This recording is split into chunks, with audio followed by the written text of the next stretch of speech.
formennsku í Verði, fulltrúaráði sjálfstæðisfélaganna í Reykjavík, átti sæti í stjórn Krafts, stuðningsfélags ungs fólks sem greinst hefur verið með krabbamein og aðstandenda þeirra, og hann var líka virkur í starfi Oddfellow-reglunnar á Íslandi.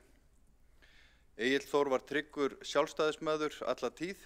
Hann var borgarfulltrúi Sjálfstæðisflokksins árin 2018 til 2022 og varaborgarfulltrúi frá 2022. Hann sat í ýmsum nefndum og ráðum, til að mynda umhverfis- og heilbrigðisráði, velferðarráði, skóla- og frístundaráði, ferlinefnd fatlaðs fólks og öldungaráði. Þá sat hann í íbúðaráði Breiðholts og íbúðaráði Kjalarness. Eftirlifandi eiginkona Egils Þórs Inga María Hlíðar Thorsteinsson, fædd 1991, hjúkrunarfræðingur og ljósmóðir. Inga María einnig fyrrum varaborgarfulltrúi Sjálfstæðisflokksins. Börn þeirra eru Sigurdís 3 ára og Aron Trausti 5 ára. Fyrir hönd borgarstjórnar vill borgarstjóri þakka Agli einstaklega góð kynni, gott samstarf og allt hans framlag í þágu betri borgar. Ingu Maríu, börnum þeirra og öðrum aðstandendum vottum við innilega samúð.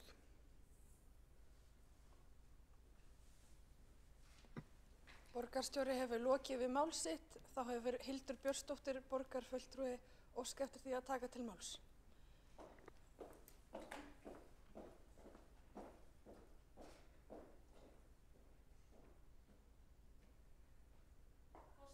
Ágæta borgarstjórn, ég þakka borgarstjóra hlýju og góð minningarorð vin okkar og samstarfsfélaga Egil Þór Jónsson fyrrum borgarfulltrúa og varaborgarfulltrúa Sjálfstæðisflokksins.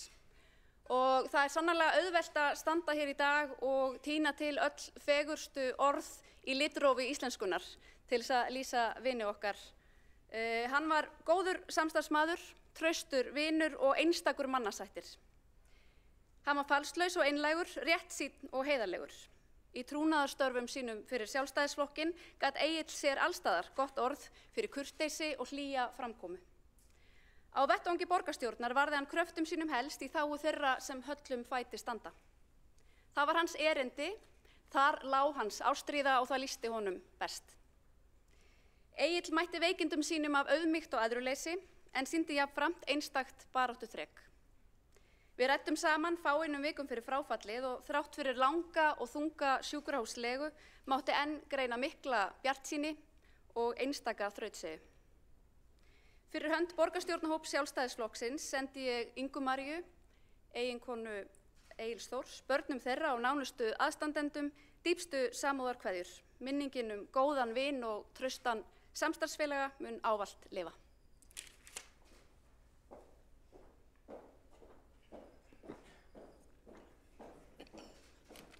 Þá hefur Hildur Björnsdóttir borgarfulltrúi lokið við mál sitt og vil ég biðja borgarstjórnum að rísa úr sætum og minnast Egils Þórs Jónssonar.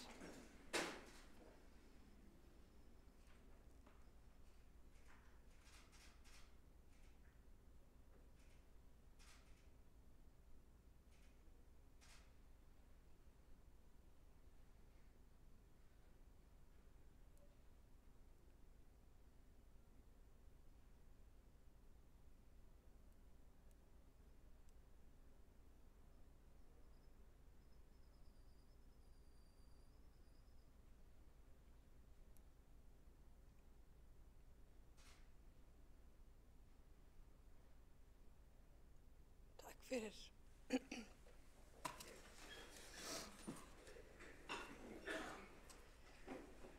Þá gengið til dagskrár borgarstjórnar. Forseti hefur borist beiðni frá borgarfulltrúa Sjálfstæðisflokksins breytingu á útsendri dagskrá fundarins og þann hátt að tillaga borgarfulltrúa Sjálfstæðisflokksins stjórnsýslu úttekt á Álfabakkamálinu verði fyrst á dagskrá fundarins og skoðast það sem samþykkt ef enginn hreyfir andmælum. Forseti hefur ákveðið að umræður tillögur Sjálfstæðisflokksins og Flokks fólksins stjórnsýslu úttekt á Álfabakka fari fram samhliða. Og þá göngum við til fyrsta liðar á dagskrá með svo breytt og það þá tillaga 3 á útsendu dagskrá og tillaga 5 á útsendu dagskrá sem eru teknar saman og fyrst þess að taka til máls borgarfulltrúinn Hildur Björnsdóttir. Já, forseti afsakar þetta, það er Marta Guðjónsdóttir borgarfulltrúi.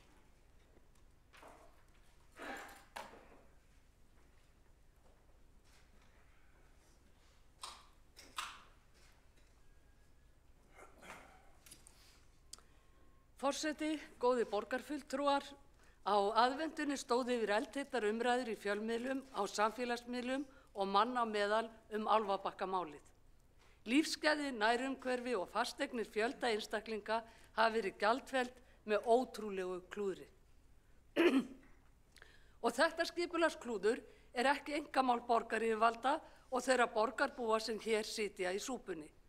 Samfélagið allt hefur logað stafna á milli af réttlátri reiði, hneykslun og trúnaðarbresti gagnvart borgaryfirvöldum.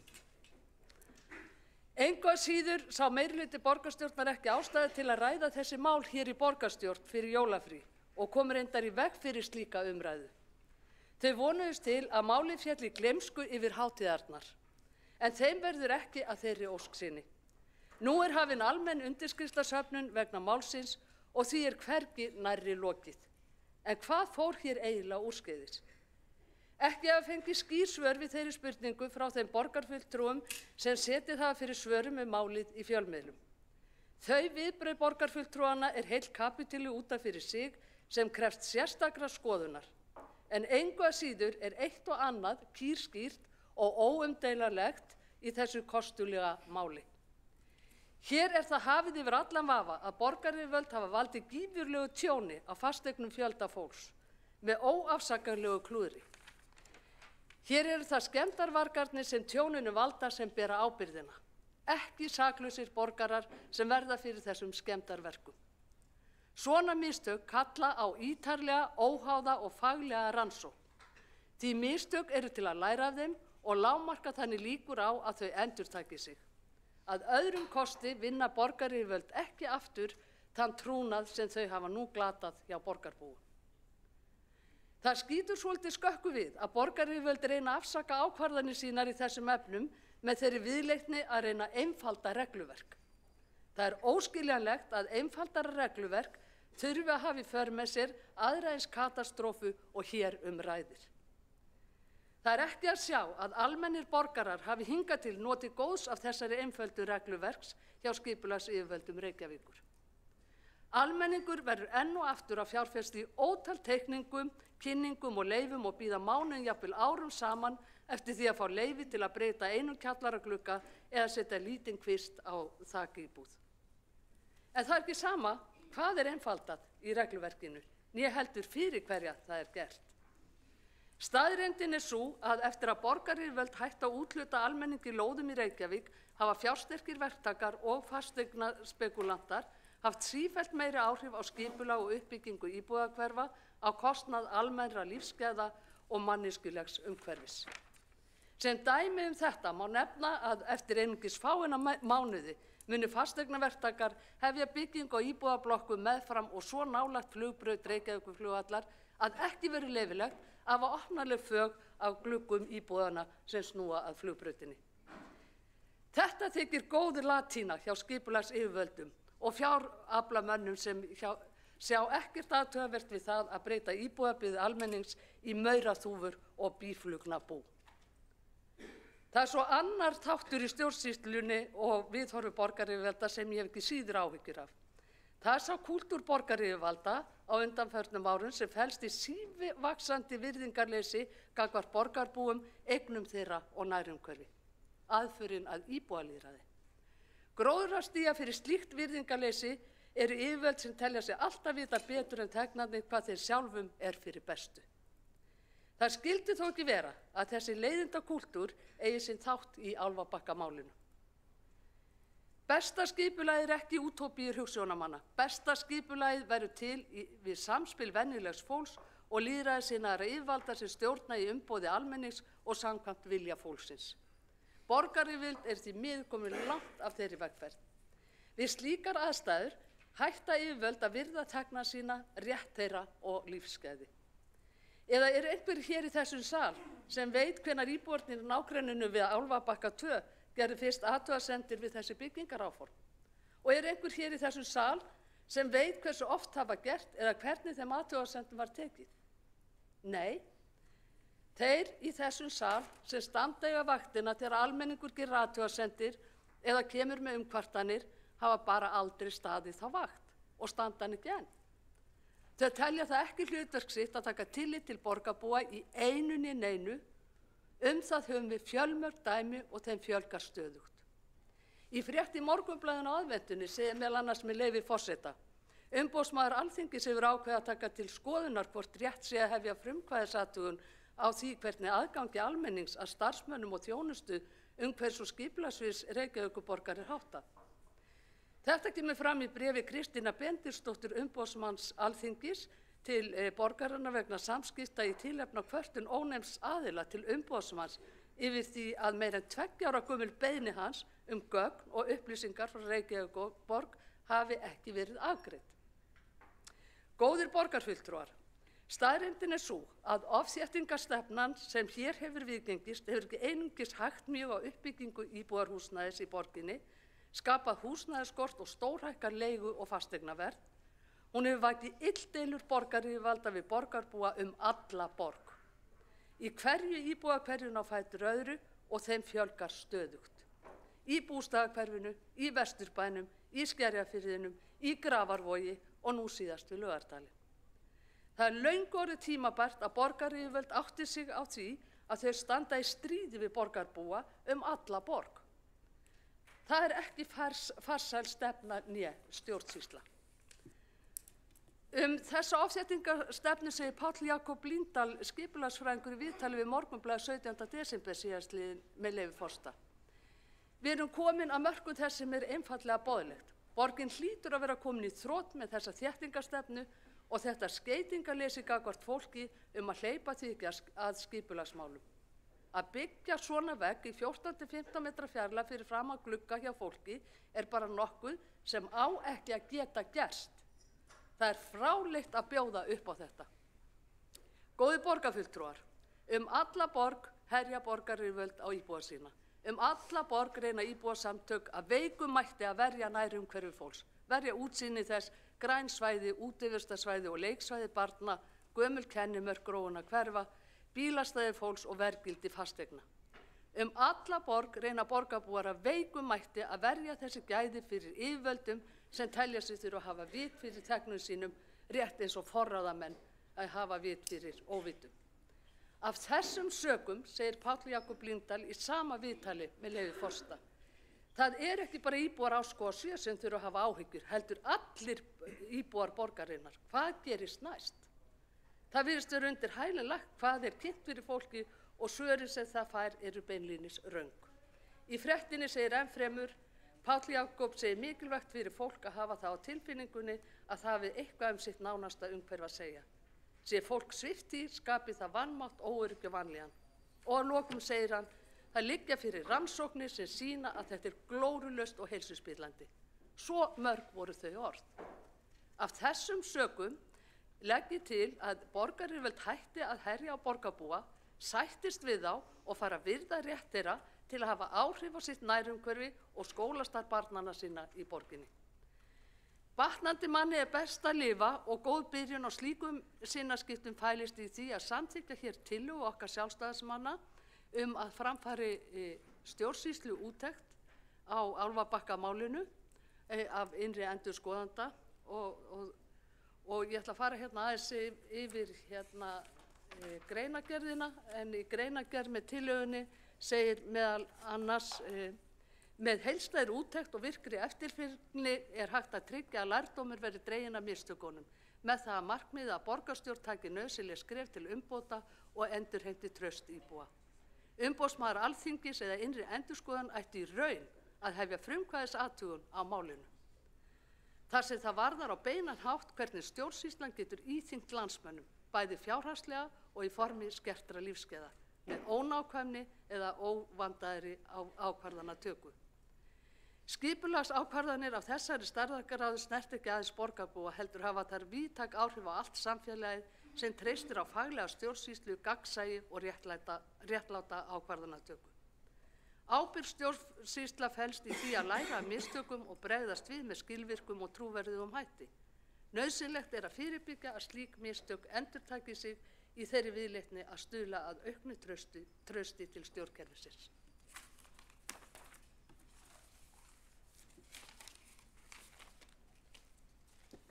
Borgarfulltrúinn hefur lokið við mál sitt. Næsta mælendaskrá er borgarfulltrúinn Kolbrún Áslaugar Baldursdóttir.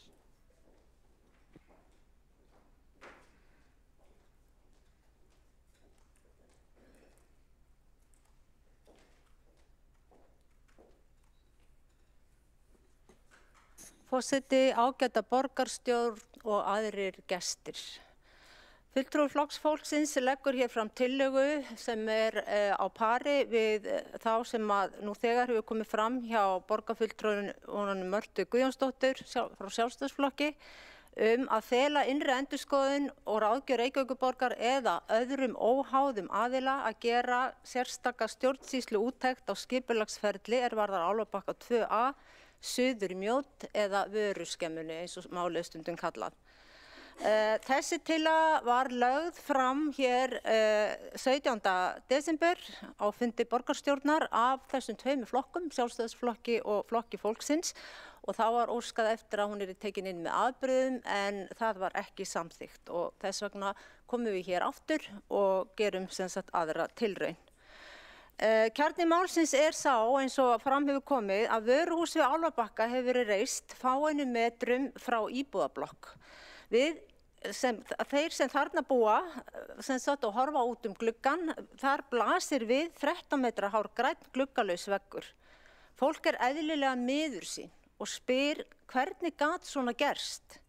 Engan renndi í grun að þarna væri verið að byggja svo stórt vöruhús, skemmu, sem lokar fyrir allt útsýni frá þeim íbúðum sem vöruhúsið snýr að. Ræða þarf tildrög þessa máls, hvað fór úrskeiðis, hvernig þetta gat raunverulega gerst. Jafnframt kallað eftir hver ber ábyrgð á þessu verkefni og hver ætlar að axla þessa ábyrgð og með hvaða hætti. Borgarfulltrúi Flokks fólksins vill að framkvæmdir verði stöðvaðar nú þegar og það hefði átt að gerast strax fyrir áramót þegar að þetta ferlíki blasti við. Hefja þarf vinnu við að finna ásættanlega lausn í þessu máli, lausn sem íbúar geta unað við og þar núna margir að kalla hreinlega á það að þessi skemma verði rifin og það skal ekki undra að fólk vilji það. Ekki verður liðið að bjóða íbúum upp á stara á grænan vegg vöruhússins þegar horft út stofugluggann. Þess má geta að þegar borgarráð veitti heimildir fyrir uppbyggingunni, heimild til að selja byggingarétt og leggja á gatnagerðargjöld fyrir Álfabakka 2A, þann 15. júní 2023 lá skýrt fyrir í gögnum málsins að þjónustu og verslunarlóð ætti að vera að ræða. Reykjavíkurborg umhverfis- og skipulagsráð og formaður ráðsins á þessum tíma bera fulla ábyrgð á að hafa veitt allt of rúmar byggingarheimildir og þegar að sjá mátti hver stefndi var ekki nóg gert til að sporna við þessu mikla skipulagsleysi. Beita hefði þurft öllum ráðum til að stöðva þessa óheilla framkvæmd. Nú í tillögunni sem hér lögð fram farið fram á að þetta verði rannsakað til hlítar, allt ferli þessara ákvarðana, tímalína, regluverk, eftirlitsferlar og líka verði skoðað athugasemdir íbúa. Jafnframt þess óskað að innri endurskoðun eða annar óháður aðili sem fengir til verksins verði falið að leggja mat á með hvaða hætti hægt að breyta vöruskemmunni þannig að íbúar sem snúa að henni fá útsýni sem vöruskemman byrgir nú alfarið. En málið það að það tekur tíma að gera svona úttekt og það ekkert hægt að bíða þannig lagað eftir því. Það verður auðvitað að byrja á því að stöðva þessa framkvæmd. Að láta ekki máli halda áfram að versna, nóg komið. Það þarf að fara að finna leiðir til að snúa tilbaka með einhverjum hætti og þar að leiðandi það fyrsta skrefið því að úttektin mun að sjálfsögðu verði samþykkt að fara þá leið, þá mun hún taka sinn tíma og það enginn að fara að bíða eftir því. Þannig að þetta líka spurning niðurröðun og forgangsröðun. En það fleira sem að skiptir máli hér, sem að líka bara vert að tala að jafnvel þó að eitthvað hafi skýrst í þessu máli, að þá liggur alveg ljóst fyrir að ábyrgðin liggur hjá Reykjavíkurborg. Og það sláandi þegar maður fer að skoða til dæmis gögn frá 13. október 2022 í borgarráði, að þá má sjá að þar hefur komið mjög skýr athugasemd frá íbúa og svar við henni einfaldlega á þá leið að það sagt við viðkomandi sem spyr hvort það sé hætta á að þarna verði birt sýn fyrir glugga að engar áhyggjur þurfi að hafa. Varðandi, orðrétt segir með leyfi forseta, varðandi áhyggjur 5 hæða byggingar á allri lóðinni, þá nánast hægt að fullyrða að slíkt getur ekki gerst þar sem byggingarmagn ekki nægjanlegt fyrir slíkt. Þetta svar starfsmanns frá umhverfis- og skipulagssviði til íbúa við Álfabakkann þarna sem akkurat á þessum stað sem snýr að skemmunni. Þannig að þetta strax mjög sérkennilegt. Þarna í rauninni verið að róa fólk og hvað kemur svo á daginn? Að það greinilega ekkert að marka þetta svar. En þetta auðvitað með öllu óskiljanlegt og þess vegna skiptir máli núna og vonandi ber okkur gæfa til þess hér í borgarstjórn og þá borgarstjóra auðvitað sem framkvæmdastjóri borgarinnar að þessi framkvæmd verði stöðvuð nú þegar og farið verði í að finna lausnir og kannski nú þegar byrjað á því, ég skal ekki segja en borgarstjóri Einar Þorsteinsson mun örugglega koma hér inn á eftir og ræða það mál. En mér langar að víkja þess að öðrum áhrifum sem vöruhúsið við Álfabakka hefur og sem ég hef tínt til í samtölum við íbúa sem þarna búa og það hluti af þessu máli aðeins að fara yfir það því að það þó nokkuð búið að fjalla auðvitað hvernig þetta blasir við búsetablokkinni en það svona margt fleira sem má bara skoða þarna hvernig áhrif þetta hefur á nágrennið. Það hefur til dæmis ekki komið nægilega fram að öll hús í Árskógum eru byggingar fyrir 60 ára og eldri. Hér þjónustumiðstöð, til dæmis númer 4, sem sinnir öllum húsunum og fólki fer yfir götuna til að fá sér þar að borða og sinna félagsstarfi. Og í Árskógum 2 hjúkrunarheimili Skógabær. Það gefur því augaleið að hér mikið af fólki sem búið að missa hreyfifærni og gengur nágrenni með göngugrindur, stuðningsstafi eða í hjólastólum jafnvel. Í búsetablokkinni sem fer vest út úr þessu alveg við skemmuna íbúakjarni fyrir fatlað fólk. Bak við húsin og við skemmuferlíkið íþróttavöllur fyrir börnin í hverfinu. Þau fara því oft yfir götuna til að komast þangað. Þetta umhverfi skemmunar. Það þarf því að hugsa lausnir við væntanlegum breytingum á skemmunu út frá þessu nágrönnum og þessu umhverfi ekki síður. Þarna býr mikið af fullorðnu fólki sem hætt að vinna og búið að skila sínu til samfélagsins og ekki komið þarna til þess að horfa upp á þetta skemmuferlíki þarna beint fyrir framan nefið á sér. Miklar áhyggjur eru vegna umferðar stórra vöruflutningabíla til og frá skemmunni á öllum tímum sólarhrings. Þetta lítil gata og umferð hæg vegna íbúana sem þarna búa. Og fullorðið fólk með skerta hreyfigetu og orðið hægfari hreyfingum hentar ekki að vera innan stóra vöruflutningabíla. Þarna mikil slysahætta í uppsiglingu og nú þegar orðin. Svo ekki sé tala ónæði sem hefur verið af stórum tækjum á byggingatíma og verði þetta sem áætlun að þá mun það verða mjög mikið ónæði af þessari kjötvinnslu sem þarna á að vera. Þannig að þessi ákvörðun borgarinnar með ólíkindum og þarna að ræða vöruskemma sem stendur við aðalgönguleið eldri borgara sem þarna búa. Sem áður voru bekkir sem fólk gat sest á og hvílt sig. Þetta nágrenni þarna í kring bara hreint orðið hörmulegt og ekki bjóðandi nokkurum. Hvað þá fólki sem komið á viðkvæman aldur og býr við ýmiss konar fötlun og annað. Nú fólk spyr einnig, var enginn í þessum skipulagsnefndum, byggingafulltrúanefndum sem voru vakandi á fundum þar sem þetta var samþykkt? Því að fólk skilur einfaldlega ekki hvernig svona lagað gat bara gengið í gegn.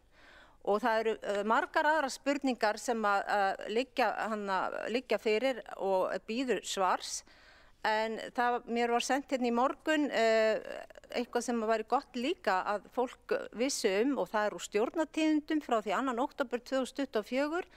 En þar kemur fram að í samræmi við skipulagslög 123/2010 samþykkti borgarráð Reykjavík þann 1. nóvember 2018 breyting á deiliskipulagssviði Mjóddar. Í breytingunni felst stækkun á lóðinni við Álfabakka 4, aukning á nýtingu og byggingamagni ásamt því að hámarkshæð bygginga hækkar auk uppfærðara kvaða setjörn og legu rafstrengja. Og þetta núna að koma í stjórnartíðindum eftir því sem ég kemst næst. En bara að lokum að þá var ég miður mín að lesa greinin í Morgunblaðinu í morgun eða viðtal þar sem að kemur fram að ekkert talið athugavert við þetta nýja vöruhús og embætti byggingafulltrúa hafi boðað til stöðuúttektar að Álfabakka þann 19. desember 2024 hafi niðurstaða stöðuskoðunina verið án athugasemda. Í rauninni á þetta bara að vera svona, á að keyra þetta áfram og láta þetta vera svona. Það markmið þessa meirihluta hér í Reykjavíkurborg? Borgarfulltrúinn hefur lokið við mál sitt. Næstur á mælendaskrá borgarfulltrúinn Kjartan Magnússon.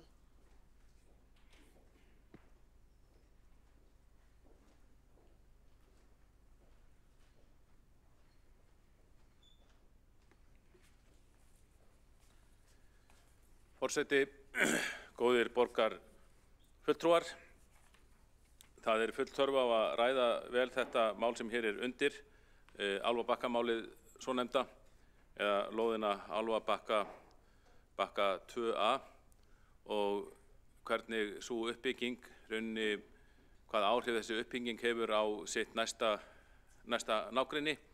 Ég hygg að allir borgarfulltrúar sem séð hafa myndir eða farið á staðinn og skoða málið sjálfir, þeir geta tekið undir að þarna hafi hreint skipulagsklúður og jafnvel skipulagsslys átt sér stað.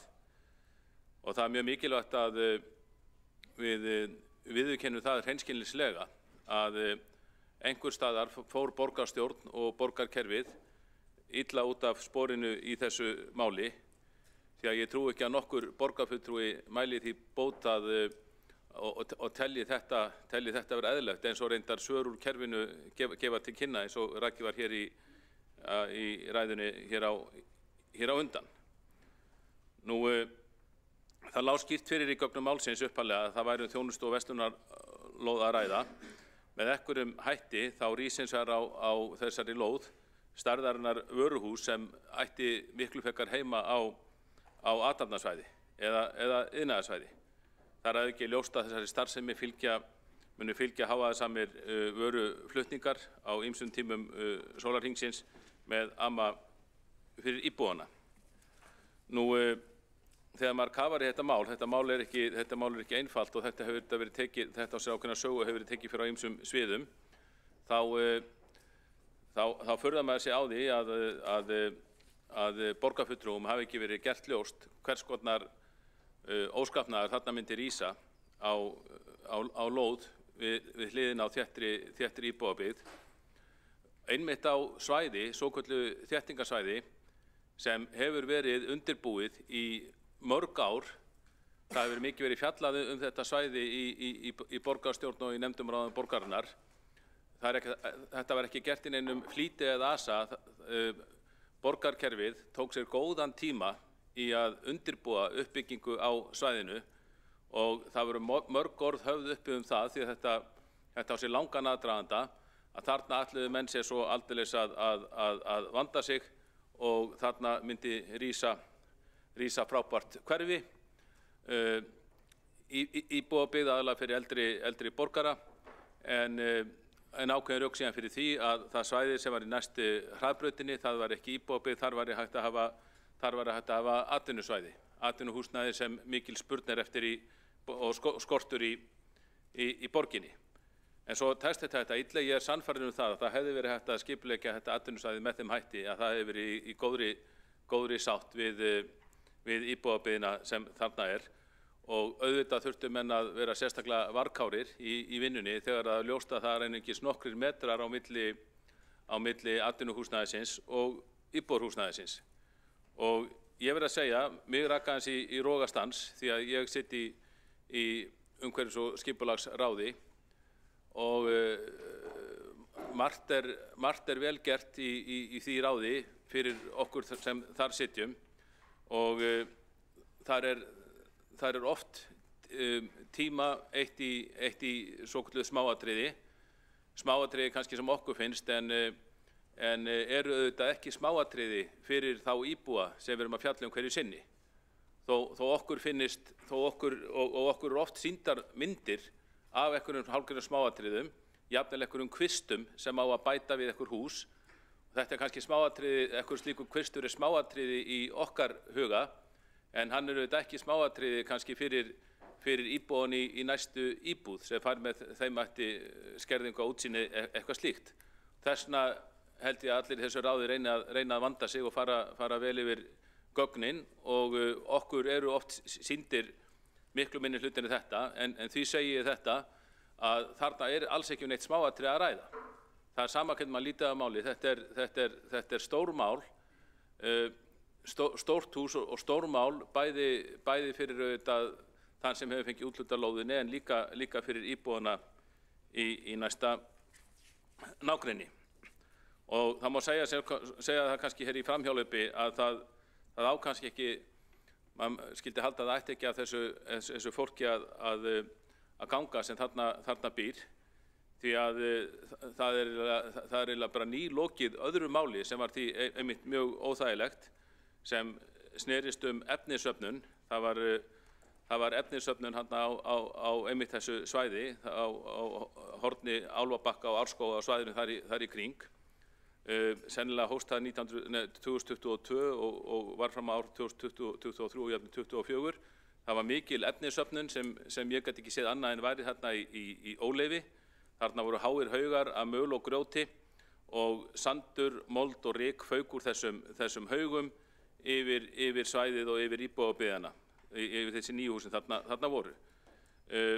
Það var mjög erfitt að fá svör þá úr borgarkerfinu á hvers vegum þessi efnisöfnun væri og hvort það var leyfi fyrir henni. Ég fékk þau svör að slík efnisöfnun á þessu svæði var ekki heimil samkvæmt skipulagi og ég fékk það einhvern veginn aldrei upplýst hvort að borgin hefði ekki formlegt leyfi fyrir þessari efnisöfnun. Ekkur sagði mér að það hefði verið munnlegt leyfi og þetta var síðan blessunarlega fjarlægt og með svona viðurkenningu af því úr borgarkerfinu að þessi efnisöfnun hefði ekki átt að eiga sér stað. En þá hvarf sá óskapnaður og ég veit ekki til þess að íbúarnir hafi verið með neinum hætti beðnir afsökunar á þessari óæskilegu efnisöfnun, ekki nema þá kannski af einstaka borgarfulltrúum sem fóru á svæðið og skoðuðu málið. En síðan kemur þetta í staðinn sem er auðvitað líka ákveðin óskapnaður, því verður ekki neitað. Það sem þarf að gera núna er auðvitað að bæta úr þessu með einhverju hætti, leita leiðir til þess að það sé hægt að ná sátt við nágrannana í þessu erfiða máli. Ég held að borgarstjóri hafi nefnt þá hugmynd að lækka hreinlega húsið. Það er auðvitað ekki ómögulegt. Hús hafa oft verið rifin af skipulagsástæðum í Reykjavík og auðvitað er hægt að rífa hús alveg svo er hægt að byggja þau, ekki síst kannski hús með þessum hætti sem eru byggð á grind. Það mætti skoða það máli eða grípa til einhverja annarra úrræða sem hefa svo sem verið nefnd á fundum í skipulagsráði til þess að bæta úr. Það er það sem það er að gera í bráð og það olli mér sérstökum vonbrigðum að meirihlutinn hér í borgarstjórn skildi ekki vilja taka málið til umræðu þegar við Sjálfstæðismenn settum það á dagskrá fyrir þremur vikum. Borgarstjórn hefur oft sýnt snerpu við að taka inn ný mál þó þau séu kannski ekki á fyrirliggjandi dagskrá og meirihlutinn eru oft sýnt aðdáunarverða snerpu við að taka ný mál á dagskrá þegar það er eitthvað mál sem hann telur sig geta slegið sér upp á. En með sama hætti, og það er ekkert að því að taka inn góð mál sem meirihlutinn er að vinna hverju sinni, sem vissulega eru fyrir hendi, þá hefur við líka ekki verið að feimið við það að taka inn erfið mál og kalla strax fram umræðu þau og hefja þannig umræðinu hér í borgarstjórn sem óhjákvæmilega þarf að eiga sér stað. Þannig að ég var fyrir vonbrigðum með það til að slæmt að umræðan skildi ekki hefjast hér fyrir 3 vikum því þá hefði hún getað hafist, en hún er svo sem hafin hér núna og við þurfum það er alveg augljóst að við þurfum að rýna okkar verkferla. í þessu sambandi til að koma í veg fyrir að svona geti endurtekið sig þurfi ekki endurtaka sig í framtíðinni. Íbúarnir hafa þá tilfinningunni að það hefur hreinlega verið reynt að lauma þessum skipulagsbreytingum framhjá fólki sem þarna urðu í ferlinu og maður veltir því fyrir sér hvort að við þurfum að herða reglur grenndarkynningu þannig að það sé alveg ljóst þegar að slíkar byggingaframkvæmdir eiga sér stað að íbúarnir séu upplýstir það með einhverjum hætti, grenndarkynningu og öðru, hvað eigi að rísa á lóðinni við hliðina á þeim. Þannig að ég vona að þessi umræða sem hér er að hefjast og þetta mál geti orðið til þess að borgaryfirvöld læri af málinu, viðurkenni auðvitað með auðmýkt að hér hafi átt sér stað mistök en sendi ekki frá sér skilaboðum eins og var gert þarna í gær að allt hefði verið eðlilegt í þessu máli og aðeins með þeim hætti að horfast í augu við að mistök átt sér stað, að þarna er skipulagsslys átt sér stað. Með þeim hætti getum við og eigum að koma í veg fyrir að slíkt gerist í framtíðinni leið og við leggjum okkur fram við að leysa þetta mál einstaka mál sem þarna er á þessu horni.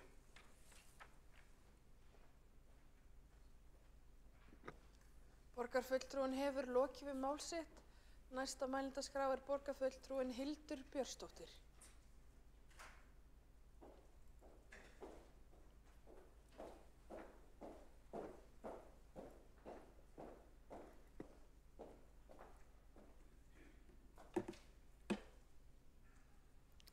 Forseti, ágæta borgarstjórn, kollega mínir, borgarfulltrúar Marta Guðjónsdóttir og Kjartan Magnússon hafa hér í ræðum sínum í dag gert ágætlega grein fyrir tillögu okkar sjálfstæðismanna að framfari stjórnsýslu úttekt á Álfabakkamálinu. Og við leggjum til að innri endurskoðun verði meðal annars falið að gera úttekt á ákvarðanatökuferlinu, regluverkinu og eftirlitsferlum. Það er nefnilega mikilvægt að öllum steinum verði velt við í þessu máli svo fyrirbyggja megi að mistök af þessum toga endurtaki sig í framtíðinni. Mér finnst mikilvægt að rekja svolítið atburðarásina vegna þess að fólk spyr sig og maður spurði sig sjálfur hvernig í veröldinni gat þetta gerst. Hvernig gat þetta græna gímald risið að Álfabakka án þess að einhvern veginn nokkur áttaði sig á því fyrirfram. Nú, þetta skipulag hefur verið að velkjast í kerfinu langt skeið. En skipulagið sem kannski mestu máli skiptir var samþykkt árið 2022. Þá var ákveðið að sameina þessar lóðir í eina og þegar að málið kemur fyrir skipulagsráð þá liggja fyrir athugasemdir íbúa að Árskógum. Og íbúar lýsa þar eðlilega áhyggjum af því að þetta muni rísa gríðarlega hábygging sem muni skyggja á útsýni og birtuskilyrði íbúa að Árskógum. Nú skipulagsfulltrúi svarar þessum íbúum og gerir mjög lítið úr þeirra áhyggjum, segir nær útilokað að nokkuð slíkt geti raungerst. Byggingin verði aldrei svo há og hún ætti ekki að skyggja á útsýni eða birtuskilyrði íbúana. Og það er á grundvelli umsagnar skipulagsfulltrúa sem að skipulagið er samþykkt.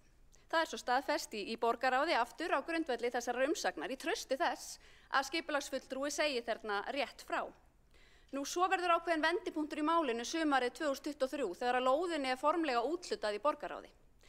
Þá liggur alveg skýrt fyrir að er að ræða verslunar- og þjónustulóð. Það var hins vegar trúnaður á því hvaða starfsemi ætti að rísa þarna á lóðinni, það var ekki hægt að upplýsa það. Í framhaldinu fáum við í skipulagsráði eða borgarráði málið aldrei formlega inn á borð til okkar. Við fáum aldrei þrívíðar teikningar af húsinu sem þarna átti að rísa. Við fáum aldrei afstöðumyndir sem sýna hvernig húsið mun líta út í samhengi við nærliggjandi byggð. Við fáum aldrei teikningar af skuggavarpi. Okkur kjörnum fulltrúum, ekki síst í minnihlutanum, var aldrei gefið tækifæri til að taka afstöðu til þessarar uppbyggingar sem fór svo fram að Álfabakka. Og það þykir okkur verulega ámælisvert. Og þá velti maður fyrir sér hvað gerðist eftir að lóðinni var úthlutað í borgarráði sumarið 2023. Nú, það sem gerist er að málið er unnið áfram á vettvangi athafnaborgarinnar.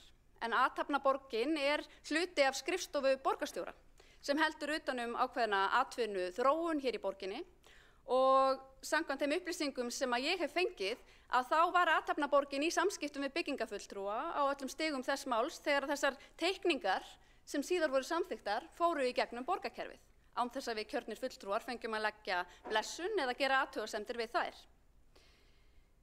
Svo rís þarna þetta græna gímald og nú hefur komið í ljós að þar á að fara fram kjötvinnsla sem að getur ekki samræmst því að vera starfsemi sem á að fara fram á verslunar- og þjónustulóð, miklu frekar á iðnaðarlóð eða athafnasvæði Og þarna eiga líka að fara fram gríðarlegir vöruflutningar sem eflaust munu hafa í för með sér mikla hávaðamengun fyrir íbúa að Árskógum og aðra þarna í kring á öllum tímum sólarhrings. Og það starfsemi sem eðlilega ætti heima á athafnasvæði og mögulega bara á hafnarsvæði. Og það að þessari starfsemi hafi verið komið fyrir þarna á Álfabakkasvæðinu, beint ofan í íbúðabyggðinni að Árskógum, í mínum huga ákveðin birtingarmynd af þéttingarstefnu sem komin í þrot. Vegna þess að hér alla borg hefur byggð verið þétt svo mjög að atvinnustarfsemi hefur þurft að víkja. Og borgin hefur ekki staðið sig nægilega vel í að tryggja fyrirtækjum atvinnulóðir hér í Reykjavík og við lesum það mjög reglulega að fyrirtæki sem áður störfuðu hér í borginni að flytja sig til annarra sveitarfélaga, mjög oft til Hafnarfjarðar. Þannig að þegar borgin vildi halda til fyrirtæki sem þarna ætlar að starfa hér í Reykjavík, að þá buðu þau þessa verslunar og þjónustulóð. Og nú spyr fólk sig hvort að þessi starfsemi samræmist deiliskipulagi fyrir svæðið, aðalskipulagi fyrir svæðið, var ferlið í samræmi við byggingarreglugerð. Þetta eru allt spurningar sem þarf að svara. Eðlilega eru íbúar í Breiðholtinu ósáttir. Auðvitað. Eðlilega eru íbúar að Árskógum sem eru með þetta hræðilega græna gímald fyrir augunum og degi hverjum út sinn stofuglugga. Auðvitað eru þeir ósáttir. Þetta agalegt mál. Og ég get líka sýnt samúð með þeim atvinnurekendum sem í góðri trú og ákveðnu trausti til borgarkerfisins ákveða að reisa sína starfsemi á þessum stað. Þannig að málið auðvitað bara klúður frá upphafi til enda. Mér hefur þótt vont að sjá hvernig meirihlutinn lætur sem hann hafi ekkert vitað af þessu máli og rekur upp stóru augu þegar að græna gímaldið risið. Nú íbúar höfðu þegar lýst áhyggjum af því að þarna risi hábygging sem myndi skyggja á útsýni og birtuskilyrði íbúa. Það var fyrsta flaggið sem að borgin fékk. En þau virtu það að vettugi. Athafnaborgin sem ég sagði ykkur frá áðan, sem starfar á skrifstofu borgarstjóra, hún hafði kynnt það á vefnum LinkedIn að þarna væri fyrirhuguð þessi starfsemi, fagnaði því mjög ákaft og merkti meira þess að borgarstjóra og alla oddvita meirihlutans í færslunni. Þannig að þetta átti ekki heldur að hafa farið sérstaklega fram hjá þeim. Nú búseti fór fram á stöðvun framkvæmda í nóvember, sendi borginni bréf og fór fram á að framkvæmdir eru stöðvaðar. Nú hefur því bréfi verið svarað, hérna höfum við heyrt og þeirri beiðni var synjað. Búseti hefur greint frá því að þau sjá þann kost einan í stöðunni að leggja fram stjórnsýslukæru vegna þessara ákvörðunar að byggingafulltrúar hafa ekki stöðvað framkvæmdir og gangi það ekki eftir að þá ætla þau sér að fara dómstólaleiðina. Þau ætla að leita réttar síns. Og maður spyr sig bara, var enginn á vaktinni hér í þessu borgarkerfi? Hvernig gat þetta gerst? Þetta auðvitað birtingarmynd af meingölluðu borgarkerfi sem við höfum oft bent á. Það þekkja allir sögur af því hvernig bæði fólk og fyrirtæki sem að afla upplýsinga inn í borgarkerfinu, leita gagna, óska leyfa, bíður, svo vikum og mánuðum og árum skiptir, eftir svörum og lausnum sinna mála og íbúar á Árskógum sögðu frá því í fjölmiðlum helgina að þau höfðu beðið í 18 mánuði eftir leyfi til að koma upp einföldum svalalókunum á íbúðum sínum. En á meðan fór hvert málið og fætur öðru afgreitt, hvað varðaði gímaldið að Álfabakka og skemman reits á ógnar hraða. Málið allt auðvitað klúður frá upphafi til enda. Stjórnsýslan brást og forystan hérna í borginni, hún brást. Og ég velti fyrir mér hvort að borgarstjóri fylgist ekki nægilega vel með því sem gerist á skrifstofu hans eða hvort hann láti sem hann hafi ekki vitað af því, hvort hann sé að segja okkur ósatt eða hvort hann hafi ekki fylgst nægilega vel með. Og ég veit hreinlega ekki hvort mér þykir verra. Við sjálfstæðismenn leggjum auðvitað ríka áherslu á það að borgin finni farsæla lausn á þessu máli sem verður öllum til heilla. En eitt víst að sama hver lausnin verður, þá ber borgin ábyrgð á þessu klúðri og lausnin mun alltaf hafa verulegan kostnað í för með sér fyrir borgarsjóð. Og ég vil nýta að lokum þetta tækifæri til að minna á að við sjálfstæðismenn höfum ítrekað lagt fram og gerðum það raunar fyrst á síðasta kjörtímabili tillögur að ráðast í heildarendurskoðun á skipulagi í Mjóddinni. Með það fyrir augum að efla Mjóddina sem þjónustukjarna og til að styrkja Breiðholtið. Og við fengum þessa tillögur samþykkta á síðasta kjörtímabili og það er ekki oft sem við í minnihlutanum fáum tillögur samþykktar á meirihlutanum. Og með samþykktinni fylgdi umsögn frá skipulagsfulltrúa sem ítrekkaði mikilvægi þess að þegar við værum að endurskipuleggja Mjóddina þá yrðum við að huga að hæðum húsa, við yrðum að huga að því hvernig byggðin rímaði við aðra byggð, öll þessi sjónarmið sem ekki var gætt að við uppbyggingu vöruskemmunar að Álfabakka. Eftir sem áður þá viljum við sjálfstæðismenn áfram ráðast í heildar endurskipulagningu á skipulagi Mjótarinnar með það fyrir augum að styrkja Breiðholt, gera gott hverfi ennþá betra.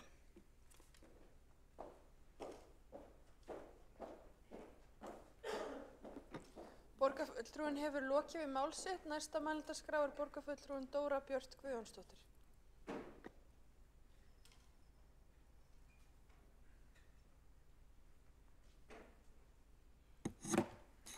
Forseti,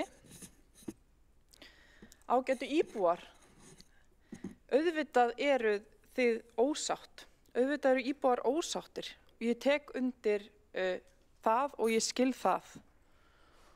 Og ég get í sjálfu sér upplýst að orðið gímald sem hefur náð ágætis festu húsnæðið sem nú er risið við Álfabakka 2A álíklega upphaf sitt í viðtali við mig málið. Ég hef sem sé ætíð viðurkennt að málið er vont að mínu mati. Glatað jafnvel. Mín aðkoma hefur verið að leita lausna og skoða leiðir til úrbóta. Það skal sagt að ég hef ekki verið í umhverfis- og skipulagsráði á þeim tímapunkti þegar skipulag þessu tengt hefur verið samþykkt. En ég skorast ekki undan að taka þátt í umræðunni því ég vil bæta kerfin og ferlana þegar mál koma upp sem bregðast þarf við. Vegna þess að það er það sem skiptir máli. Það er að við nýtum tækifæri til þess að laga, til þess að breyta og til þess að bæta og þar sem að við sjáum að eru vankantar á kerfunum okkar að þá verðum við að bregðast við. Fyrir jól var haldinn fundur með uppbyggingaraðilum þar sem ræddar voru leiðir til úrbóta á þessu tiltekna gímaldi. Hönnuði hússins var þar falið að koma með tillögur til að bæta húsið og stefnt að öðrum fundi til að fara yfir þær tillögur nú seinna í janúar. Og það er mikilvægt. Og það er mikilvægt að fólk viti það að við erum ekki búin að gleyma þessu máli, það er verið að vinna í þessu og það er verið að ýta á eftir þessu. Og þetta er mjög mikilvægt. Ef ég rek forsögu málsins stuttlega, þá eru 15 ár síðan það var ákveðið að hafa þarna atvinnuhúsnæði en það á uppruna sinni skipulagi frá 2009 og þá var reyndar talað alltaf 7 hæða byggingu. Þessi nánd þarna á milli húsana verður svo til 2015 og það er fyrir mína tíð í borgarstjórn, svo ég þekki ekki endilega til allra forsenda, en mér skilst að það hafi verið að frumkvæði uppbyggingaraðila, þá búseta. Og við það færðust þessar byggingar að þessum atvinnuhúsnæðisreit. Og þess vegna viðurkenni ég að það er alveg áhugavert að sjá búsetaláta eins og brotið hafi verið á þeim því þeir hafa væntanlega vitað hvað myndi koma þarna. Hins vegar er skrítið að það er heimilt í dag að selja fólki íbúðir með uppbyggingarheimildum við hliðina án þess að upplýsa það. Svoleiðis skilst mér að það sé ekki í nágrannalöndunum. Margar íbúðir á Hlíðarenda hafa þannig verið seldar sem útsýnis íbúðir.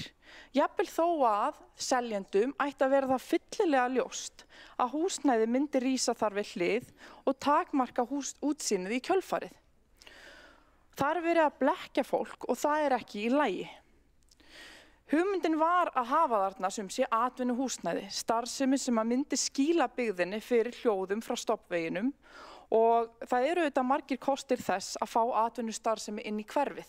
Og ég held að það sé ekki það sem að við erum að ræða hér hvort það er að vera þarna atvinnustarfsemi eða ekki. Það er verið að tala þarna útlit hússins og hvernig það mætir umhverfi sín. Þegar okkur er sagt að þarna myndu koma höfuðstöðvar stórfyrirtækis, þá hugsaði ég reyndar að það væri bara jákvætt fyrir hverfið, að þarna kæmi eitthvað sem myndi gefa samfélagin eitthvað, skapa áhugaverð störf og jafnvel gæti verið kaffihús og jarðhæði eitthvað svoleiðis, sjarmerandi ásýnd og flæði reitin, en svo varð ekki og það er glatað. Þetta ferli hefur leitt það í ljós að ég og við innan borgarinnar höfum í raun ansi takmarkað vald til að hafa áhrif á útlit. Sífellt reyndar innbragð á því að það sé ekki okkar hlutverk að hanna hús og það sé hálfpartinn að hálum ís að hafa skoðun á hönnun húsa. Mín nálgun hefur verið að tryggja gæðin. Auðvitað eru sumir hlutir matskendir en það eru til ákveðin fræði, svokölluð borgarhönnunarfræði, sem ganga út á að upplifun okkar af umhverfi okkar og rammanum sem því settur ekki bara matskend. Sumt frekar almennt.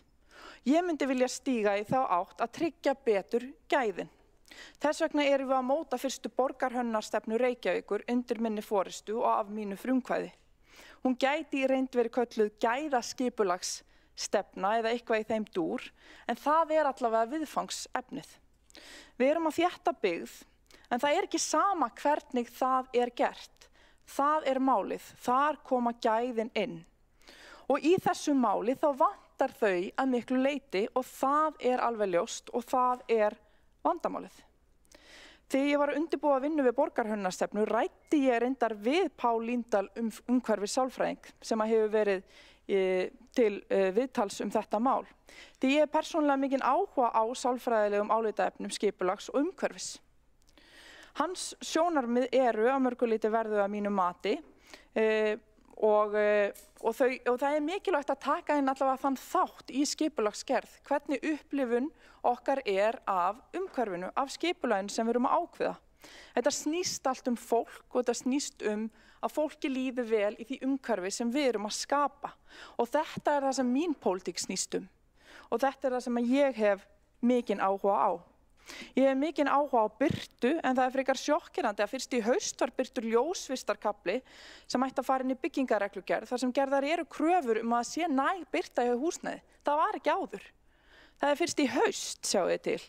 Og þetta það sem ég hef verið að segja. Það hefur vantað áherslu á gæði uppbygginga að mínu mati.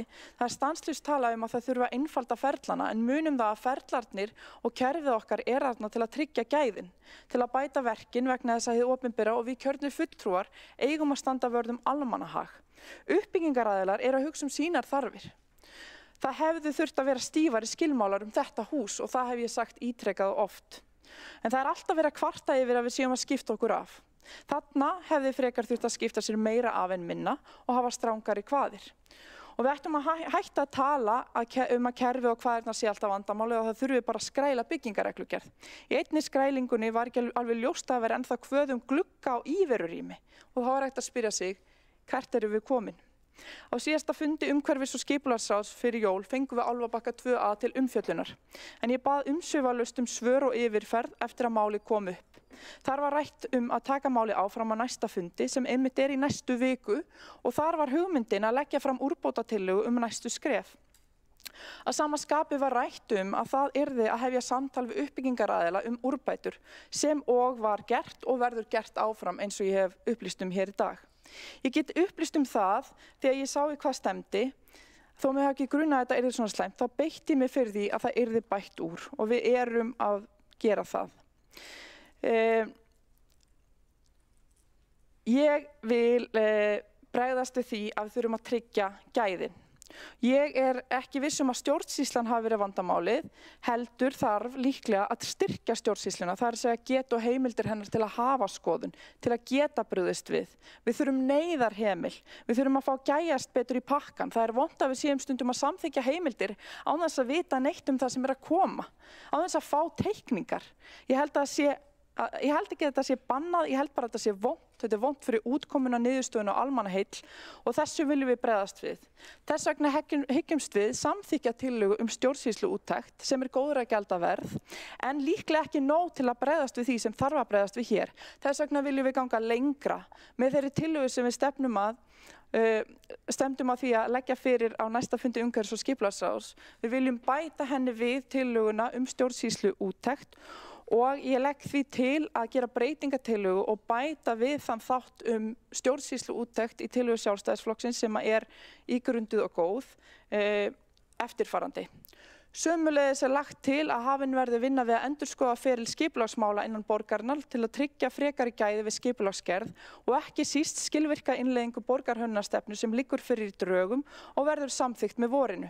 Stefnan verður lögð til grundvallar við alla deiliskipulagsvinnu. Nú þegar meðal annars unnin skuggavörp og samgöngumat við skipulagsgerð en tilefni til að gera frekari kröfur hvað varðar gæði og útfærslu mannvirkja sem og lóðar hönnunar. Efla þarf áherslu á samspil mannvirkja við umhverfi sitt við breytingar og skipulagi mikilvægi ekki síður en við nýja skipulagsgerð. Fengin verði utanaðkomandi aðstoð sérfræðinga í arkitektúr og borgarhönnun. Meðal verkefna verði að tryggja í ferlinu að fyrir hendi sé öryggisventil svo hægt sé að grípa inn í ef verkefni stefna fyrirsjáanlega í neikvæða átt eftir samþykkt skipulags. Sömuleiðis verði skoðuð aðferðafræði sem gengur út á að hönnun stærri verkefna sé komin lengra í ferlinu við deiliskipulagsgerð, svo ekki sé verið að samþykkja skipulagsheimildir sem ófyrirsjáanlegt hvernig spilast úr. Skoðuð verði fordæmi og fyrirmyndir erlendis frá í þessu samhengi. Jafnframt lagt til að auka strax gagnsæi í skipulagsgögnum með því að fara fram á það við deiliskipulagsvinnu umfram minniháttar breytingar að umfang og drög að ásýnd mannvirkis og samhengis þessu umhverfi sitt verði sett inn í þrívídar módel svo auðveldara sé að meta og skilja betur áhrif þess á nærumhverfið. Af því að þetta stóra málið. Takk.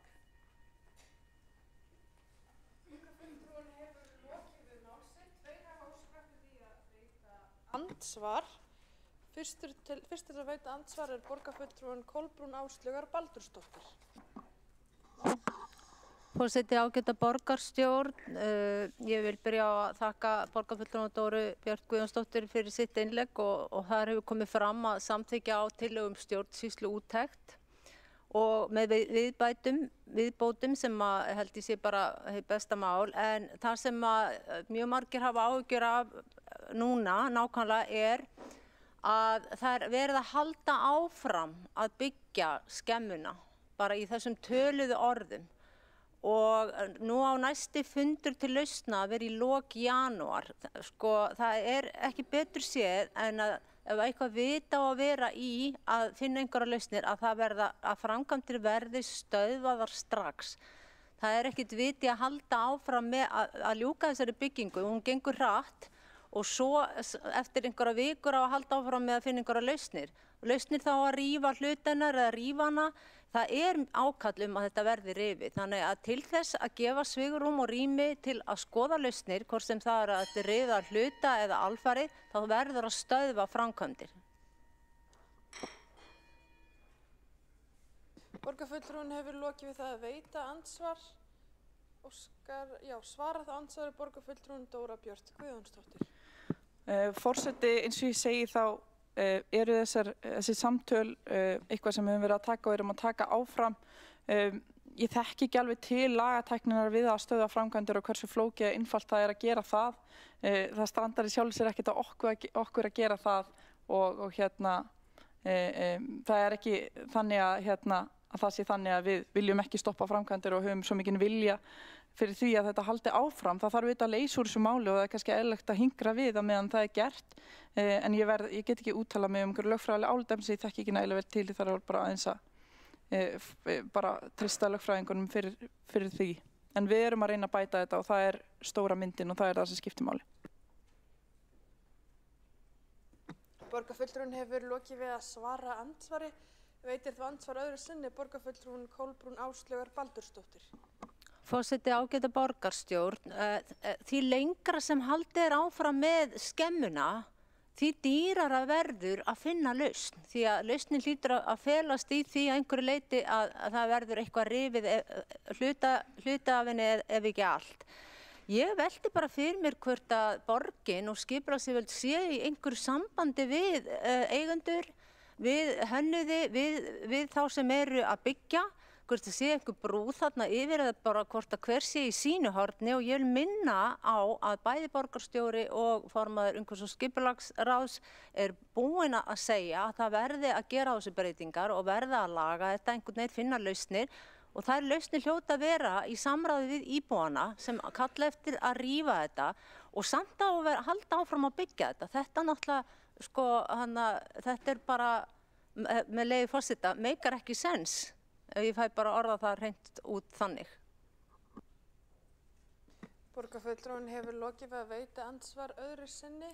Svarar ekki. Þá veitir næst andsvar borgarfulltrúinn Helgi Ás Grétarsson. Forseti, ágæta borgarstjórn.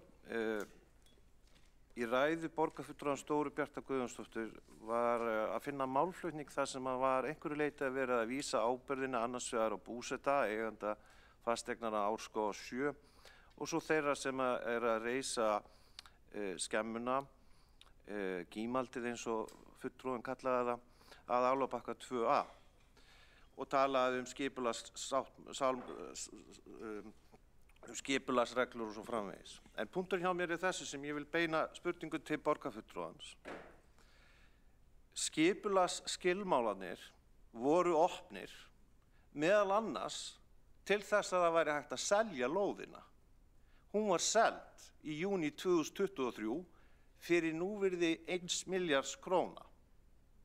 Er það ekki þá ábyrgð borgarinnar að hafa haldið svona á málum í stað þess að vera að vísa ábyrgðinni eitthvað annað? Spurningin því þessi, ekki borgarfulltrúinn sammála það að skipulagsklúðrið eign borgarinnar? Borgarfulltrúinn hefur lokið við það að veita andsvar, svara þá andsvari borgarfulltrúinn Dóra Björt Guðjónsdóttir. Forseti, ég hef aldrei sagt að borgin beri enga ábyrgð í þessu efni. Að sjálfsögðu berum við ábyrgð í þessu efni, en ég hef bara verið að benda á núansa þessa máls sem eru þeir að ef við veitum mikið svigrúm þá hægt að túlka það svigrúm í bæði neikvæða átt og jákvæða átt. Það hægt að gera vel innan þess svigrúm sem við veitum og það hægt að gera illa. Og hér var því miður ekki farið með þetta í góða átt. Þar með ég ekkert að segja, raunveruleikin ekki svart-hvítur sjáðu til. Það eru grátónarnir og blæbrigðin sem að skapa raunveruleikan. Ég veit að það hentar málflutningi borgarfulltrúans kannski betur að raunveruleikin sé svart-hvítur, en ég get verði eiginlega bara að segja að svo ekki og við verðum bara að sætta okkur við það og hinn sanna mynd flóknari sem svo. Auðvitað berum við ábyrgð að hluta. Þess vegna ég að leggja til að við skoðum okkar þátt. Við eigum að bregðast við eigum að taka þessu af æðruleysi og auðmýkt og ég hef talað fyrir því alla tíð og í öllum viðtölum og í öllu samtali. Borgarfulltrúinn hefur lokið við að svara andsvari, veitir þú andsvar öðru sinni borgarfulltrúinn Helgi Ás Grétarsson. Forseti, ágæta borgarstjórn. Borgarfulltrúinn Dóra Björt Guðjónsdóttir hefur setið í borgarráði síðan 2018. Árið 2019 var hún sem borgarráðsfulltrúi að samþykkja ákveðna skilmála á þessari lóð. Hún hefur tekið þátt í að taka ákvarðanir sem lúta að uppbyggingu í Suðurmjót. Hennar málflutningur byggist á að flytja ábyrgðina annað. Kjarni málsins einfaldur. Reykjavíkurborg að selja lóðir til þess að fá pening. Annars vegar með bara sölu uppbygginga heimilda og hins vegar með að leggja á gatnagerðargjöld. Það var ekki hægt að selja lóðina á Álfabakka 2, þess vegna var gripið til ýmissa ráðstafana til þess að tryggja að hún yrði seld.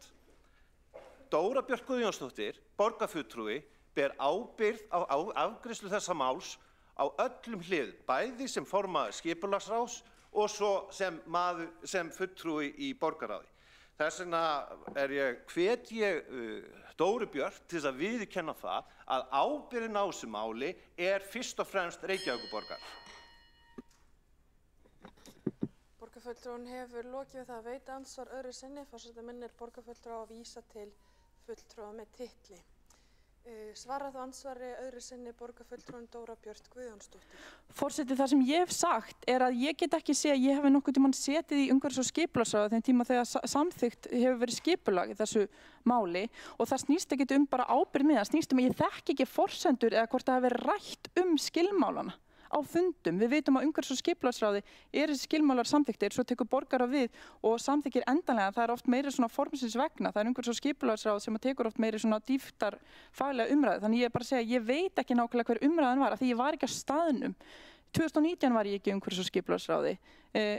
2022 var ég í fæðingarorlofi, það punkturinn minn í þessu. Það ekki það, ég ber ekki ábyrgð, ég að axla ábyrgð, ég reyna að laga þetta. Þess vegna ég að tjá mig þetta. Ég geti bara haldið kjafti. Ég mæti viðtölu og svara fyrir þetta. Það ekki af því að það gaman. Veistu hvað, ég búin að fá mikinn skít fyrir að svara fyrir þetta mál. Þó ég sé bara að reyna að laga þetta. Ég ekkert að reyna að gera neitt annað, sjáðu til. Borgarfulltrúinn hefur lokið við að svara andsvari öðru sinni og telst á andsvörum undir þessari ræðu lokið. Næst af mælendaskrá borgarfulltrúinn Ragnhildur Alda María Vilhjálmsdóttir.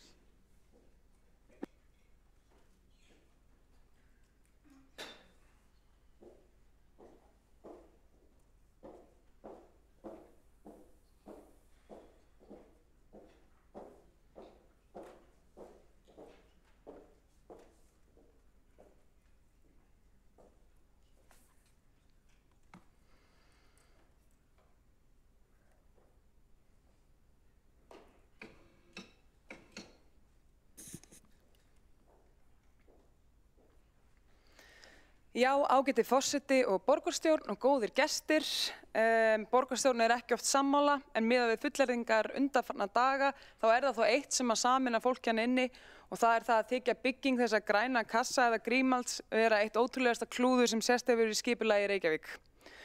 Þetta hefur bara gjörsamlega gengið fram af fólki og ekki bara íbúum, heldur líka ekki bara íbúum hérna blokkarinnar sem þurfa að horfa á græna kassan á hverjum einasta degi, heldur bara öllum landsmönnum. Þetta var það sem allir voru að tala í hverju einastu jólabúði. Þetta það sem kom fyrir við horfum allir á Skaupið og margir fóru á Ara og við skulum bara segja eins og þetta virkilega búið það liggja á fólki að þetta hafi getað gerst. Því ég held að sé óhætt að fullyrða það. En hér hafa borgarfulltrúar meirihlutans lýst yfir að þetta komið þeim algjörlega opna skjöldu og fulltrúar meirihlutans í skipulagsráði hafa sagst koma fjöllum og bara ekkert vitað þetta og mér þykir nefnilega svolítið merkilegt að nota þessa afsökun vegna þess að það þýðir að annarkvort eru bara borgarfulltrúar meirihlutans ekkert að sinna vinnunni sinni eða samþykkja bara allt sem kemur frá sviðinu hugsunarlaust og gæti þar bara alveg sleppt að mæta á fundina. Eða þá það kannski bara þannig að þeir átta sig ekki á því hvert kjarnahlutverk borgarfulltrúa Því það sko tilgangur okkar borgarfulltrúa, það sem við erum hér ráðin til þess að gera, að tryggja að það sé sýslað með sameiginlega sjóði og eignir okkar borgarbúa eftir vilja íbúa. Til þess erum við kosin, til þess sitjum við fundi hér í fagráðum og í borgarráði og hér í borgarstjórn. Og máli að íbúar, þeir geta, eins og ég margsinnis sagt, íbúar geta hvorki ráðið né rekið embættismenn. Og það eru íbúar sem eiga Reykjavíkurborg, það eru íbúar sem eiga borgarsjóð og það eru íbúar sem eiga borgarlandið. Það ekki kennitalan Reykjavík eða borgarkerfið eða örfáir einstaklingar hérna í ráðhúsinu. Íbúar kjósa svo borgarfulltrúa til þess að sitja í þeirra umboði og tryggja að borgarkerfið starfi eftir vilja íbúa.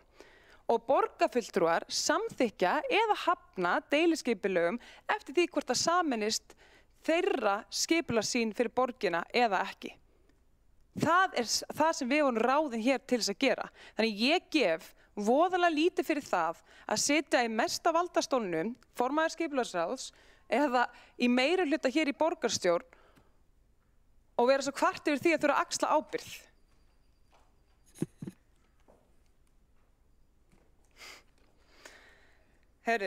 Þannig að það bara svolítið ótrúlegt, finnst mér, að meirihlutin ætla ekki í raun og veru að koma betur til móts við íbúa að mínum mati. Kerfi segir bara nei, sorry og kerfi hefur alltaf rétt fyrir sér. Mér þykir líka bara magna að það sé engin annar hérna í meirihlutanum en Dóra Björt Guðjónsdóttir formaður skipulagsráðs sem ætlar að hafa eitthvað þetta að segja. Fólk bara áhugalust hérna í meirihlutanum eða bara orðið svona samdöina? En talandi skipulagssýn meirihluta, Samfylkingarinnar, Viðreisnar og Framsóknar, þá finnst mér líka svolítið fyndið að heyra þau sem hafa sittið hér í valdastól í áratugi segjast allt innu núna fara að setja áherslu eða hafa alltaf sett áherslu á gæði og birtu. Það bara augljóslega rangt. Verkin sýna það. Og það eru fjölmörg dæmi og ég meina eitt bara mjög gott dæmi að núna rétt fyrir jól þegar þetta mál í hápunkti kemur deiliskipulag út af veðurstofuhæð sem hérna seinna í dag. Ég bendi þá á þeim fundi, við og hérna odditinn okkar í borgarráði, að það vantar allar upplýsingar skuggavarp í gögnin. Og við erum fullvissaðir um það að þá að setja inn gögn með upplýsingum skuggavarp. Og þetta bæði mál sem búið að fara í gegnum skipulagsráð og þarna komið til borgarráðs og svo núna hér í borgarstjórn vegna þess að við samþykktum þetta ekki. Nema svo þegar ég fer að skoða gögnin sem áttu þá innihalda ykkur upplýsingar skuggavarp, þá þau bara hvergi að sjá. Þannig ég fer í svakalega vinnu að fletta upp hverju einasta opinbera gagni eða gagni sem við höfum fengið hér í borginni, borgarfulltrúar, sem tengist þessari veðurstofuhæð til að sjá hvort að einhvers staðar væri minnst á skuggavarp og viti menn hvergi. Þetta var búið að fara í gegnum borgarkerfið og öllum stigum málsins þar til að ég og kollegi minn og við í Sjálfstæðisflokknum erum ábendingar og athugasemdir þetta. En enginn í meirihlutanum vildi taka mark á því. Þetta var bara business as usual. Við samþykkjum þetta, ekkert mál. Og þetta á hápunkti þessa máls sem við erum hér til umræðu og á sama tíma og að formaður skipulagsráðs segist hafa sko gæði í húsnæði og hagsmuni íbúa sér fyrir brjósti. Verkin bara sýna eitthvað allt annað og það magnaði við þetta vegna þess að við erum núna að tala þessa þéttingarstefnu og hér vilja menn segjast að þetta tengist ekki neitt þéttingarstefnunni eða hvernig sem hún og það náttúrulega farið strax í þá lausn að boða bara meira stjórnlyndi frekar en að bara axla ábyrgð á því, það þarf ekkert meira stjórnlyndi, það þarf bara meira af því að borgarfulltrúarnir sem eru við stjórnvölinn sinni vinnu. Það vita það allir. Jæja, ég meina ef að meirihlutin hefði kannski hlustað á íbúana sem kom með þessar athugasemdir, að þá værum við ekki hér, því að borgarfulltrúarnir eiga að vera öryggisventlanir. Það aftur kjarnahlutverk okkar. En eins og ég segi, það bara þannig að á verkunum að dæma, þá hefur þessi meirihluti sýnt það aftur og aftur að íbúar eru bara aukaatriði. Og það jafnvel svo augljóst að umboðsmaður Alþingis þarf að kvarta yfir því til þess að fá einhvers konar svar hérna frá borgarkerfinu. Og þetta eitthvað sem hefur legið fyrir lengi að væri vandamál, fjölmargir íbúar bent á, við í minnihlutanum margsinnis bent á, en það bara engin áhugi. Það bara engin heima eins og oddvitinn okkar sjálfstæðismanna orðaði það. Og já, talandi hérna skipulag og þéttingarstefnuna. Það magnaða að fyrir svona tæpum 100 árum þá byrjaði hérna innreið svokallast funkístílsins og það var í raun og veru rosalega brautryðjandi dæmi þar sem að borgaryfirvöld settu sér það markmið að það ætti ekki að skipta máli hvað við værum að byggja, í hvaða tilgangi eða fyrir hvern. Það ætti alltaf að setja sólarljós, grænsvæði og gæði húsnæðis í forgang. Þetta hefur núverandi meirihluti algjörlega lagt til hliðar og það sést. Það eins og fólk hérna sé einfaldlega bara staðráði í og hefur unnið hérna hörðum höndum að því að breyta Reykjavík í Skuggavík. Og hér bara allt gert þess að auka dimmu í borginni með því að þétta í burt allt beint sólarljós og eins og ég segi, hvert skipulagið fætur öðru fer í gegnum skipulagsráð og svo borgarráð þar sem að meirihlutinn sýnir hlutum eins og skuggavarpi mjög lítinn áhuga. Af því aftur, þessi sami meirihluti hefur hérna haft 10 til 15 til 20 ár eftir jafnvel 30 eftir hvernig þú vilt byrja að telja til þess að ákveða hvort að skuggavarp væri forgangsatriði hjá þeim eða ekki og augljóslega þeim alveg sama það hvort að íbúar fái beint sólarljós. Valshlíðarhverfið bara mjög gott dæmi það. Þar sem að íbúar fyrst og annarri hæð fá aldrei til sín beint sólarljós. Og þetta var eitthvað hverfið sem ég hef heyrt fólk hérna hrósa aftur og aftur. Ekki í lagi. En mér finnst, og eins og við höfum sagt hérna, ég og mínir flokksmenn hérna í Sjálfstæðisflokknum, að það algjört lágmark að koma til móts við íbúa með einhverjum hætti sem íbúa búseta og fara að skoða það almennilega hvar, við vitum augljóslega hvert vandamálið það bara ekki verið að sinna vinnunni sinni hérna, fyrir utan það bara að það ekki verið að hlusta íbúa, það einhver skeytt það þegar þeir komu með athugasemdir, það bara fjölmörg deiliskipulög sem hafa verið felld úr gildi nákvæmlega af þessum ástæðum, jafnvel þegar það hafa komið athugasemdir gennum íbúaráð sem hefur verið að benda á að deiliskipulagi mun ekki halda væri það kært til úrskurðarnefndar umhverfis- og auðlindaráðs, þá hafa meirihlutar, borgarfulltrúar og meirihlutar sér samþykkt að láti kæra það og það fellt úr gildi vegna þess að þeir þora ekki að axla ábyrgð. Það bara þannig. Þannig ég segi bara að ég held að það skilji og sjái það allir að þetta óviðunandi ástand að halda áfram með sama hætti. Og ég bara vona innilega að það verði farið vel ofan í kjölinn á því hverju þarf að breyta, varðandi það að hér sé raunverulega byrja að hlusta á íbúa og svara þeim þegar senda tölvupósta kannski og gera athugasemdir, ekki bara sagst hafa gert það. Og íbúar geta verið vissir það að við í Sjálfstæðisflokknum munum berjast eins og við getum til þess að þeir fái lausn sinna mála. Takk fyrir. Þá hefur borgarfulltrúinn lokið við mál sitt. Og næsta mælendaskrá borgarfulltrúinn Líf Magnúsdóttir.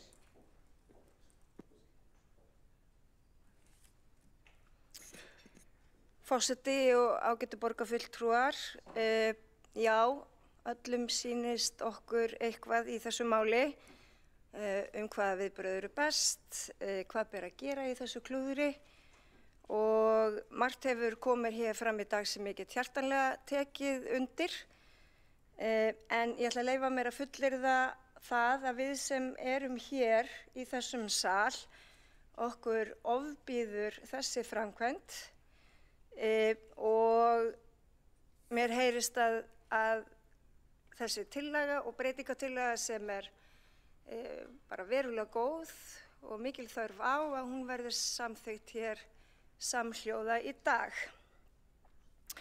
Og við Vinstri græn, við styðjum þessa tillögu sem liggur fyrir borgarstjórn og einnig styðjum við þá breytingatillöguna sem að Dóra Björk Guðjónsdóttir borgarfulltrúi las hér upp áðan.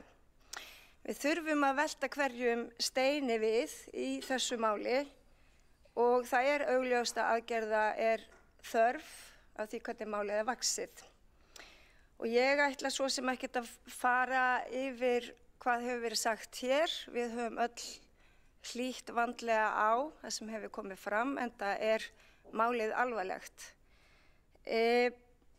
Sjálfri finnst mér að við eigum að finna byggingunni nýjan stað, þar sem hún stendur ekki í vegi fyrir fólk og skerðir lífsgæði þess og hef sagt það á öðru stað að klúðrinu þarf að kyngja og borgin þarf að axla ábyrgð, sína ábyrgð í þessu máli. En það auðvitað margt annað sem að kemur til og þetta verður ekki bara dregið upp úr einhverjum hatti hvaða aðgerð best til þess fallin til þess að sætta alla aðila málsins. En það okkar hlutverk, það það sem við þurfum að gera vegna þess að þó ég sé í Vinstri grænum og fyrst og fremst hér til þess að gæta almannahagsmuna að þá þeir ríkir á hverjum stað og það ýmislegt undir í þessu máli og réttur margra ríkur.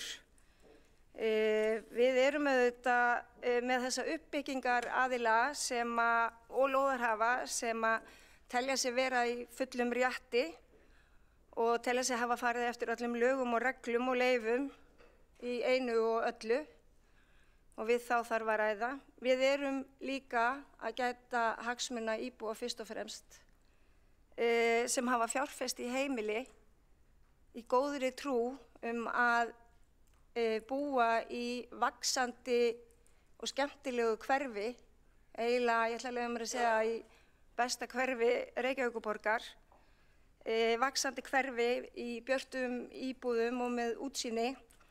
Og svo við auðvitað með rétt skipulagsyfirvalda til þess að ráðstafa lóðum til uppbyggingar fyrir samfélag, þar sem við getum öll verið á þess að skerða lífsgæði hverra annarra.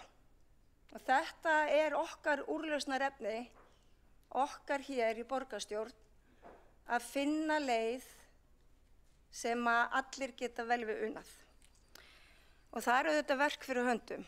Og þess vegna styðjum við Vinstri græn það að það verði farið í ítarlega úttekt, stjórnsýslu úttekt í þessu máli. Vegna þess að það líka vont að ef almenningur hefur þá upplifun af kerfinu að það sé strangt og smásmugulegt fyrir einstaklinga þegar það kemur á uppbyggingu, en það sé eins og villta vestrið þegar stóri fjársterkir framkvæmdaaðilar ákveða að byggja, þá okkur auðvitað vandi á höndum. Og við þurfum að endurvekja þetta traust til skipulagsyfirvalda, til borgarstjórnar. Vegna þess að borgarbúar og aðrir verða að geta treyst því hvernig staðið að skipulagsmálum í Reykjavík. Og í flestöllum tilfellum þá gengur þetta allt saman vel. En hér ýmsar brotalamir og þetta þurfum við að gaumgæfa til þess að geta líka tekið ákvörðun næstu skref. Ég með bókun frá okkur Vinstri grænum sem mig langar að lesa hérna upp í dag að endingu. Fulltrúi Vinstri grænna með leyfi forseta. Fulltrúi Vinstri grænna telur afar mikilvægt að stjórnsýslu úttekt á málefnum Álfabakka 2 verði unnin skjótt og vel. Reykjavík á mikið undir því að traust ríki til skipulagsmál í borginni og þeirra stofnana sem að þeim koma. Jafnframt mikilvægt að borgin axli ábyrgð sína í málinu og hafi forgöngu að finna á því lausn sem sé ásættanleg við alla þá aðila sem að því koma, en einkum þó við íbúana sem hafa fundið sér heimili í nýju og vaxandi hverfi sem hlúa þarf að. Ég hef lokið máli mínu. Borgarfulltrúin hefur lokið við mál sitt. Næsta á mælendaskrá borgarfulltrúin Alessandra Brím.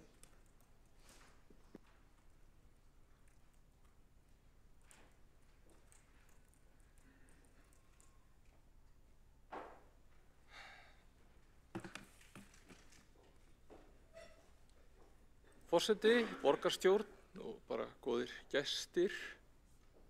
Þetta náttúrulega hrikalegt mál og ég tek bara undir að við þurfum úttekt á því hvernig þetta gerðist og ég tek jafnframt undir með Dóru Björt, borgarfulltrúa, að meira en bara stjórnsýsluúttekt þá ættum við að fara í það að undirbúa bara skýra reglur það hvernig eigi að standa hönnun og skipulagi til að tryggja að svona gerist ekki aftur. Sko, mér finnst þetta að hafa komið frekar mikið aftan að mér, bara svona í fullri einlægni. Ég var þarna formaður umhverfis skipulagsráðs 2022 til 2023 og það var á meðan Dóra Björt var í fæðingarorlofi. Þá voru sameinaðar 2 lóðir þarna og það var vegna þess að það hefði gengið illa að finna aðila sem að þessar lóðir hentuðu fyrir í tvennu lagi. Ég minnist þess ekki að það hefði verið mikil umræða hæðina eða nálægð við hús búseta þarna við hliðina, hvorki af hálfu sérfræðingar borgarinnar sem kom inn til að kynna þetta fyrir okkur, né frá borgarfulltrúum meirihlutans, né frá borgarfulltrúum minnihlutans. Það eins og það hafi bara ekki, við töldum að við værum þarna að samþykkja að þessu stígi þá vorum við að leita að því að fá inn verslun og þjónustu. Á þessu stígi vorum við að leita að skrifstofuhúsnæði. Og eins og ég skil það, þá töldum við þegar að Hagar vilja fara að koma þarna inn og það er þessi uppbyggingaraðili sem kemur og er hann í milligöngu, þá teljum við að það sé verið að skipuleggja höfuðstöðvar fyrirtækis, skrifstofur, kannski eins og ég segi, kaffihús eða eitthvað á jarðhæðinni. Og ég veit ekki alveg hvernig sá mismunandi skilningur borgarinnar annars vegar og Haga hins vegar hvað væri að koma þarna varð til, en hann allan varð til. Og ég skil ekki alveg hvernig það var. Nú er ég búinn að skoða fundagerðina þarna fyrir þennan fund. Þetta var áður en að þessi tiltekni aðili kom, þetta var bara þegar við vorum ennþá í einhverju föndri með lóðina í þeirri von að fá einhverja til þess að sýna henni áhuga. Ég man að það hefði gengið frekar illa að búið að skipta henni upp og sameina hana nokkrum sinnum. Og ég minnist þess ekki að neitt okkar hafi haft neina sérstakar ágjur á þessu á þessum fundi allavega. En reyndar, Arnarnesvegur var þarna, það var nýtt deiliskipulag fyrir hann að koma inn á þessu fundi og það var held ég langstærsta máli sem við vorum öll að pæla á þeim fundi. Þannig að það getur útskýrt af hverju, ég man ekki nákvæmlega eftir þessar umræðu, en já, svo vil ég kannski segja að það virðist líka vera, ofan á allt hitt, að okkar sérfræðingar á einhverju skipulagssviði hafi vanmetið hversu mikið væri hægt að byggja þarna. Út af því að fermetrafjöldin á lóðinni væri þrátt fyrir allt ekki það mikill. En svo virðist vera að það hafi verið farið framhjá því, eða ekki farið framhjá, bara það hafi verið horft framhjá því að fermetrafjöldin gæti samt búið upp á töluverða hæð með því að byggja bara mjög hávaxna fyrstuhæð sem að væri ekki eins margir fermetrar þannig séð eins og að húsið var á mörgum hæðum. Og eins og ég skil þá var það grundvelli þessa mismunandi skilnings á mögulegri hæð sem að starfsfólk borgarinnar segir fólki að það þurfi ekki að hafa áhyggjur af hæð hússins, ekki af því að það hafi viljað ljúga eða fela neitt, heldur af því að það hafi einfaldlega ekki átt að sjá þessu möguleika í þessu tilfelli.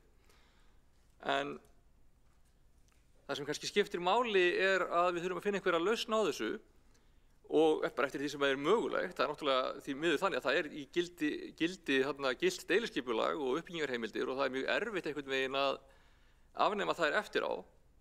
En við þurfum líka að reyna að koma til móts við það sem hægt þarna eins og við getum og bara reyna þeirra laga sem í gildi og bara þannig að við séum ekki að ganga gegn lögum eða þannig.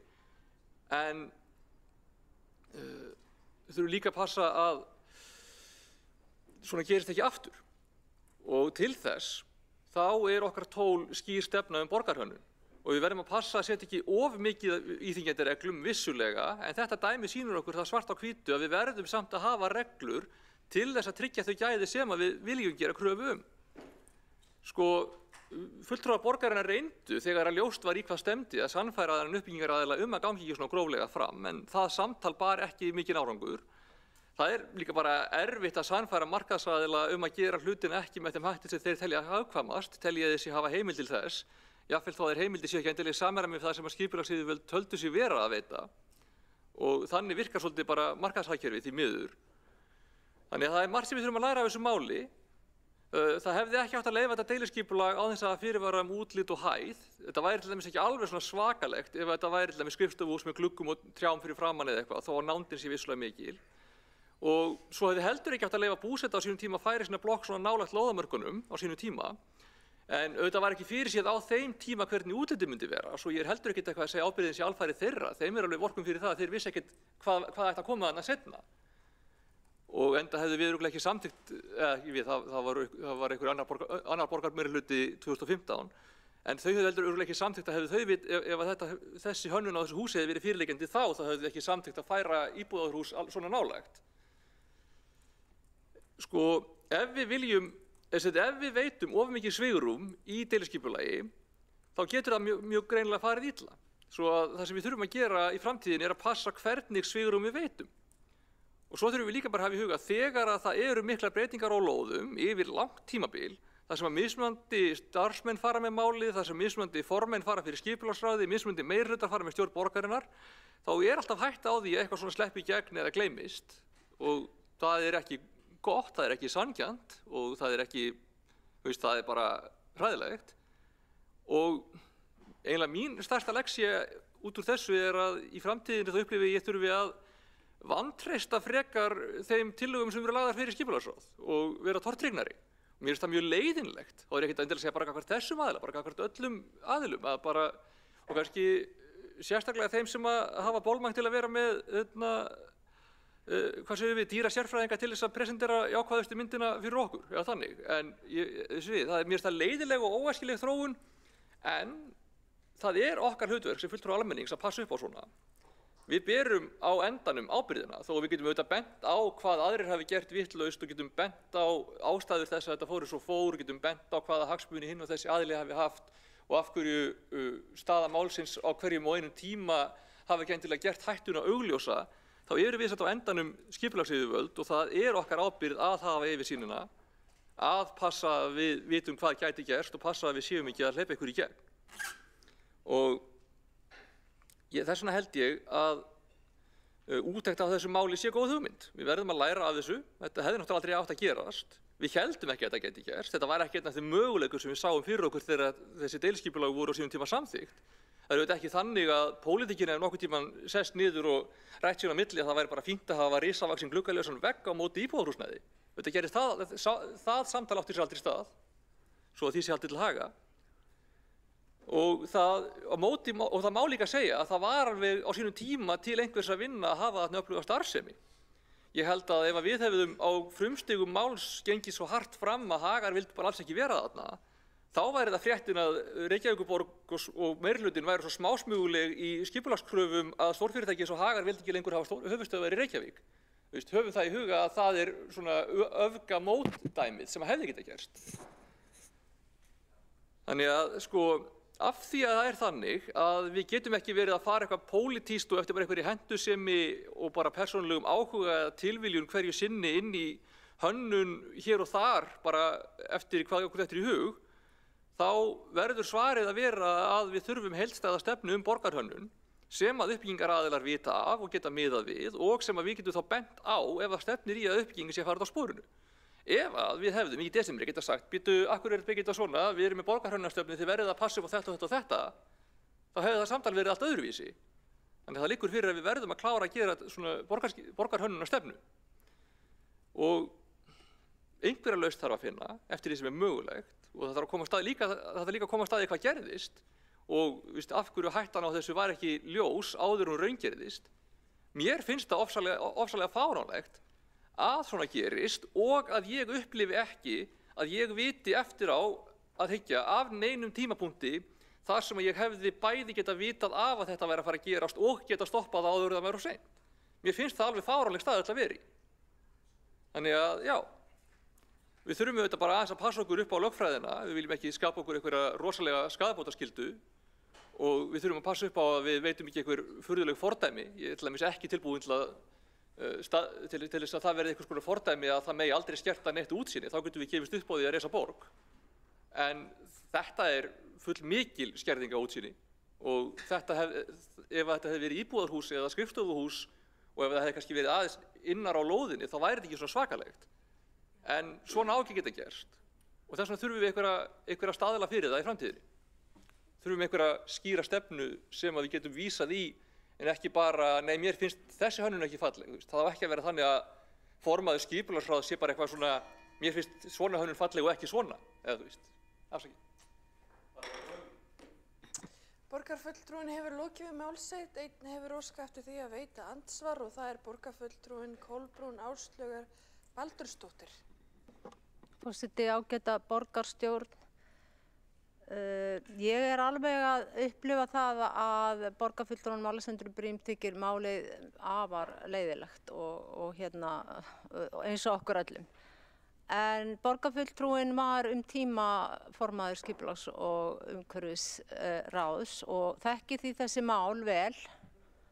Og ég er aftur svona að hugsa að núna meðan að verið er að halda áfram að byggja skemmuna þarna, að þá sé verið að auka skaðabótaskyldu borgarinnar bara með hverjum deginum því að segjum sem svo að það er nú eftir að þurfa að rífa þarna hluta eða allt, að því fleiri fjalir og spýtur og naglar sem koma í þetta ferlíki því dýrara verður þetta að taka hana niður. Og það er tala hérna, þessir skipulagsfrömmur hérna, tala eins og það sé engin tenging við framkvæmdina sem þarna er að fara fram. En samt á að skoða lausnir. Ég bara, að því ég hef tækifæri til að spyrja hérna, hefur borgarfulltrúinn Alexander Briem ekki áhyggjur af þessu, að með hverjum deginum sé bara vaxandi skaðabótaskylda? Þá hefur borgarfulltrúinn lokið við það að veita andsvar og svarar andsvari borgarfulltrúinn Alexander Briem. Forseti, já, auðvitað hef ég áhyggjur af því, en ég hef líka áhyggjur af því að ef við myndum fara að stöðva framkvæmdir sem eru með gilt deiliskipulag, eru með gilt byggingarleyfi og, hvað segir maður, það væri bara pólitísk ákvörðun að okkur þykir þetta ljótt en að framkvæmdaaðilinn sé ekki að brjóta neina reglur, sé ekki að brjóta deiliskipulagi, sé ekki að brjóta nein lög, þá værum við orðin skaðabótaskyld þar. Þannig að ég held að þetta er bara erfið staða. Og ég vil heldur ekki, eins og ég segi, skapa það fordæmi að maður sé að stöðva framkvæmdir bara á einhverjum, hvað segjum við, fagurfræðilega ástæðum sem er ekki í samræmi við lög. Ég er alveg sammála því að þetta er hrikalegt, en ég held að það væri mjög, og þess að ég vilji bara gefa mér, ég er ekki lögfræðingur, en ég held að það væri mjög kæranleg ákvörðun að stöðva framkvæmdina. Þá hefur borgarfulltrúinn lokið við að svara andsvari og veitir andsvari öðru sinni borgarfulltrúinn Kolbrún Áslaugar Baldursdóttir. Forseti, ágæta borgarstjórn, þetta er bara svo ótrúleg staða. Ég meina, talandi lausn, því að í lausn felst að einhvers konar niðurrið. Við erum klárlega að tala hvort það eru lækkun eða helmingurinn fer eða öll skemman fer. Ég meina, það verður aldrei öðruvísi lausn en að það verður eitthvað niðurrið. Hvernig er þá hægt að halda áfram bara að reisa bygginguna, reisa skemmuna? Þannig ég held að hér bara má ótti og hræðsla við eitthvað lögfræðilegt dæmi ekki ráða för. Það verður að tala saman. Þessi aðilar sem koma að þessu máli, skipulagsyfirvöld í Reykjavík og hönnuðir og eigendur og framkvæmdaaðilar verða að tala saman og það verður að koma beiðni héðan að stoppa framkvæmdina meðan verið að skoða mögulegar lausnir. Ekki bara sitja hér og bíða og fundur í lok janúar, ég meina skemman verður full klárið áður en að við vitum af. Borgarfulltrúinn hefur lokið við að veita andsvar öðru sinni og svarar þá andsvari öðru sinni borgarfulltrúinn Alessandra Brím. Já, ég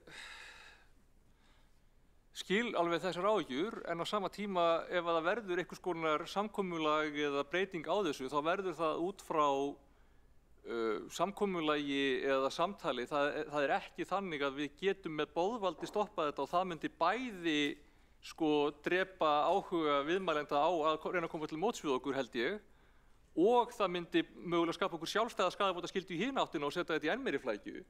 Þannig að ég held að við þurfum að vinna í því að sjá hvort það sé einhver milding sem hægt er að ná, en henni verði ekki náð fram með skipulagsákvörðun eða með því að senda kröfu að stoppa framkvæmd. Ég held að það myndi bara, eins og ég segi, gera það erfiðara að ná niðurstöðu og búa okkur til mögulega búa okkur til sjálfstæða skaðabótaskyldu í hina áttina. Borgarfulltrúinn hefur lokið við að svara andsvari öðru sinni og telst og andsvörum undir þessari ræðu lokið. Forseti minnir borgarfulltrúa á að ávarpa forseta í upphafi máls. Og næstur á mælendaskrá er borgarfulltrúinn Helgi Ás Gretarsson.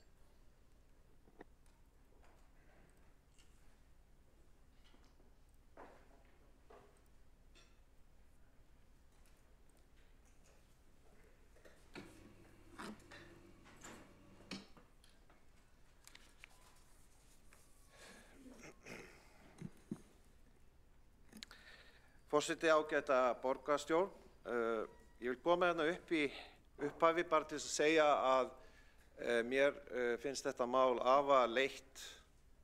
Ég ólst uppi þarna steinsnar frá og það er mjög erfitt að horfa upp á þetta sem bornum og manni sem ólst upp í Neðra Breiðholti og sérstaklega þá líka í tengslum við þá miklu íþróttastarfsemi sem er á ÍR-svæðinu.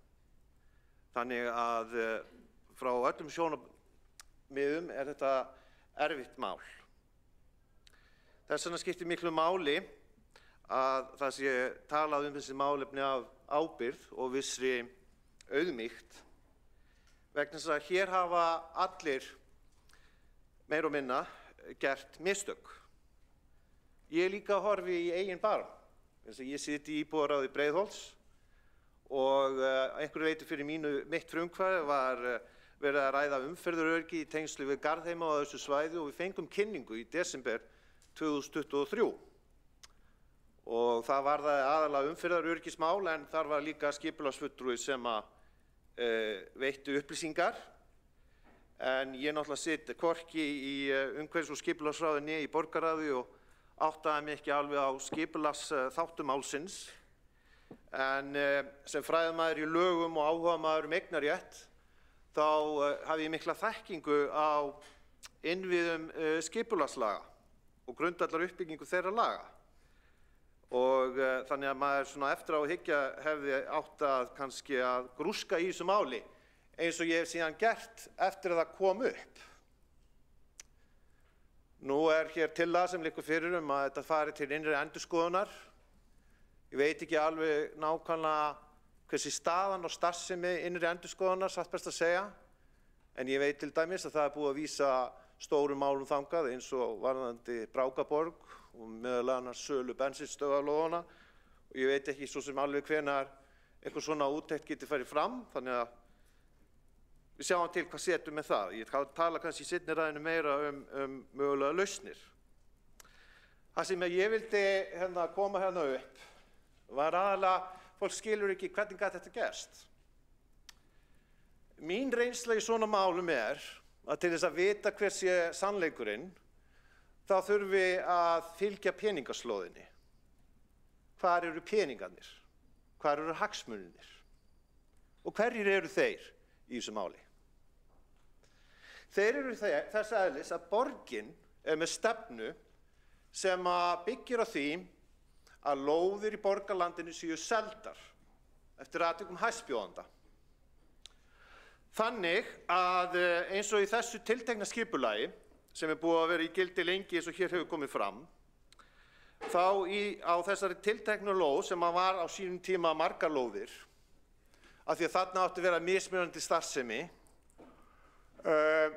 þá var sem sagt lagt upp með það í mars 2019 á hálfu borgarráðs að heimila tilteknar uppbyggingarheimildir, og það gert af hálfu skrifstofu sem deild sem hluti af skrifstofu borgarstjóra og borgarritara og eins og borgarfulltrúinn Hildur Björnsdóttir nefndi hluti af athafnaborginni.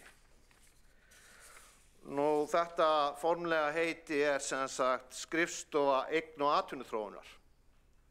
Punkturinn sá að sú skrifstofa hún hefur verið gagnrýnd, meðal annars í skýrslu innri endurskoðunar í braggamálinu.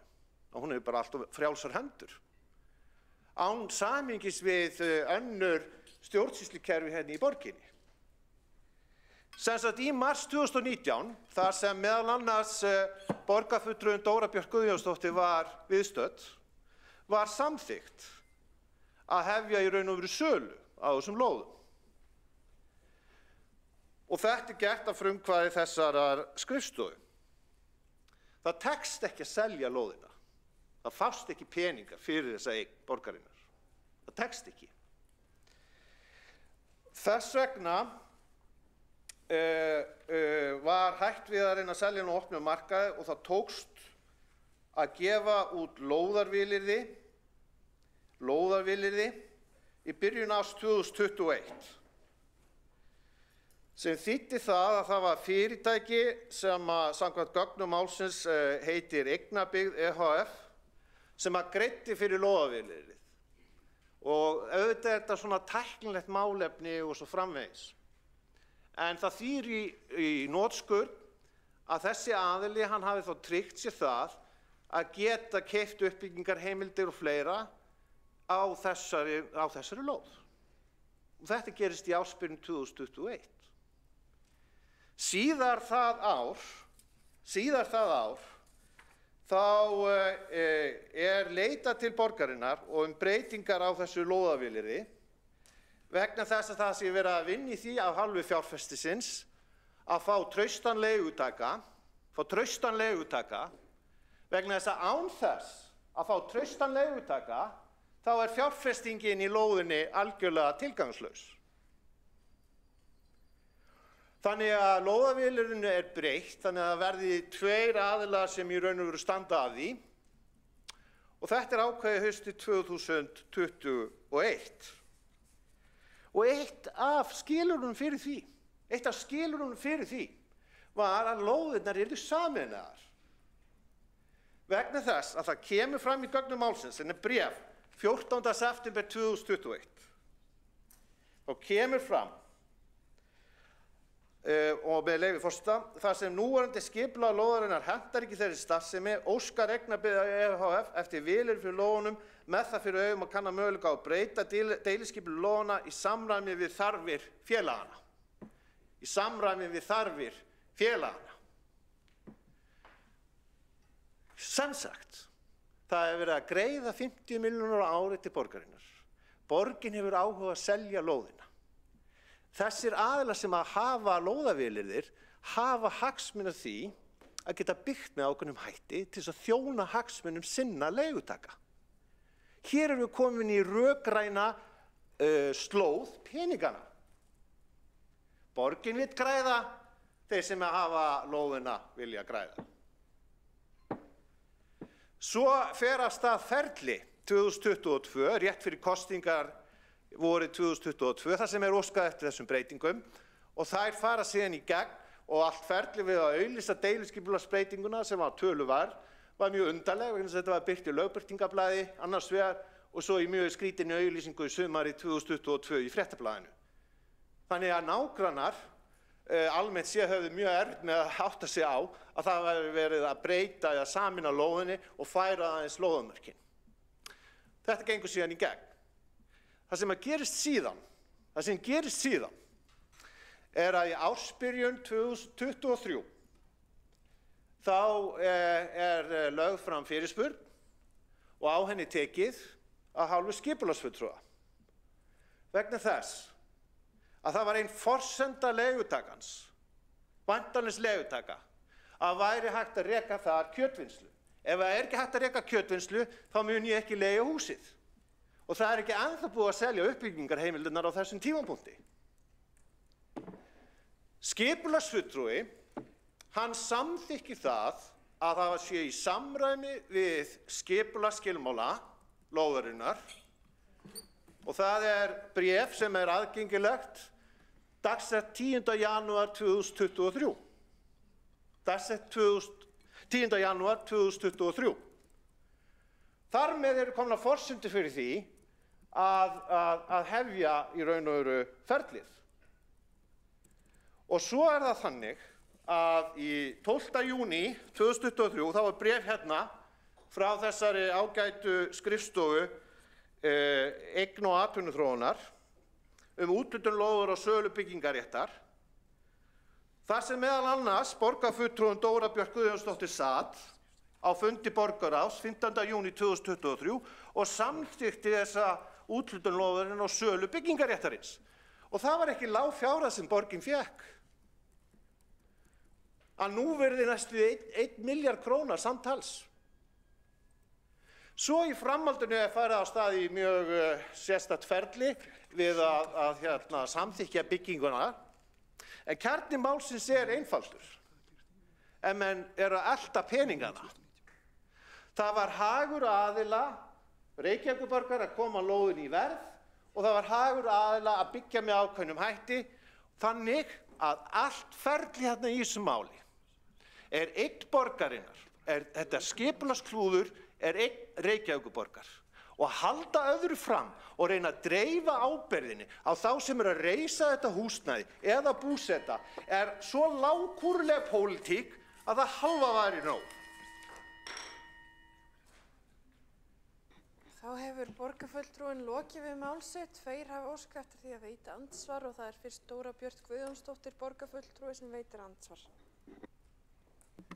Forseti, fyrst að borgarfulltrúinn Helgi Ás Grétarsson að tala skrifstofu eigna- og atvinnuþróunar, þá vil ég bara upplýsa það að skrifstofu eigna- og atvinnuþróunar var lögð niður mitt ár 2019 einmitt í kjölfar Braggamálsins og ef að borgarfulltrúinn þekkir ekki til þá eignaskrifstofa staðsett undir fjármála áhættustýringarsviði, þannig að það virðist vera að borgarfulltrúinn hafi einhverja ununa því að skapa einhverja hugrenningatengsl sem ekki eru fyrir hendi einmitt út af að það var ráðist í gigantískar breytingar í kjölfar Braggamálsins sem voru stjórnsýslubreytingar sem voru mjög umfangsmiklar. Þar á meðal var sú skrifstofa lögð niður og verkefnin fær til og miklar breytingar gerðar þarna bara. Og ég hef aldrei neitað því að vera á einhverjum fundum þar sem við erum að útdeila lóðum með öðru. Ég hef talað skipulagið og það skipulagið sem við erum að ræða sem var ekki gott og þar stendur það sem ég hef sagt. Þannig að óþarfi að vera að gefa í skyn að ég hafi farið með rangmál. Ég hef ekki gert það á neinum tímapunkti. Hins vegar undarlegt að hlusta á fulltrúa Sjálfstæðisflokksins láta eins og þetta komið gífið þegar þeir hafa samþykkt þetta mál ítrekað á mörgum fundum og skipulagið þessu tengt. Borgarfulltrúinn hefur lokið við það að veita andsvar og svarar þá andsvari borgarfulltrúinn Helgi Ás Grétarsson. Forseti, ágæta borgarstjórn, ég þakka borgarfulltrúanum Dóru Björk Guðjónsdóttur fyrir ábendingunum og athugasemdirnar. Kjarni málsins það breyti þó því ekki hvað sem að þetta apparat heitir nákvæmlega, þá funksjónin meira og minna svo sama. Hvers vegna án samráðs við viðkomandi fagráð verið að leggja fram í júní fyrir borgarráð að selja lóðun og byggja þetta upp? Hvers vegna ekkert upplýst fyrir kjörna fulltrúa bæði þá eftir atvikum í meirihluta og í andstöðu að það sé í lagi að vera með kjötvinnslu á þessari lóð í ársbyrjun 2023?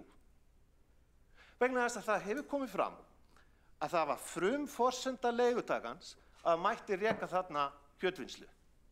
Og það mjög sérstakt þegar þú skoðar skipulagsskilmálana að það sé í lagi að reka slíka starfsemi á þessum stað. Þannig að ég biðst velvirðingu á því hafi ég farið rangt með einhver heiti eitthvað slíkt. Það breytir því ekki að aðilinn sem var að standa í því að leggja þetta fram fyrir borgarráð í raun og veru sá sami. Borgarfulltrúinn hefur lokið við að svara andsvari. Óskar borgarfulltrúinn eftir að veita annað andsvar? Nei. Veitir þá næst andsvar borgarfulltrúinn Alexander? Ég fell frá það. Ég ætlaði bara að segja nákvæmlega sama og Dóra Björt sagði. Borgarfulltrúinn hefur fallið frá andsvari og þá næst á mælendaskrá borgarfulltrúinn Kolbrún Áslaugar Baldursdóttir.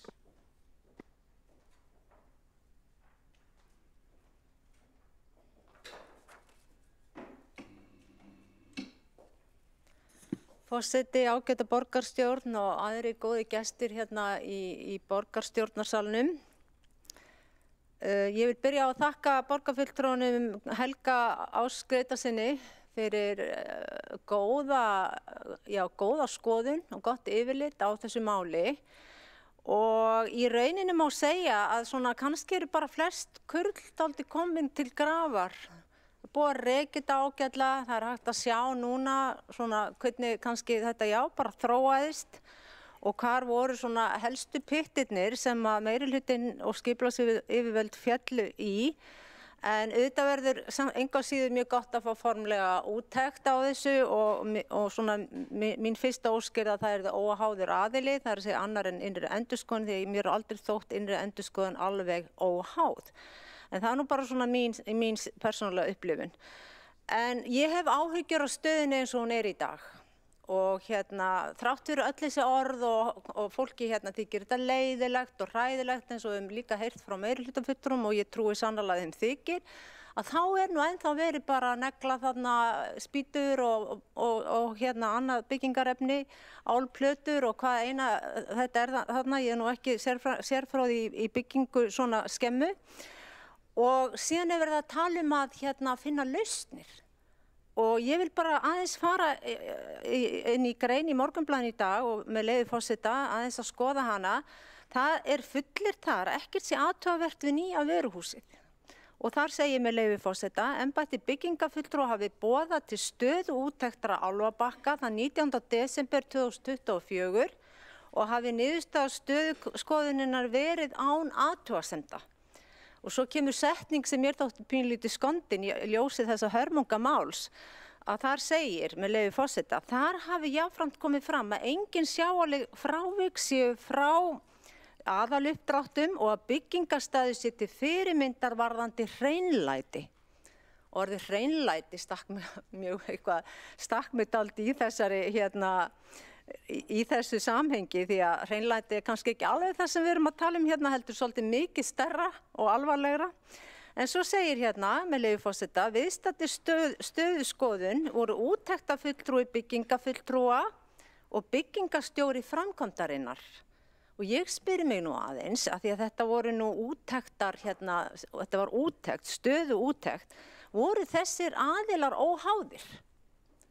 Er hægt að ætlast til að þeir hafi komið þarna með svona dálítið hlutlausa sýn, þessir tveir? Ég veit það ekki. En með hliðsjón af framangreindu telur byggingafulltrúi ekki tilefni til að stöðva framkvæmdir á Álfabakka 2A til 2D, segi jafnframt í bréfi byggingafulltrúans. Sko, hér erum við bara með mjög sérkennilega stöðu. Ég heyri frá fólkinu og skil að það er kallað eftir að skemman sé rifin.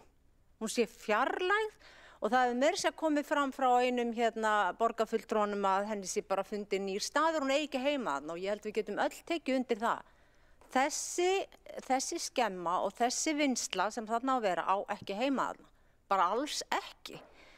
En á sama tíma og borgarstjóri er nýlega búin að segja að þetta er hræðilegt, við verðum að finna lausn og formaður umhverfis- og skipulagsráð segir það sama og tekið undir hversu ömurlegt þetta er, þá að halda áfram að byggja skemmuna á morgun og daginn þar og eftir og áfram.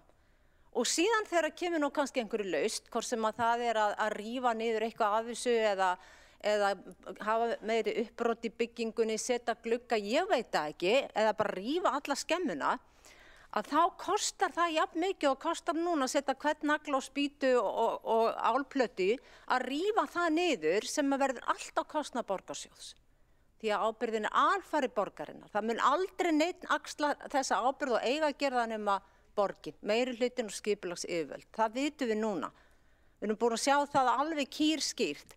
Og borgarsjóður, fólkið í borginni, peningar fólksins í borginni, skattgreiðendur eru að fara að borga þennan skaða. Og við ætlum bara að reyna að hafa hann eins stóran og hægt í stað þess að skipulagsyfirvöld hafi núna verið löngu jafnvel fyrir jól komnir í samtal við þá sem eru að framkvæma þetta, eigendur, hönnuði, þá sem eru með allt þetta vald þarna og grátbiðja þetta fólk að viljið gjör svo vel að hingra aðeins núna, það er verið að endurskoða málið, við verðum að finna leið því að íbúar geta ekki búið við þessar aðstæður.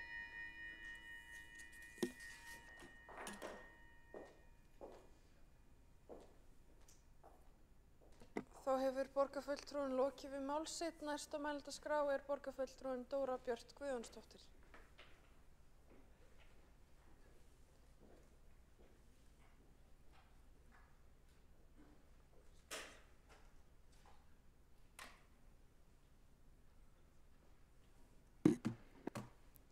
Forseti, ágætu íbúar og ágæta borgarstjórn. Það sem skiptir máli hér í dag er traust. Traust á ferlana okkar, á kerfin okkar og að þau virki og að þau þjóni íbúum. Og ef ferlarnir okkar eru brotnir, að þá traust á að þeir verði lagaðir. Því ekkert er fullkomið og það má alltaf bæta. Það skiptir máli að þessi traust á að allt verði gert til að laga þetta hús. Og við ætlum að gera allt þetta. Oftast gengur skipulag vel, en hér gekk það ekki vel. Og við vitum önnur álitaefni þar sem hlutir hefðu betur mátt fara og við erum auðmjúk gagnvart því. Við viljum bregðast við og neitum ekki ábyrgð og erum að bæta ferlan okkar og viljum ganga lengra. Ég held að íbúarinn ekki að hlusta á rifrildi kjörinna fulltrúa sem eru sammála hvert beri að stefna í þessu efni. Rifrildi hvað? Hver hefur mest rétt fyrir sér? Er það ekki bara ansi léleg umræða sem skilar litlu? Þegar talað ábyrgð, þá verður að tala ábyrgð allra sem að verki hafa komið. Ábyrgð að hendi fulltrúa Sjálfstæðisflokksins sem fóru mikinn hér í pontu fyrir í dag. Þá er allt í lagi að muna það að fulltrúa Sjálfstæðisflokksins og þar að meðal fyrrum og núverandi oddviti hafa samþykkt skipulag fyrir þessa lóð á mörgum fundum. Á þess að segja neitt. Hver hafði mest rétt fyrir sér á þessum fundum? Og ég er samt ekki að benda neinum fingri, ég er bara að segja að það er þörf á því að taka þessa umræðu og hugsa hvert við ætlum að stefna og tala það. Því að við erum öll svolítið sek og við höfum öll svolítið brugðist. Og við verðum öll að bæta og standa saman að því. Og ég held að við séum sammála það. Nú virðist vera stórt stef að það sé skrítið að við hefðum ekki vitað í hvað stemdi og tala mikið það, eins og það sé eitthvað skrítið og skrítið að við skulum tala það. En ég reikna með að okkar ákvarðanir hér í meirihlutanum hafi byggt á sömu forsendum og takmörkuðu upplýsingum og ákvarðanir fulltrúa Sjálfstæðisflokksins sem samþykktu allar þessar breytingar. Það lágu ekki fyrir teikningar. Það er málið. Þess vegna vissum við ekki í hvað stemdi. Þegar við höfðum eitthvað málið að segja, þegar við vorum að samþykkja skipulagsheimildir, þá vorum við að samþykkja ófyrirsjáanlegar heimildir, þar að segja ekki teikningar. Vegna þess að við samþykkjum ekki teikningar við kjörnu fulltrúar.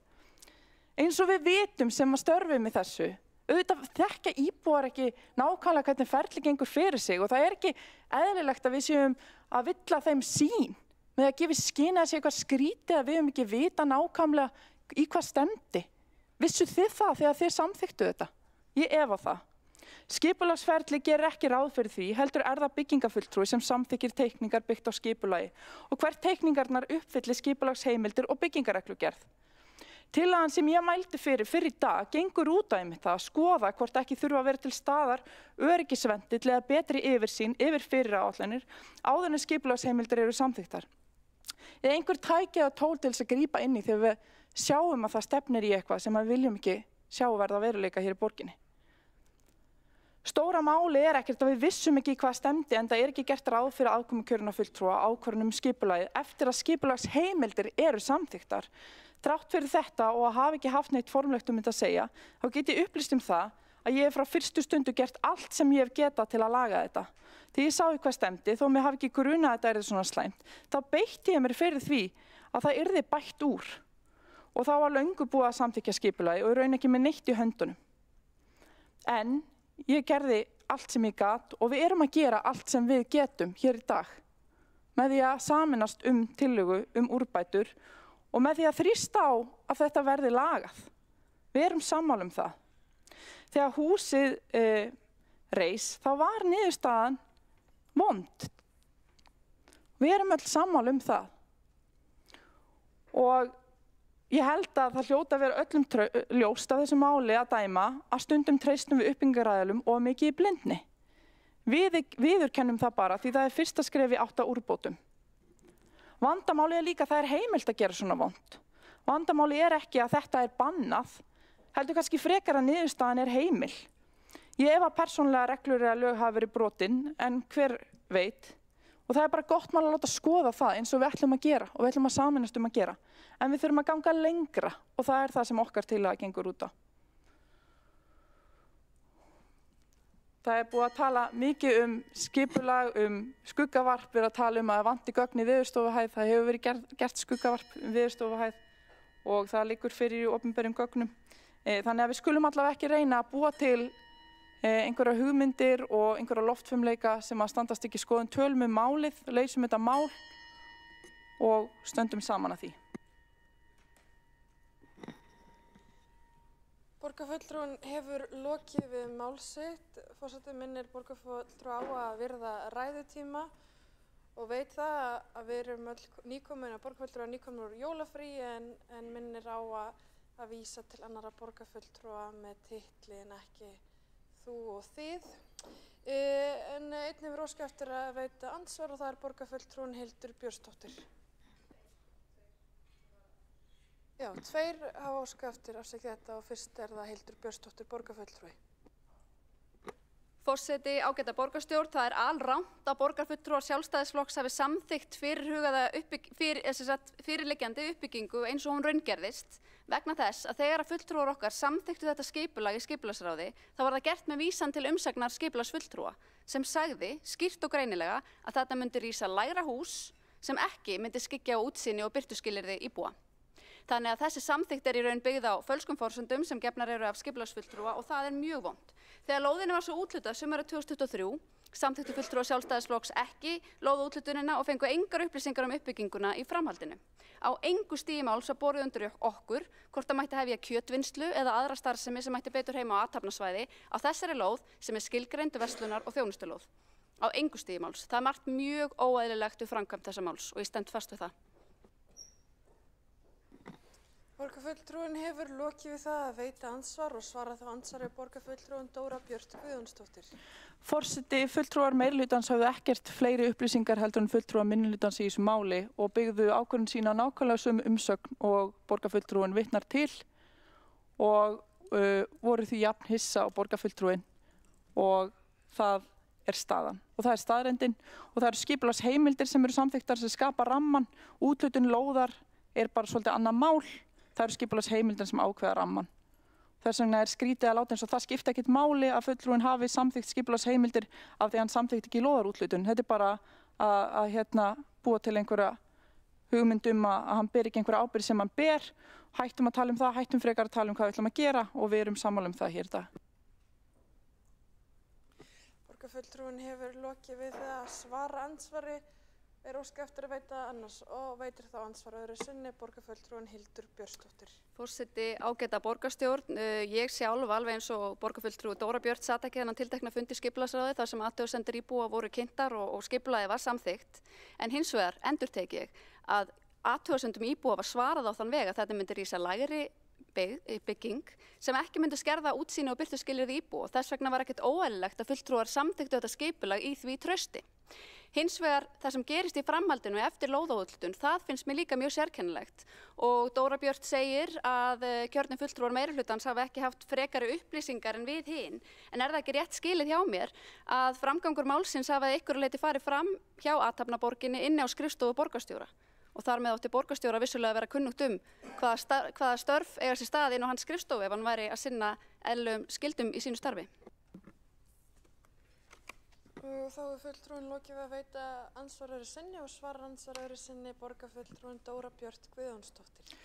Forseti, ég vil ekki fara í þetta en fyrst að fulltrúin neitar því að hafa komið að þessu þá bara hér fundargerði þar sem stendur nafn fulltrúans þar sem að þetta skipulag samþykkt og að auglýsa það og svo þegar kom úr auglýsingu held ég líka og þetta náttúrulega nokkrum tímapunktum sem þetta samþykkt, eitt 2022, eitthvað 2019, þar fyrrum oddviti Sjálfstæðisflokksins á staðnum, þannig þetta ég held að það sé kannski ekki stóra málið og ég ætla ekki að svara fyrir borgarstjóra eða það sem gerist innan athafnaborgarinnar, ég kem ekki að því svona almennt og þetta við erum að tala hvað hlutverk kjörnir fulltrúar, hvað kjörnir fulltrúar hafa komið að í þessum skipulagsheimildum og það það sem ég að vísa til. Borgarfulltrúin hefur lokið við að svara andsvari varðar athugasemd, bera þau sakir? Já, forseti heimilar stutta athugasemdir til þess að bera á sér sakir. Forseti ágæta borgarstjórn, sú sem hér situr samþykkti vissulega að skipulagið fari í auglýsingu, það gerum við almennt en það auglýsing lögbundið samráðsferli og við teljum jákvætt að kalla fram sjónarmið íbúa. Í kjölfarið fengum við sjónarmið íbúa sem höfðu einmitt áhyggjur af útsýni og birtuskilyrðum. Á fundunum sem þær athugasemdir voru kynntar var ég ekki viðstödd. Við fengum svo skipulagið til staðfestingar í borgarráði og þar satt ég. Borgarfulltrúin hefur lokið við það að gera stuttu athugasemd og veitir þá næst andsvar borgarfulltrúin Ragnhildur Alda María Vilhjálmsdóttir. Já, ég að svara varandi þetta með Veðurstofuhæðina. Ég fór til þess á síðu skipulagsins, hvað heitir þetta fyrir? Skipulagsgátt eða whatever, allavega ég las hvert einasta gagn sem að við höfum fengið borgarfulltrúar og ég bara sérstaklega prófaði jafnvel að setja bara í Google Find skuggavarp og ég hef ekki fundið eitt einasta sem að segja til hvernig skuggavarp þarna. Ég jafnvel sendið post út af þessu á sviðsstjóra en ég fekk engin svör frá henni.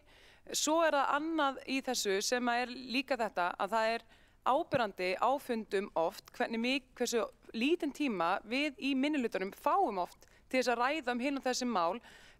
Ég jafnvel sjálf tekið upp á því að láta vita ég muni spurja og ræða þennan og þennan lið vegna þess að aftur og aftur það bara í raun og veru stýrt fundurum þannig að við höfum bara engan tíma til þess að virkilega kafa ofan í málin og það litið og maður fær bara raun og veru alls konar móral frá öðrum fundarmönnum á fundunum fyrir að vera með ítarlega spurningar oft til starfsmanna eða jafnvel annarra borgarfulltrúa. Bara svo það sé sagt og svo ég reyndar með annað sem ég vil að segja en það verður bara að vera í næsta ansvari. Borgarfulltrúin hefur lokið við að veita andsvar, forseti minnir aftur borgarfulltrúa að virða ræðutíma en svarar þá andsvari borgarfulltrúin Dóra Björt Guðjónsdóttir. Forseti, það kemur bara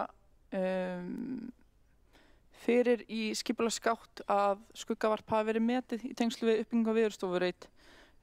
Sömuleiðis var frekar ítarlega að fara yfir þetta opnum íbúafundi Veðurstofu hæð Veðurstofureitin og þar kemur bara í ljós að það ekkert skuggavarp á nærliggjandi byggð og það ennfremur þannig að það var ekki bara gert skuggagreining, það var gert sólargreining, birtugreining í húsnæði út frá frekar svona þróuðum viðmiðum sem eru í raun umfram það sem að almennar kröfur eru gerðar og meðal annars út frá nýjum ljósvistakafla sem var þá ekki einu sinni samþykktur og það kom allt vel út og mér skilst að þær upplýsingar hafi alveg fyllt að þetta mat hafi verið gert en matið var bara það jákvætt að kannski var ekki talið þörfa á að sýna fram á því að niðurstaðan var mjög skýr en ég held að það sé ekkert vandamála að senda borgarfulltrúnum gögn en þetta líka bara á netinu í opnum fundi. Borgarfulltrúin hefur lokið við að svara andsvari. Forseti finnst rétt að minna borgarfulltrú á að halda sig við umræðuefni þessa dagskrárlið en Veðurstofureiturinn hér ekki til umræðu og ekki heldur fundarsköp almennt. En þá veitir öðru sinni andsvar borgarfulltrúinn Ragnhildur Alda María Vilhjálmsdóttir. Já, ég ætla bara að segja í þessu að ef eitthvað ekki í gögnunum sem koma fyrir okkur kjörna fulltrúa á sama tíma og við að samþykkja deiliskipulag sem það varðar, að þá ekki hægt að ætlast til þess að kjöri fulltrúi sem situr einhvers staðar hafi vitað einhverjum fundi sem var fyrir mínast tíð hér. Og það einmitt vandamálið, er það ekki? Að þegar það óskað eftir gögnunum það á fundi sem ég gerði á þessum tiltekna borgarráðsfundi, að þá ekkert engin gögnum þetta sett inn. Og fyrir utan að því sögðu allt sem var nú skipulagsgátt aftur, það sem kemur þar inn, það sem athugasemdir frá íbúum eiga að berast, þar var ekki verið að skoða skuggavarp milli húsa. En annað í þessu sem líka bara kannski máli með þessa breytingatillögu sem að meirihlutinn að koma með á okkar tillögu, hún líka frekar áhugaverð, vegna þess að við erum að leggja til að hér veri farið ofan í sauminn á því hvers svona hluti geta gerst. Og áður en að við erum komið niðurstöðu í það mál, þá ætlar meirihlutinn að koma með einhverja tillögu sem á að breyta þessu. Hvernig væri bara að kanna hvað það færi úrskeiðis og vera bara svolítið auðmjúkur gagnvart því hver sú niðurstaða verður og svo þá komið tillögur. Mér finnst þetta verið til marks í raun og veru það að það eigi ekki að fara að hlusta. Borgarfulltrúinn hefur lokið það að veita andsvar öðru sinni. Forseti áréttar aftur að hér ekki til umræðu veðurstofureiturinn, hér til umræðu mál nr. 3 og 5 á útsendri dagskrá og ber borgarfulltrúinn að halda sig við það umræðuefni sem hér til umræðu. En svarar þá andsvari borgarfulltrúinn Dóra Björk Guðjónsdóttir?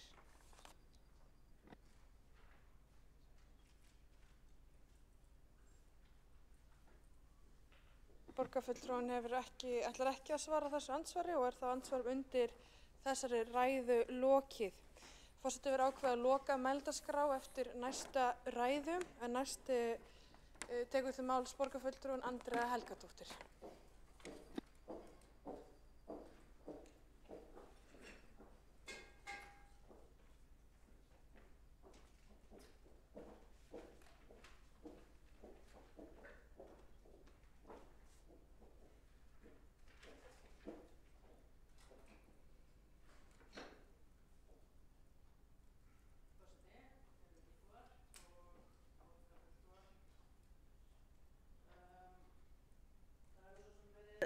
Nefnt flest það sem ég hef verið að hugsa í þessu máli. Við ræddum þetta ansi ítarlega á náttúrulega lokuðum fundi umhverfis- og skipulagsráðs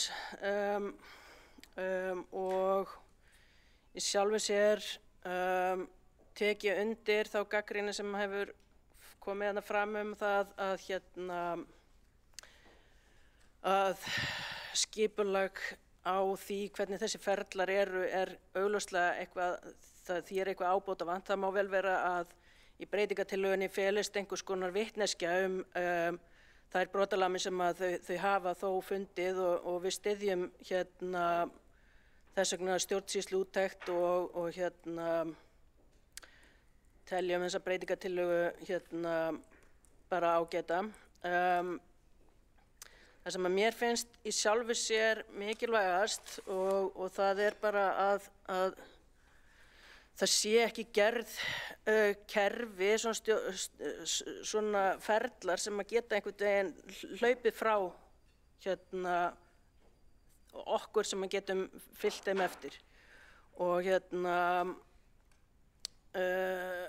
ég bara hlakka til að heyra hvernig á að bæta úr því. Í sjálfu sér myndi ég kjósa að þarna yrðu stöðvaðar framkvæmdir bara til þess að passa þetta bara fari ekki lengra heldur en að það nú þegar farið. Þetta náttúrulega bara hræðileg staða og en það náttúrulega líklegt að skaðabótaskylda eins og í svona samfélagi eins og við búum í að hún sé bara miklu erfiðari fyrir almenna borgara að standa það yrði bara stærri skaðabótaskylda ef við færum eitthvað að stöðva peningavaldi sem þarna á ferðinni. Svo að það nú bara eins og það en ég myndi kjósa með því að við myndum stöðva þessar framkvæmdir þó að það myndi kosta okkur einhvern pening því að þetta bara, það gengur ekki upp að svona aðilar geti bara vaðið áfram án þess að hugsa neitt fólki sem þarna í kring. Mér finnst það skrítið að fyrirtæki vilji standa í svona og það vilji fara svona gegn sínum næstu nágrönnum. Ég sé bara ekki alveg hvað liggur að baki innan í svoleiðis fólki. Ég vil bara segja það hér eins og en af því að það svona flest sem ég myndi vilja segja þetta mál komi fram, annað heldur en það að til þess að koma í veg fyrir svona skipulag og svona mistök og það augljóslega einhver glufa fyrir það í kerfinu hjá okkur, að þá þarf að skipuleggja einhvers konar jaðarsvæði þar sem íbúabyggð og athafnasvæði eða iðnaðarsvæði að mætast, þar sem einhvers konar skilgreining og meiri takmarkanir bara á því hvernig hægt að byggja þar upp svo að þar sé manneskjulegt umhverfi sem skapar ekki hættu eða ónæði fyrir íbúa og sem skerðir ekki lífsgæði á þennan hátt eins og þarna hefur verið gert. Og ég veit nú ekki alveg hversu margir hafa farið þarna og staðið þarna á útisvæði íbúðinnar og jarðhæð sem verður mest fyrir áhrifum af þessu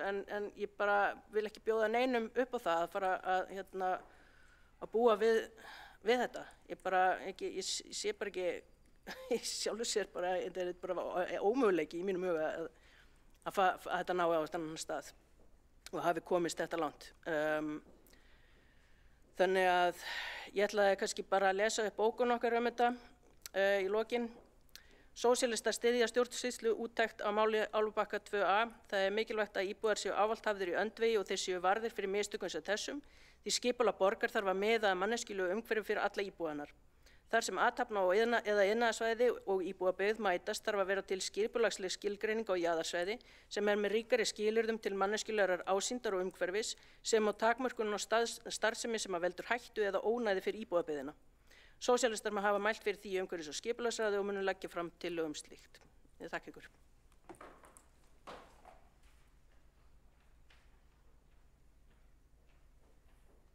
Borgarfulltrúinn hefur lokið við mál sitt. Næstur á mælendaskrá borgarfulltrúinn Helgi Ás Grétarsson.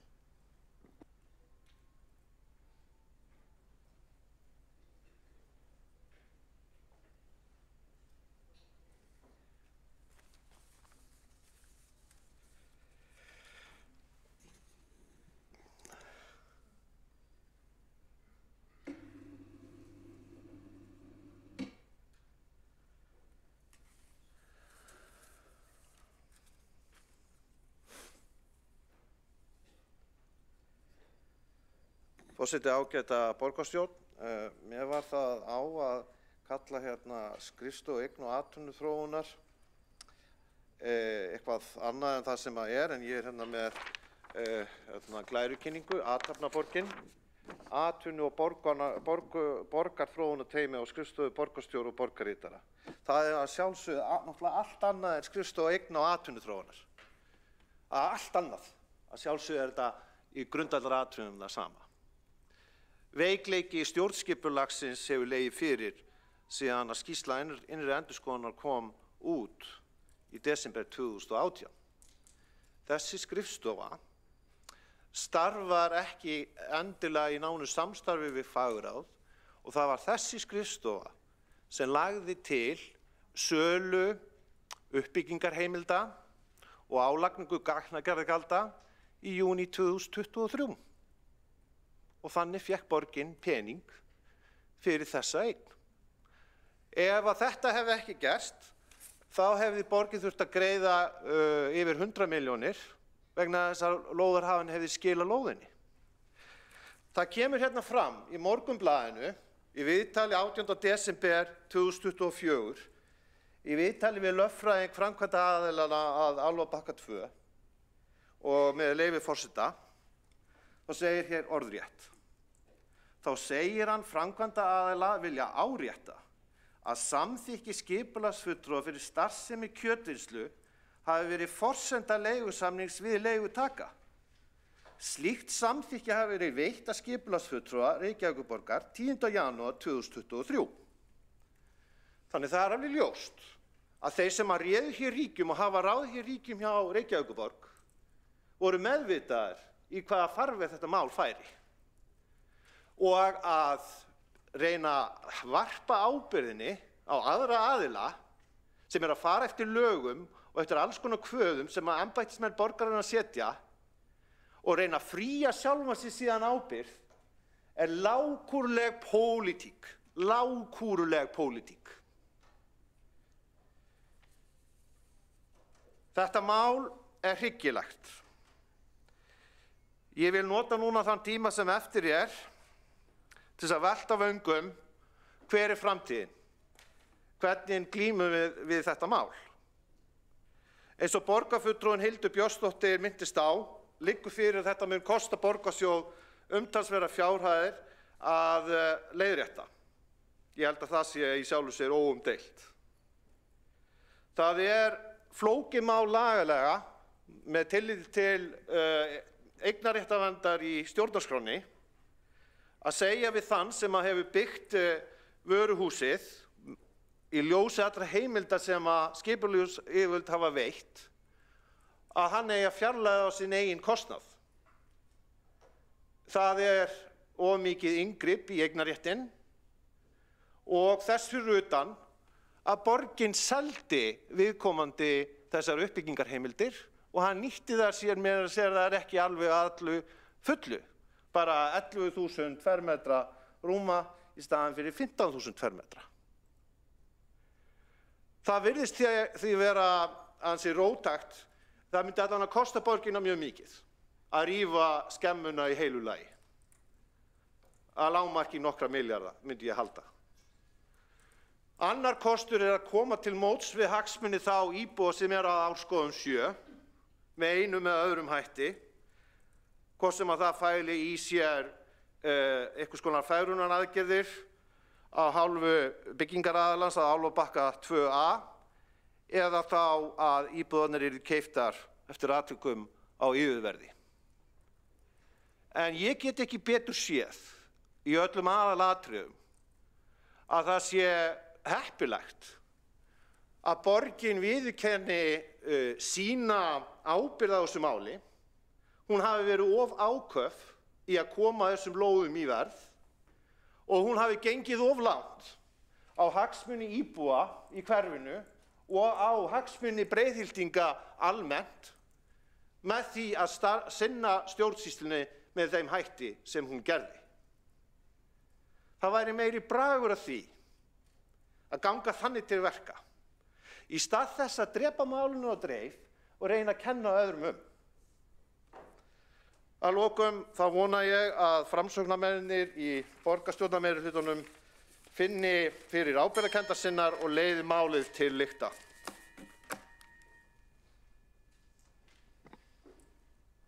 Borgarfulltrúinn hefur lokið við mál sitt, einn hefur óskað eftir því að veita andsvar og það borgarfulltrúinn Alessandra Brím.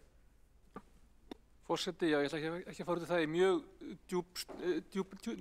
djúpgreiningu á því, en skrifstofa eigna og atvinnuþróunar allt annað en eignaskrifstofa og öll sem voru hérna á síðasta kjörtíðanbili ættu að skilja þann mun og af hverju sú breyting var framkvæmd. Mér finnst það mjög skrítið að fara upp í eitthvað reiðilestur að augljóslega setja sami hluturinn þegar þetta alls ekki sami hluturinn.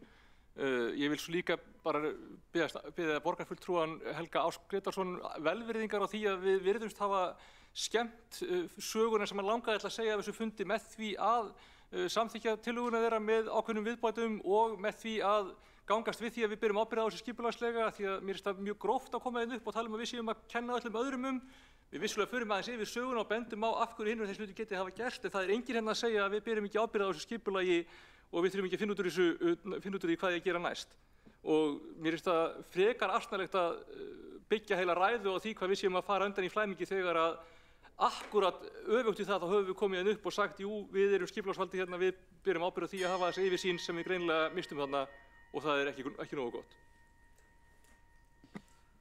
Borgarfulltrúinn hefur lokið við það að veita andsvar og svara þá andsvari borgarfulltrúinn Helgi Ásk Grétarsson.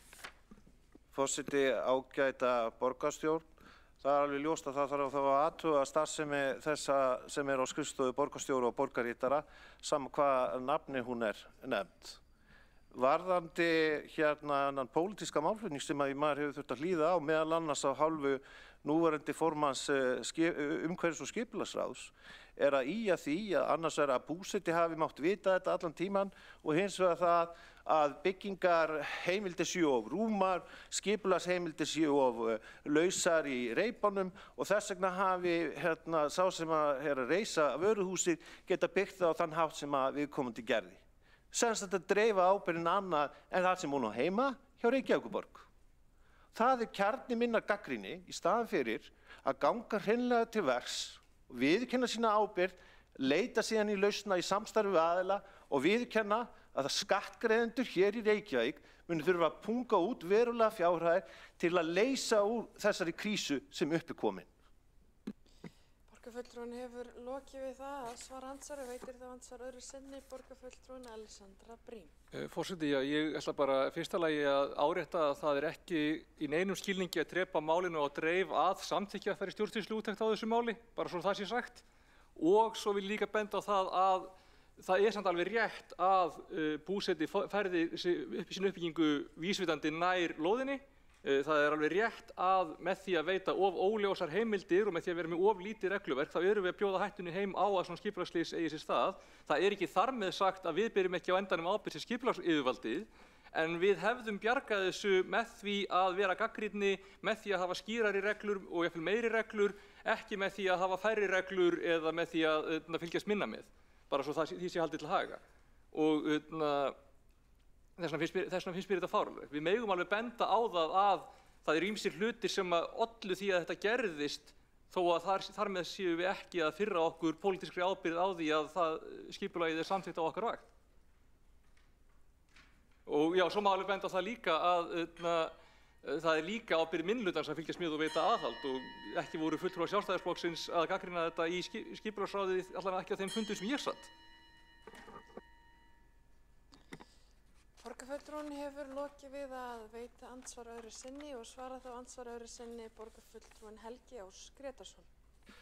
Forseti, ágæta borgarstjórn. Fyrir almenning til þess að skilja þetta mál einfaldast að fylgja peningaslóðinni. Borgarráð ákvað að reyna að selja þessa lóð sem var þá 4 lóðir í mars 2019. Það tókst ekki að selja hana. Dóra Björk Guðjónsdóttir var þá í borgarráði, borgarfulltrúi.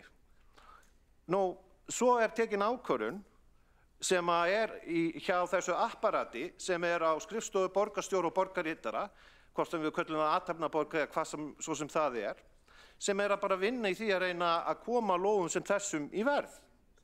Það síðan unnið að því, með þetta gögn sem við vorum að lesa upp frá haustinu 2021, að það þarf að uppfylla tiltekin skilyrði svo það gangi. Ákvörðun skipulagsfulltrúa að leyfa kjötvinnslu í janúar 2023 var síðan enn frekari forsenda fyrir því að lóðin yrði seld eins og síðan hún var gerð í júní 2023. Þeir sem sátu í öllum fagráðum borgarinnar höfðu enga aðkomu að þeirri tillögu fyrir en þeir sem sátu í borgarráði sumarið 2023. Og hver satt þá í ráðinu meðal annars? Dóra Björk Guðjónsdóttir.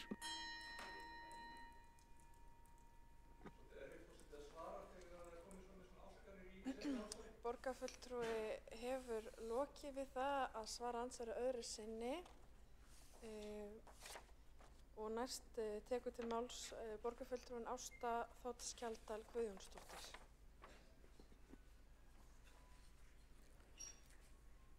Forseti, borgarfulltrúar og ágætu gestir.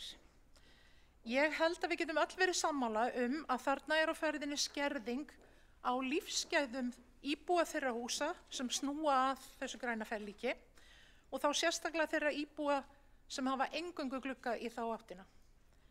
Ég segi svolítið eins og Alexandra nefndi áðan, mér finnst svolítið komið aftan að mér í þessu máli. Ég sit sem áheyrnarfulltrúi í umhverfis- og skipulagsráði en þrátt fyrir það þá hafi ég enga forsendur til þess að átta mig á því sem að hér hefur átt sér stað. Til þess að átta mig á því að þetta yrði að þessu ferlíki sem það orðið. Það sem ég heyri hér í salnum í dag að við erum öll sammála að það þarf að skoða hvað fór úrskeiðis og það gott og við hljótum öll að geta samþykkt það og haldið áfram með það markmiði að axla ábyrgð og tryggja að svona geti ekki komið fyrir aftur. Við breytum ekki fortíðinni, við getum ekki tekið tilbaka það sem gerðist, við getum bara reynt að læra af því og skilja það. Og ég held að það sé affæra sælast fyrir okkur að samþykkja það og skoða máli betur þannig. Ég vil ekki að hér séu teknar ákvarðanir í dag sem geta bakað okkur óþarfa skaðabótaskyldu, en ég kannski spyr hér og nú, getum við flýtt því ferli að eiga samtal við hlutaðeigandi aðila hvernig við bætum úr, þannig að hægt sé að hefja samninga sem fyrst og gefa íbúum vonum að úrbóta sé að vænta. Því það skiptir máli að íbúar sjáu til sólar í öllum skilningi þess orðalags.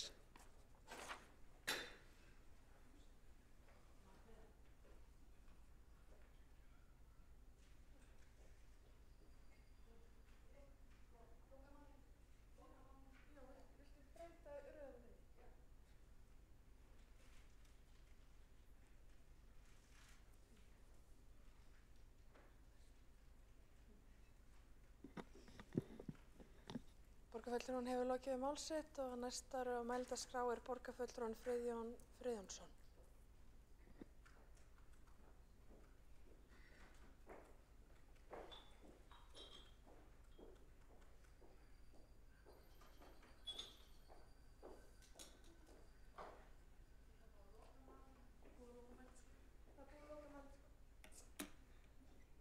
Er hún ekki flytjandi? Já.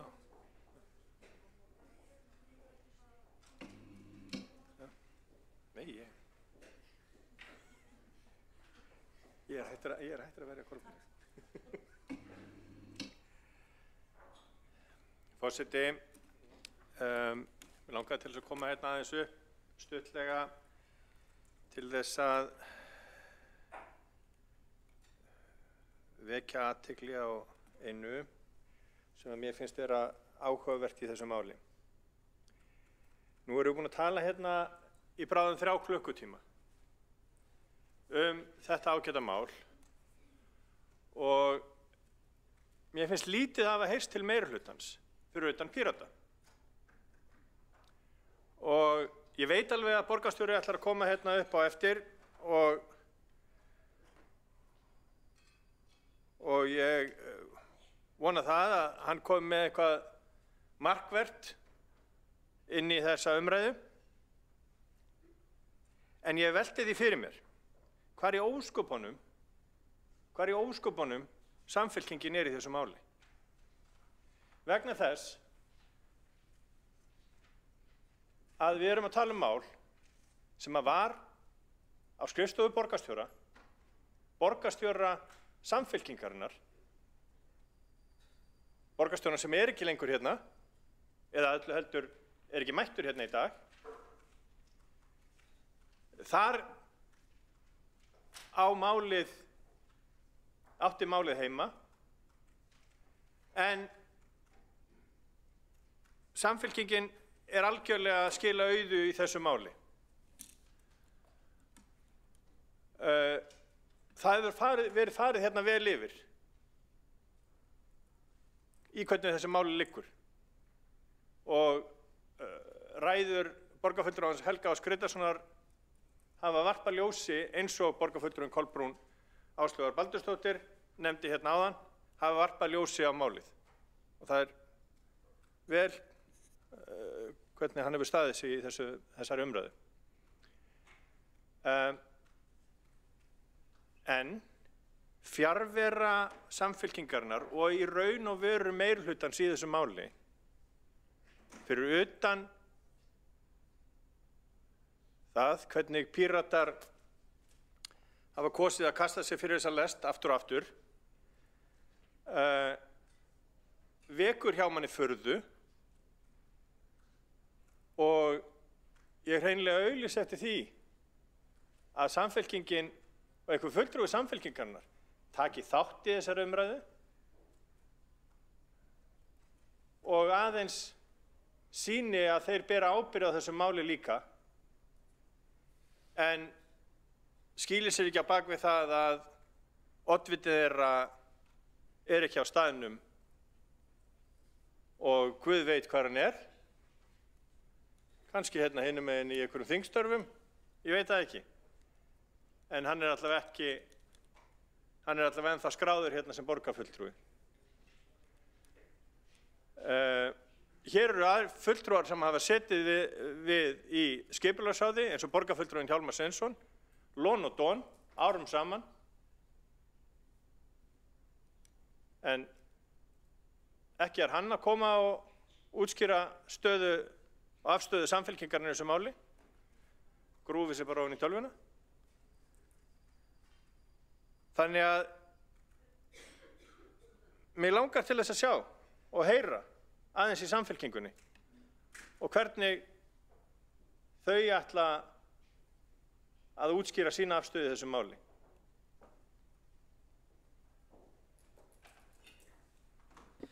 Þá hefur borgarfulltrúinn lokið mál sitt. Einn hefur óskað eftir það að veita andsvar og það er borgarfulltrúinn Heiða Björg Hilmirsdóttir.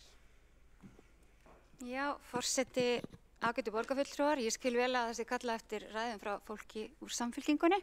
Það eru við almennt bara mjög góð í því að halda ræður og skiptum okkur öllum málum. Á þessu fundi höfum við lagt fram breytingatillögu við tillögu Sjálfstæðisflokksins, þannig okkar afstaða er skýr. Okkur finnst bara full ástæða til þess að skoða þetta mál, fara í þessa stjórnsýsluúttekt. Við ákváðum í meirihlutanum að formaður ráðsins tæki þetta og borgarstjóri. Okkur finnst bara að fara vel á því að þeir sem eru mest inn í málunum svari fyrir þau og skiptum þannig með okkur verkum. En við getum auðvitað haldið margar ræður þetta og í rauninni myndum við þá endurtaka það sem að borgarfulltrúinn Dóra Björt Guðjónsdóttir hefur sagt og borgarfulltrúinn Alexandra Briem. Ég sé enga ástæðu til þess og mér er satt að segja að Sjálfstæðisflokkurinn dálítið mikið verið að endurtaka sig í sínum ræðum en þið ráðið því en meirihlutinn gerir þetta öðruvísi.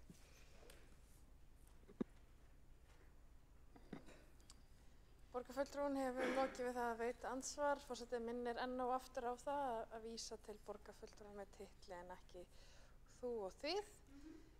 Og einnig minnir almennt borgarfulltrúa á að vísa til fullsnafns á borgarfulltrúum þegar vísið til einstakra fulltrúa. Óskar borgarfulltrúinn eftir að svara? Ekki það. Og þá er næst að mælda skrá borgarfulltrúinn Sandra Ókares.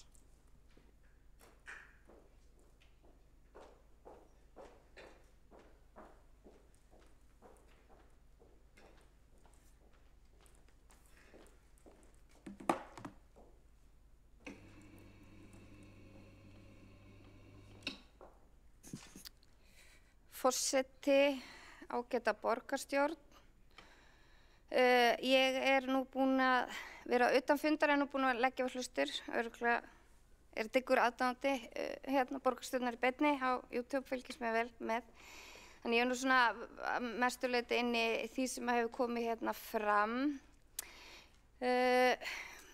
Mér finnst kannski eins og borgarfulltrúinn Heiða Björg Hilmirsdóttir var að agnast út í að borgarfulltrúar Sjálfstæðisflokksins væru að endurtaka sig en það kannski skýrir sig að því leyti að engin svör eða lítil hafa komið og engar útskýringar. En mér finnst dálítið hættulegt eins og kom fram í máli borgarfulltrúans Alexandru Briem að það ætti frekar að þyngja regluverkið, setja fleiri reglur, sagðist vera núna frá með þessu tortrygginn í garð þeirra sem að byggja upp og mér finnst dálítið leiðilegt að þetta sé viðhorfið í staðinn fyrir þess að horfa í eigin barm. Þegar við erum með ákveðið regluverk sem er nota bene eitt af flóknasta í Evrópu.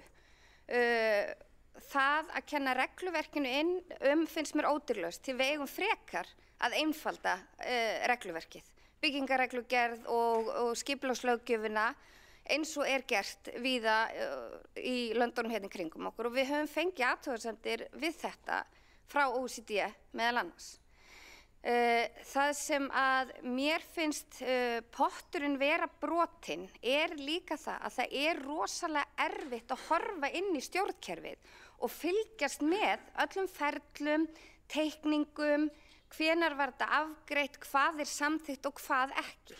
Og mér finnst að til dæmis að það hefði átt að vera forgangur í stafrænu vegferðinni að auðvelda aðgengi almennings að upplýsingum og hvernig hlutirnir ganga fyrir sig þannig að þeir geti haldið sér upplýstum. Ég mjög góð, þó ég segi sjálf frá, að leita bæði fundargerðum og á internetinu en það tók mig 1,5 sólarhring að finna upplýsingar þetta mál og einhvern veginn fá heildarmynd hvernig ferlið var. Þannig að mér finnst að það þurfi að, og ég bara saknaði svolítið, að það sé ekki umræðin hérna og mögulega tillögur hérna frá meirihlutanum, að það sé svo vinna sem eigi að fara að ráðast í, hvað á að læra af þessu. Því að það líka, þetta ekki nýtt undir sólinu og ég held að það verið á einu fyrsta borgarstjórnarfundinum sem ég satt hérna að þá kallaði ég eftir úttekt sem að áhættustýringarsvið var búið að vinna hérna innanhús á skipulagsmálum. Það var reyndar mjög erfitt að fá þetta yfirlit og mér var tjáð að þetta kynna þetta í borgarráði í desember 2022. Ég veit ekki til þess að þetta hafi verið kynnt, né að það sé fara að vinna eftir þessu. Bara endilega leiðrétti mig ef ég að fara, ef það ekki rétt hjá mér, en ég allavega finn það ekki. Þannig að mér finnst það leiðilegt hugafar að ætla einhvern veginn að þyngja regluverki og ég held að það sé ekki rétt leið. Ég sakna þess líka að það sé einhvern veginn hvernig á að leysa þetta gagnvart íbúum, hvað á að gera, þetta staðan, það öllum ljóst að þetta ömurlegt mál og þessi bygging engum til framdráttar. Þannig að, og bara einnig vil ég benda það eins og borgarfulltrúinn Alexandra Brím kom inn á að ætla einhvern veginn að segja að minnihlutinn hafi ekki veitt aðhald. Minnihluti getur ekki veitt aðhald ef við erum ekki með upplýsingar. Það númer 1, 2 og 3 og það kannski svona það stóra sem ég að benda á hérna. Það mjög erfitt að þræða sig í gegnum fundagerðir. Það voru nú einhverjir frumkvæðlar sem að setja af stað hérna Planetor á sínum tíma sem var bara frábært frumkvæði og nýsköpun en þá ákvað skipulagssviðið að svartmerkja eða breyta einhverju númerum þannig að það var ekki hægt að gera það lengur.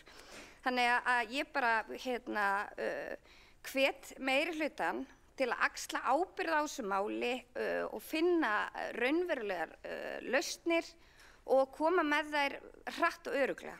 Því að aftur, ég hef talað til dæmis þess að úttekt varðandi skipulagsferlana og það allavega tvisvar. Því hefur verið tekið fagnandi en 2 ára seinna, 2,5 ára seinna, ekkert gert. Þessi vinna til. Þannig að bara vonandi að þetta fari í betri farveg. Takk. Borgarfulltrúinn hefur lokið við mál sitt. 2 hafa óskað eftir því að veita andsvar og fyrst veitir andsvar borgarfulltrúinn Heiða Björg Hilmisdóttir. Takk fyrir það, forseti og ágætu borgarfulltrúar. Ég vildi fyrst bara segja að borgarfulltrúinn Heiða Björg var ekki að agnúast út í að einhver taki til máls, alls ekki. Hér eiga auðvitað flestir að taka til máls, það bara mismunandi hvernig fólk velur að haga því. Og meiri hlutin öðruvísi en minni hlutin og það bara eðlilegt. En mér langar að segja að ég veit ekki hvort að borgarfulltrúinn Sandra og Karis var búin að sjá tillögu okkar, breytingatillögun okkar, en hún einmitt, breytingatillöga við ágæta tillögu Sjálfstæðisflokksins og Flokks fólksins tekur til þeirra atriða sem hún var að fara yfir í sinni ræðu. Þannig að við erum í rauninni að sýna okkar vilja í verki, við ætlum að samþykkja tillöguna og við ætlum að bæta því við ætlum að skoða fyrir skipulagsmála. Við ætlum að fara í þessa borgarhönnunarstefnu og hún verði grundvölluð.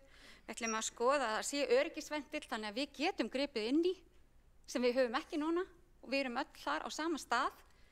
Og ef við upplifum að einhvern veginn verkefni sé að stefna í einhverja aðra átt en fyrirsjáanlegt var og líka bara þessi aðferðafræði við hönnun stærri verkefna og auka gagnsæi skipulagsgagna. Þannig allt þetta kemur fram í viðbótinni okkar við ágæða tillögu ykkar. Þannig að ég held að það sé algjörlega á hreinu hvað meirihlutin vill í þessu máli. Það liggur fyrir skriflega. Borgarfulltrúinn hefur lokið við það að veita andsvar, óskað eftir að svara andsvari. Já, og svara þá andsvari borgarfulltrúinn Sandra og Karis. Forseti, ég heiti Sandra Hlíf og Karis. Bara þakka borgarfulltrúnum fyrir bara andsvarið. Ég var að sjá þessa breytingatillögu núna. í fljótu bragði, já, ég bara fagna þessari tillögu. Hins vegar eins og ég kom inn á í ræðu minni, þá ég hrædd að það sé verið að fara að þyngja regluverki sem ég bara alls ekki hrifin af og vona að það verði ekki verið farin sú leið. Einnig vil ég benda á það að aftur, þið eru með svo úttekt. Það bara, ég gerir það ráð fyrir að þið ætlaði að skipa einn starfshópinn eða stýrihópinn í viðbót. En það búið að fara, það þessi úttekt sem ég var að benda á áðan.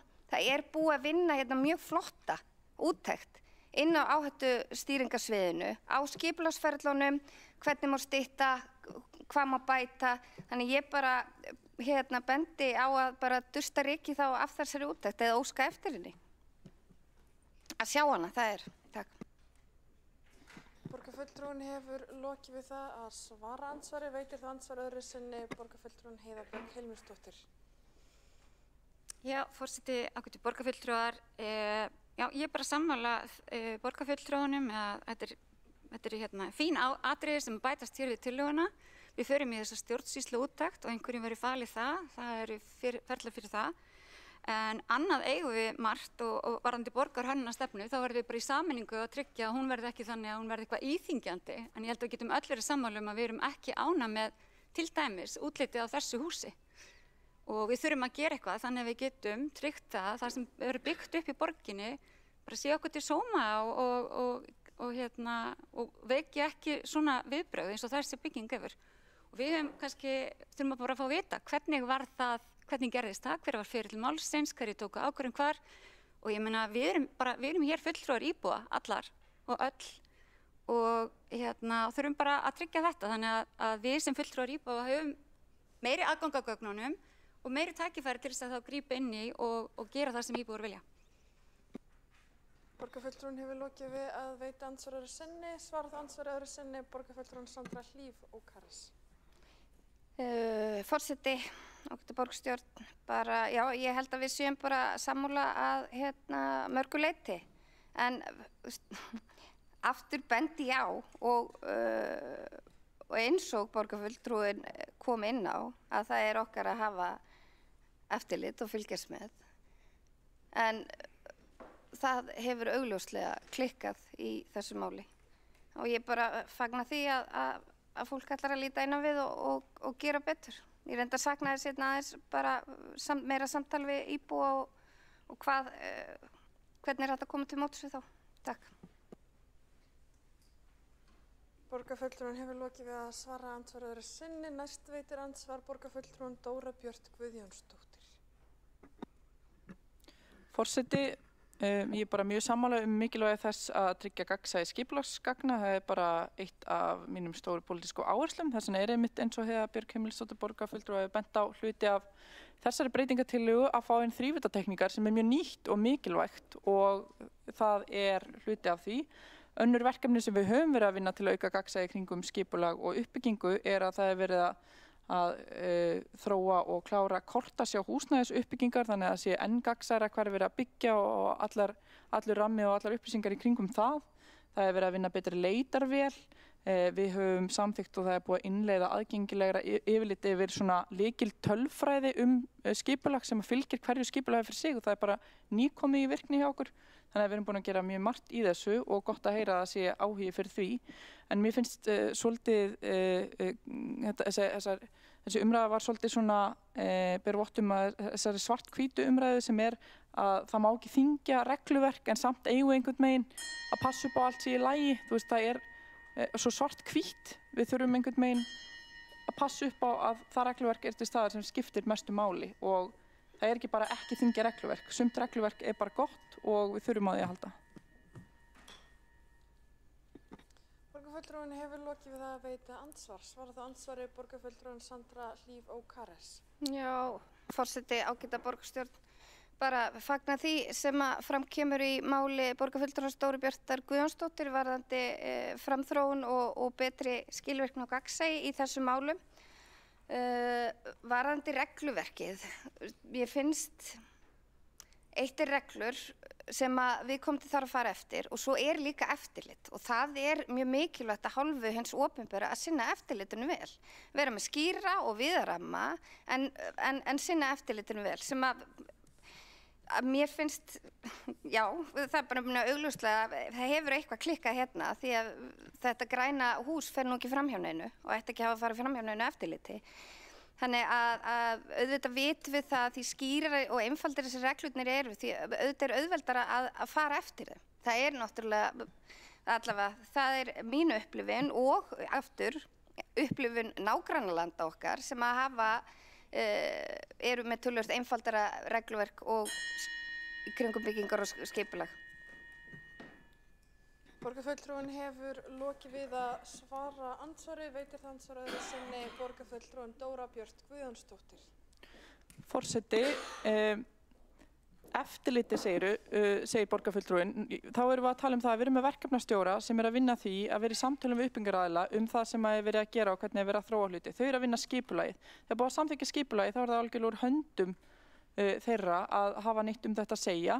Þegar þau eru að þróa skipulagið að þá alltaf ákveðið svona karp og getur verið svona stapp vegna þess að það ekki nægilega til dæmis vegna þess að það ekki til borgarhönnunarstefna sem að segir þetta á að vera svona en að þau hafa stundum ekki nógu mikið í höndunum til þess að geta tryggt þessi lágmarksgæði eða þessi gæði í skipulaginu og það getur verið erfitt fyrir þau og getur meira þess að lengt ferlið og getur gert ferlið meira íþyngjandi og það getur verið þá spurningum hvort þú sem að gera hlutina eins allstaðar þannig að þú veist, það eru hlutir sem eru jákvæðir og tryggja líka hlutin í gangi hratt fyrir sér en það þurfi ekki alltaf að vera karp og að henda hlutum fram og tilbaka.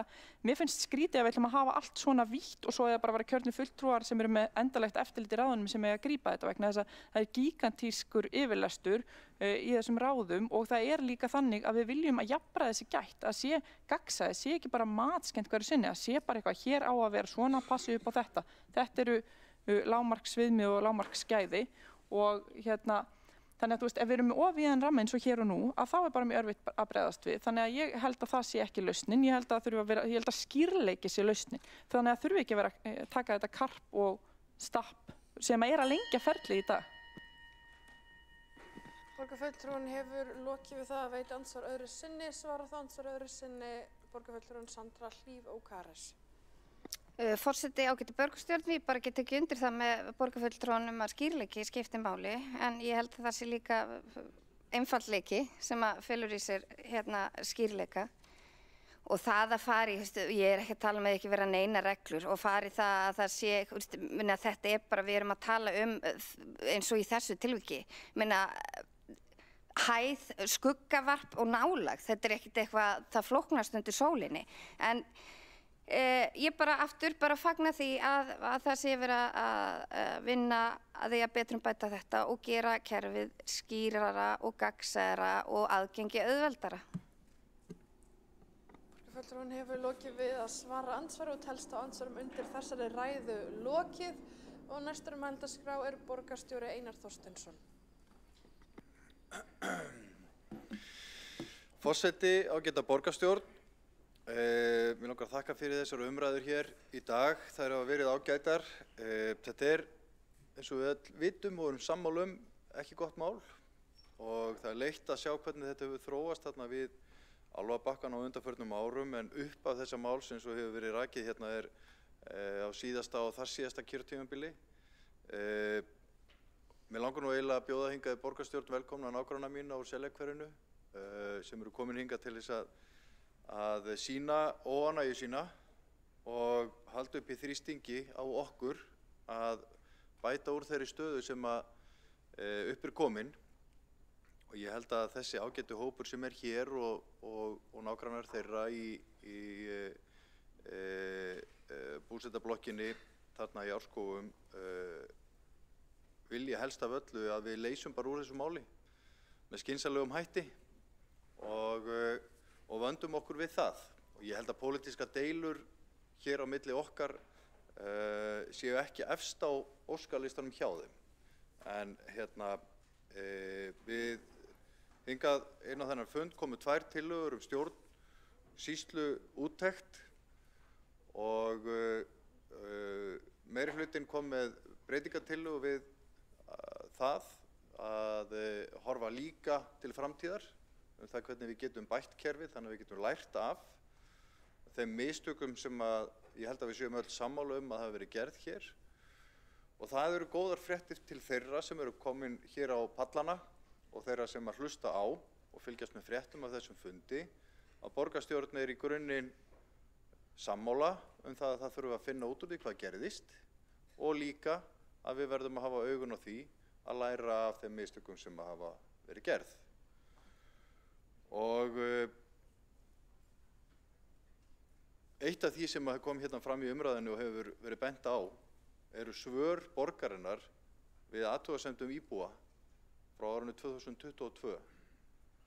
Það sem spurt það hvort að húsið geti virkilega orðið margar hæðir og náð hæð blokkarinnar og svörin eru á þá leið að íbúin mátti ætla að það geti ekki orðið. Þetta bara graf alvarlegt. Við getum ekki gefið svona villandi og óskýr svör til íbúa. Þau eru leikmenn, við erum fagfólk, sérstaklega okkar embættismenn og við eigum að svara með betri og skilmerkilegri hætti. Þannig að þetta þarf að kanna. Ég hjó aðeins eftir því í ágætri ræðu borgarfulltrúa Sönduru og Kares þar sem hún var að segja að henni fyndist umræðan kannski ekki alveg nægilega djúp, vantaði skýrari svör og meiri upplýsingar hugsanlega, en við erum líka á þeim stað að við erum að fara í þá úttekt. Við viljum vanda til verka og kanna hvað fór úrskeiðis, hvar eru brotalamirnar og hvernig getum við bætt það. Og það voru hérna líka umræður það, eða spurning af hverju ekki hægt að stöðva þessar framkvæmdir. Ég skil það vel.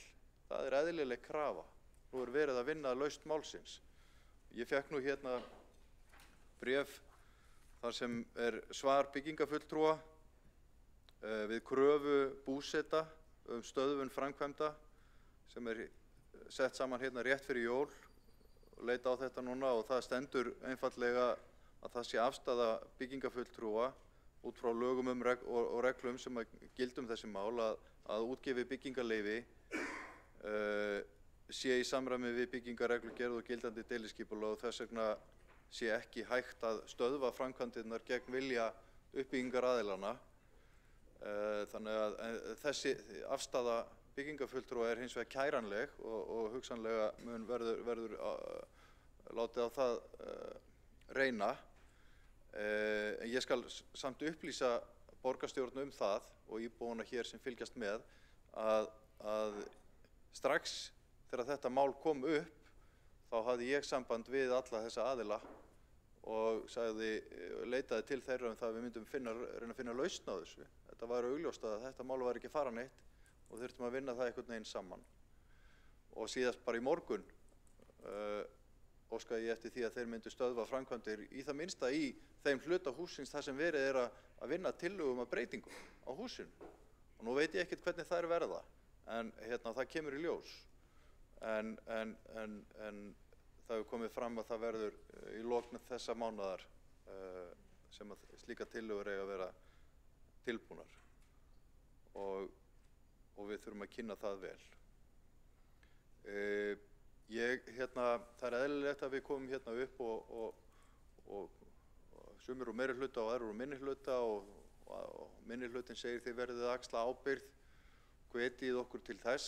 Ég held að allir hérna sem á hlusta á umræðurnar skynji það og skilji að við erum sannarlega fulla vilja gerð til að axla okkar ábyrgð. Hér enginn á flótta undan því sem gerst hefur. Húsið bara þarna. Nú það okkar mál að reyna að leysa úr þessu. Og þannig ég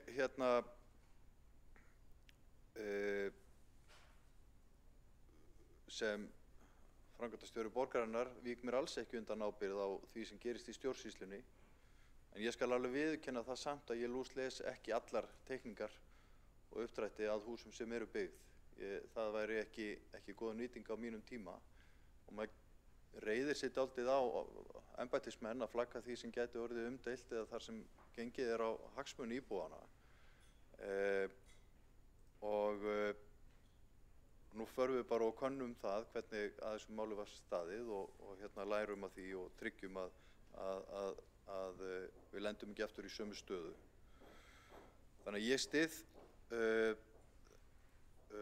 tillögu stjórnsýslu úttekt á málinu og sérstaklega líka þá í samhengi tillögu frá sem formaður umhverfis- og skipulagssviðs Dóra Björt Guðjónsdóttir bar upp hér áðan að við horfum líka til framtíðar og hvernig hægt að vinna þessi mál með þeim og í grunninn út frá þeirri stefnu sem við höfum unnið eftir hér í húsnæðismálum og skipulagsmálum að við viljum græn svæði, við viljum sólarljósin í allar íbúðir, við viljum mannvænleg hverfi þar sem öllum líður vel. Þetta stefnan okkar. Þess vegna það svo súrt að horfa upp á það þegar okkur mistekst svona. Sem sagt, næstu skref eru þá að fá þessar tillögur frá uppbyggingaraðilunum, eigum þær samtal, hugsanlega viljum við að það verði gengið lengra, hugsanlega skapast einhver kostnaður af þessu, það þarf þá að eiga samtal það hvar hann lendir og hvernig. Það þarf að eiga samtal við íbúa þessi mál. Það þarna aukin umferð og það ýmislegt fleira sem við þurfum að ræða við íbúa. Og ég höfða til uppbyggingaraðilanna og þessa ágæta fyrirtækis Haga sem að ég veit að vilja ekki vera í stríði við íbúa og sína nágranna. Þetta eru viðskiptavinir og þetta fyrirtæki vil standa sig vel. Þannig að taka þátt í þessu samtali hvernig hægt að gera þetta sem best. Þannig að mér langar bara að stinga aðeins inn í þessu umræðu upplýsingum það sem var rætt hér og leitað var svara við og geta sjálfsögðu svarað fleiri spurningum ef þörf á.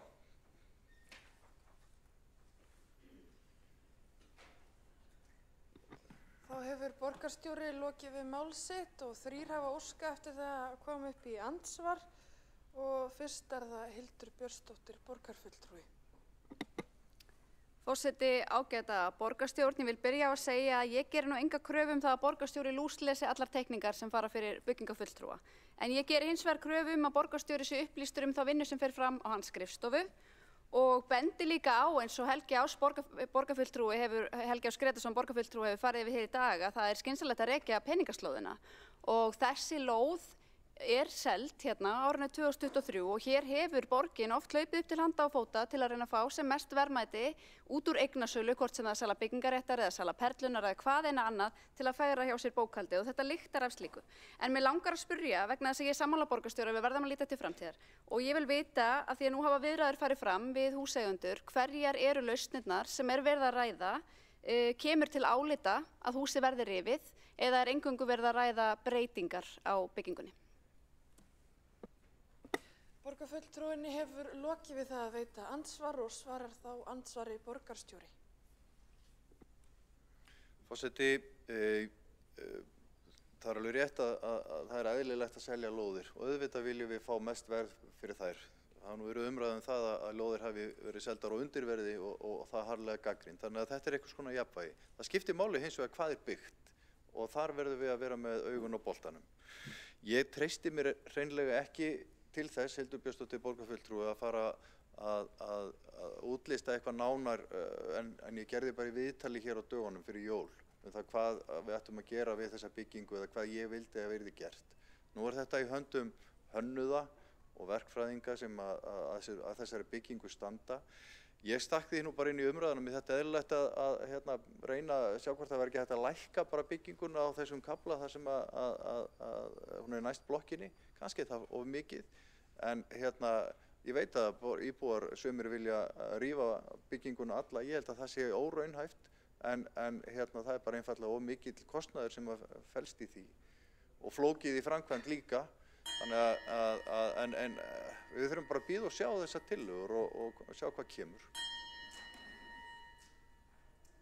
Borgarstjóri Einar Þorsteinsson hefur lokið við það að svara andsvari, veitir það andsvaraður sinni borgarfulltrúin Hildur Björnsdóttir.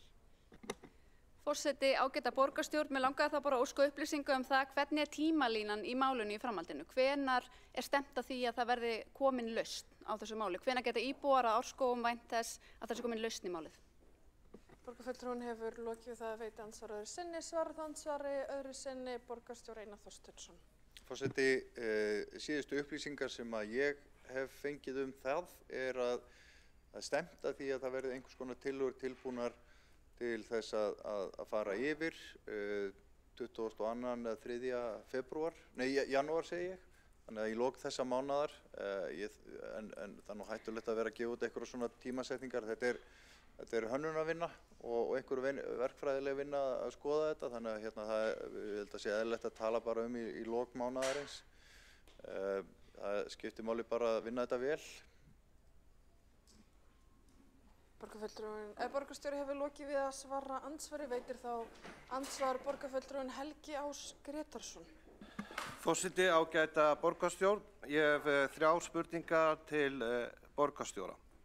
Í fyrsta lagi, er það hans mat að ákvörðun skipulagsfulltrúa 10. janúar 2023 eða umsögn skipulagsfulltrúa að þarna mætti starfrækja kjötvinnslu að finnst honum það að hafa verið eðlileg ákvörðun í fyrsta lagi. Númer 2, í ljósi þessa máls finnst borgarstjóra ástæða til þess að endurskoða starfsemi atvinnu og borgarþróunarteymis á skrifstofu borgarstjóra og borgarritara.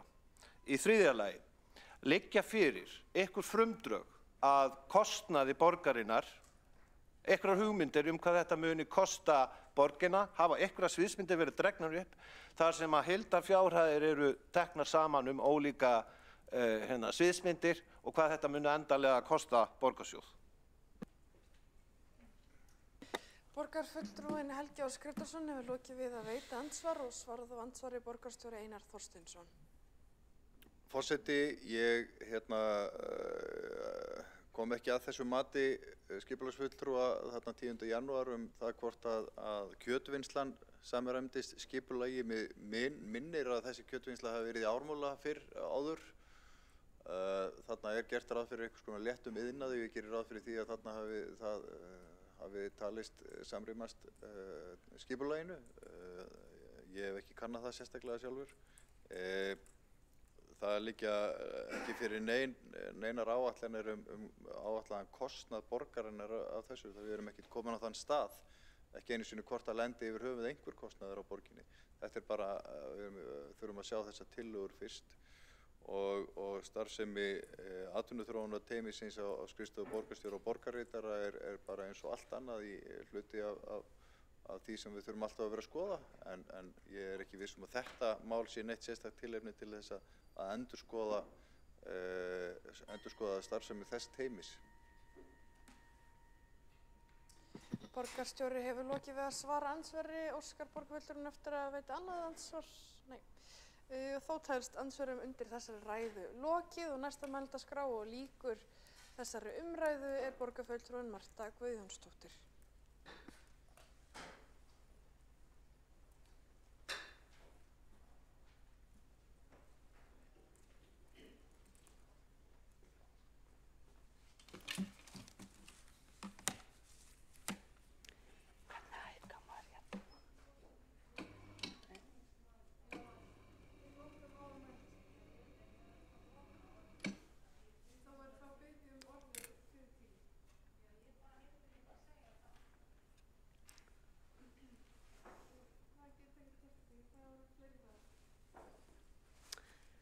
Forseti, ágætu borgarfulltrúar, hér hefur farið fram mikil umræða þetta skipulagsklúður við Álfabakkann og það svolítið dapurlegt til þess að vita að svona hlutir geti gerst á 21. öldinni þegar að gagnsæi á að vera mikið og það á að vera opin umræða og opin ferli á öllum sviðum sem að snýra borgin og borgarbúum.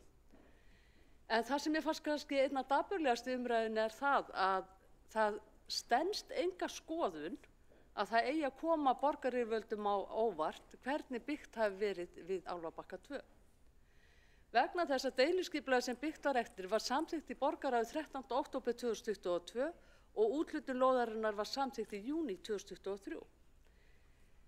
Og það verður því að segja að það vekur athygli á hversu miklu flótta borgarfulltrúar meirihlutans eru undan málinu. Meðal annars til marks það að sá sem var borgarstjóri á þessu tímabili lætur lítið í sér heyra málið og sér ekki ástæðu til þess að vera með okkur hér í dag þegar að íbúar mæta hér á pallana til þess að berjast fyrir sínu réttindum og við borgarfulltrúar að ræða málið. Því ekki fengum við að gera það á fundinum hér fyrir jól, síðasta fundi fyrir jól. Borgarstjórn tókti meiri ástæða að flýta sér í jólafrí og ræða máli fyrir luktum dyrum daginn eftir í skipulagsráði. Því að það hefur verið svolítið lenskan hér að reyna að ræða málin fyrir luktum dyrum. Ekki í heyranda hljóði hér í borgarstjórnarsalnum. Það er svo gott að fela sig á bak við luktar dyr svo að borgarbúar viti ekki hvað er aðhafst hér í þessu húsi og hvað þeir kjörnu fulltrúar sem að þeir kusu er að aðhafast.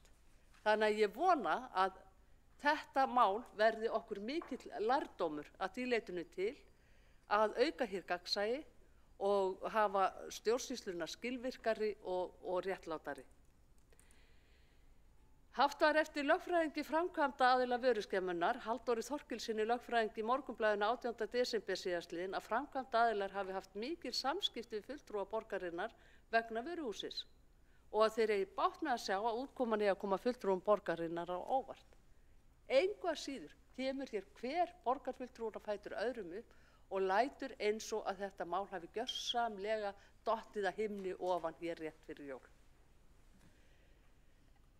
En kannski það jákvæða sem hefur komið út úr þessum fundi er það að hér ætlar meirihlutinn að reyna að líta í eigin barm og tekur vel í það að það fari fram stjórnsýslu úttekt á málinu. Enda er það brýnt að finna lausn á þessu skipulagsklúðri sem fyrst og á meðan að stjórnsýslu úttekt fer fram að þá ætti í rauninni að fresta framkvæmdum. Vegna þess að, og sú stjórnsýsluúttekt sem við erum að fara fram á, hún krefst því augljóslega flýti meðferðar. Þar sem að meðal annars verið tekið tillit til ákvörðunarferilsins, tímalínumálsins frá upphafi til loka, regluverksins og framkvæmd þess með áherslu á hvort að farið hafi verið eftir gildandi lögum og reglum, eftirlitsferla með sérstakri áherslu á hvernig staðið var að eftirliti við byggingu skemmunnar, athugasemda íbúa og hvernig henni var úr þeim athugasemdum. Jafnframt er mikilvægt að innri endurskoðun fylgi svo úttektinni eftir með virku eftirliti sem byggir á niðurstöðum hennar til að stuðla að nauðsynlegum umbótum og auknu trausti á skipulagsferlum borgarinnar. Hér kom fram breytingartillaga frá meirihlutanum sem að við munum ekki styðja, við munum greiða atkvæði gegn, einfaldlega vegna þess að við teljum að sú tillaga sem við leggjum hér fram, sjálfstæðismenn í dag, sé mjög ítarleg, hún sé mjög skýr. Við erum að fela óháðum aðila að gera faglega úttekt á málinu og það sé ekki okkar höndum að fara yfir þetta mál og koma með tillögur á úrbótum, heldur séu það óháðir aðilar eins og innri endurskoðun sem að bera að gera það og koma með tillögur að því hvernig við getum bætt okkar ferla en þannig að við munum ekki greiða atkvæði með þessari tillögu sem kveður á það að farnar verða ýmsar leiðir til að bæta skipulagsferla kerfisins. Það er ekki okkar að gera það, við eigum ekki að dæma í eigin sök, við eigum að fá aðra til þess. Og ég legg til að meirihluti dragi sína tillögu til baka og styðji tillögu okkar sjálfstæðismanna. Borgarfulltrúinn hefur lokið máls sitt og telst að umræðu undir þessu máli lokið. Forseti lokaði mælendaskrá áðan sem þýðir það að enginn borgarfulltrúi getur tekið til máls eftir að mælendaskrá hefur lokuð og það gildir jafnt alla borgarfulltrúa óháð því hvort þessi flutningsmenn tillöguna eða aðrar. Já, En það, hún var lokuð umræðinu, mælendaskrá var lokuð eftir það bil 2 tíma af umræðu og borgarfulltrúinn hefði þá getað sett sér mælendaskrá fyrir þann tíma ef hann óskaði þess. En við göngum þá til atkvæðagreiðslu. Þetta er í samræmi við reglur, Þetta er í samræmi við reglur fundarsköp borgarstjórnar. Við göngum þá til atkvæðagreiðslu og hér vantar fólki í salinn.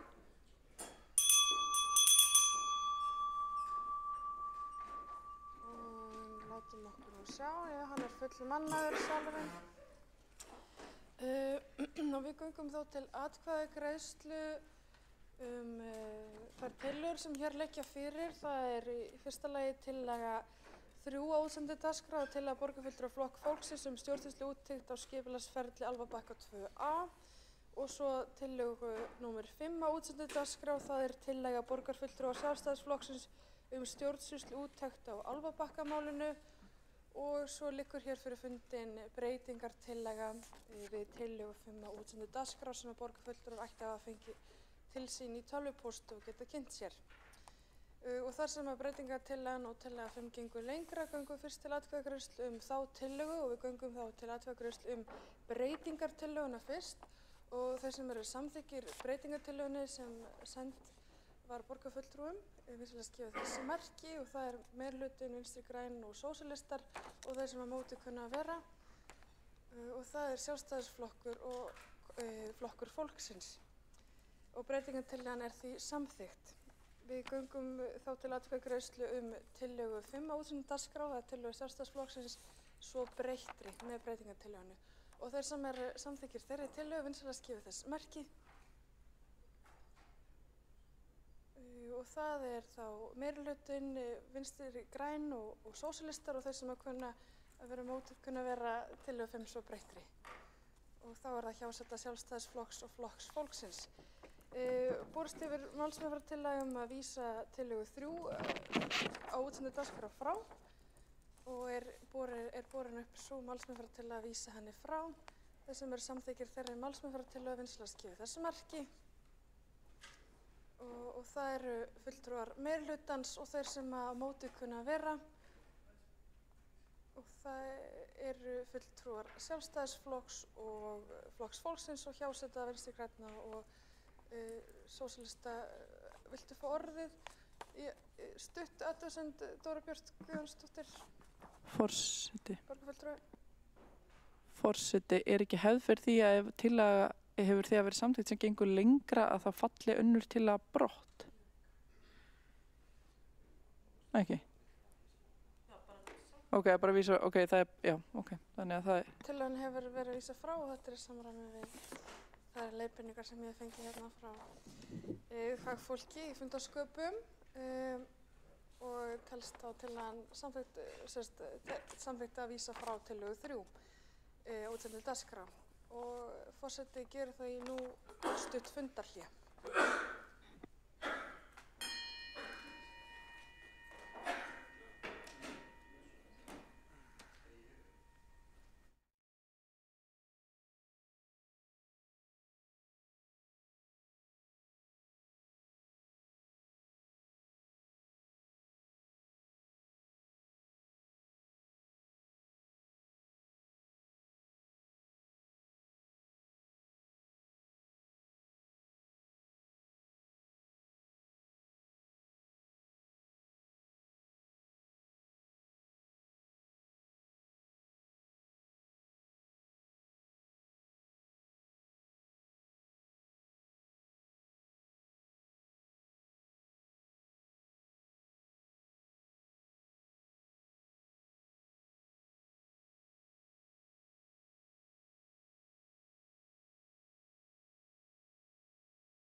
Þessa 2 dagskrárliði samhliða og það tillaga borgarfulltrúa Sjálfstæðisflokksins fjölbreyttara rekstrarform leikskóla og daggæslu í Reykjavík og umræða skaðsemi þess að stórfyrirtæki reki leikskóla að beiðni borgarfulltrúa Sósíalistaflokks Íslands. Þá tekur til máls borgarfulltrúi Andrea Helgadóttir.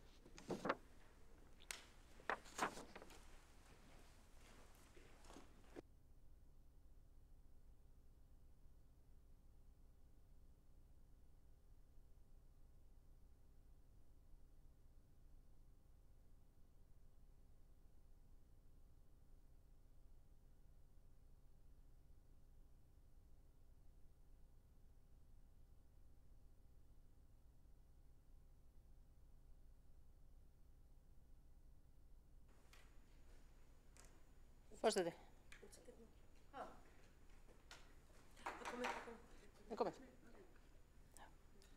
Forseti, borgarstjórn.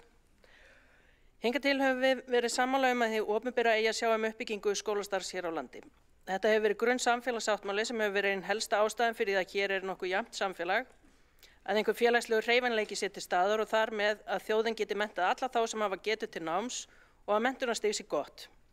Þetta markmið hefur verið leiðarljós, að menntun sé fyrir alla og allir hafi jafnan rétt til náms og þess að taka fullan þátt eftir eigin getu. Með því fáist sem best samfélag fyrir nútíman og til framtíðar. En hvaða forsendur hafa stórfyrirtæki fyrir rekstri leikskóla? Hver drifkraftur stórfyrirtækja yfirlýstur helsti tilgangur þeirra? Það að skapa arð, fjárhagslegan ágóða fyrir sig og hluthafa eða eigendur. Stórfyrirtæki ekki í eðli sínu samfélagslega sinnuð fyrirbæri. Þau gera sitt besta til þess að lágmarka kostnað og hámarka hagnað, þar með talið að tala fyrir því og vinna beint að með sínum samtökum og talsmönnum að þau greiði sem minnst til sameiginlegra sjóða. Sjóðana sem við rekum hér samfélag sem heldur þeim uppi með, byggjum upp vegakerfi, samgöngur, sinnum mokstri og umhirðu, menntun barna og umönnum fjölskyldna og greiðum fyrir barneignum og tryggjum að lýðheilsa haldi upp í heilbrigðu samfélagi sem hægt að sækja góða starfsmenn í. Svo það ekki skrítið að maður spyrji hver þeirra forsenda sé að leggja í rekstur skólastofnana þegar þetta raunin.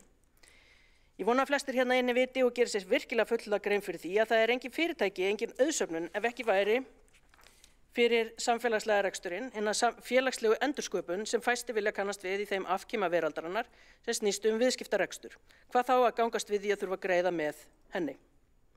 Þegar litið á fyrirtækja leikskóla hugmyndirnar sérstaklega sem að sjálfstæðismenn munum mæla fyrir hér í dag, má vera nokkuð ljóst að þessi fyrirtæki ætli sér ekki að standa undir þessum rekstri eða greiða með honum, jafnvel þó þau hafi beinan hagnað af því að fá starfsfólk sitt fyrr tilbaka úr barneignarleyfum, betri starfsmannaánægju og afköst. Þarna mögulega að tala að leggja út fyrir stofnkostnaði en ég get fullvissað ykkur að það þarf að sækja tilbaka úr rekstrinu síðar meir. Rétt eins og borgin mun greiða með rekstrinum en ekki þessi fyrirtæki. Það má alveg vera hreinskilin það.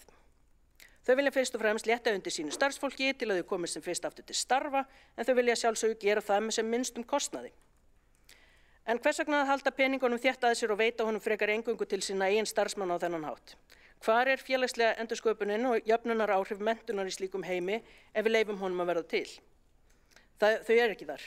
Það hættan og hún mjög alvarleg. Í Bandaríkjunum einkavæðing í skólakerfinu mjög útbreidd. Leikskólar mikið til einkareknir og kostnaðir fyrir foreldra himinhár. Þar óhemjuleg samfélagsleg vandamál sem fylgja miklum ójöfnuði, enda óhemjuleg skil milli ríkra og fátækra. Efnahagslegur hreyfanleiki orðinn nánast engin. Það engin amerísku draumur í ríkasta landi heims. Kennarar þar þurfa að kaupa skólagögn fyrir nemendur af sínum eigin launum. Einkaskólarnir fá að velja bara börnin sem ekki til Excel-skjalavandræða, fullfær, velstæð börn með heilbrigða foreldra. Og opinberu skólarnir sem starfa á algjörum beinagrinda fjárframlögum sitja uppi með öll hin börnin sem gátu ekki borgað sér til betri menntunar. Jafnvel hafa þau úrræði sem kynnt hafa verið til þess að auka aðgengi hinna verst settu þar, styrkir til skólagöngu í þessum skólum, nánast eingöngu runni til efnameiri fjölskyldna. Með þessu ekki verið að segja að það sé það sem ræðir hér á þessu stigi vegferðarinnar, en þetta skref niður tröppurnar og við neðsta þrepi myndin þessi. Það mjög auðvelt að fara niður tröppurnar en það erfiðara að koma sér aftur upp. Það tók erfiði og elju fyrri kynslóða að koma okkur upp á þennan stað í stiganum. Einkavæðing samfélagsnetsins ekki af hinu góða, það að pissa í skóinn sinn. Helst gert með því að leyfa einhverjum öðrum að pissa í skó annarra og þá yfirleitt þeirra sem eiga bara 1 par á skó. Þetta hefur líka verið tilhneiging í þeim löndum sem hafa daðrað við þessa stefnu, meðal annars hér á Norðurlöndum, og það er skemmst að nefna fyrirlestur Svíans Göran Dahlgren á síðasta ári sem hefur rannsakað áhrif einkavæðingar heilbrigðiskerfis Svía málefnið. Áhrifin sjást líka í niðurbroti hins breska NHS. Ef stórfyrirtæki hefðu hag barna og samfélagsins fyrir brjósti vildu taka ábyrgð á félagslegu endursköpuninni, þá myndu þau taka viljug þátt í okkar samfélagslega rekstri og greiða viljug skatta og aðstöðugjöld. Láta fagfólk í menntamálum sjá að mennta börn og taka þátt í kostnaði við það. Það á ekki vera hagnaðarvon í skólarekstri, ekkert frekar heldur en í heilbrigðisþjónustu. Því það er því miður ekki skilningur á hagnaði sem fæst af menntun í ársreikningum fyrirtækja. Það er engin kafli félagslega endursköpun í Excel-skjölum þeirra. Það eru bara dálkar fyrir krónur og aura.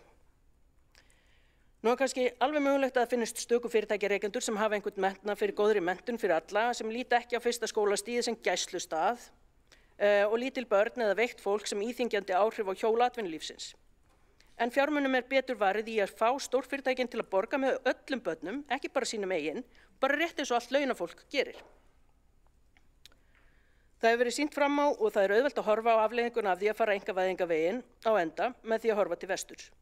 Einkavæðing býr ekki til fleiri kennara, svo það sé nú bara sagt hreint út.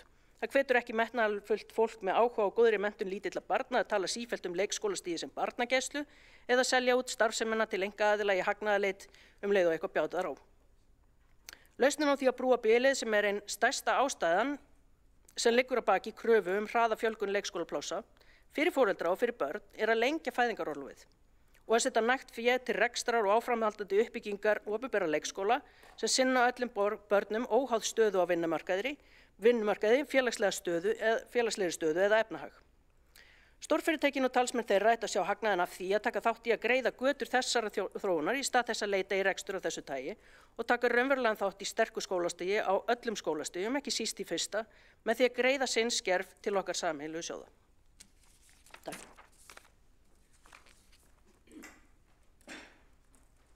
Borgarfulltrúi Andrea Helgadóttir hefur lokið máli sínu. Næst tekur til máls borgarfulltrúi Hildur Björnsdóttir.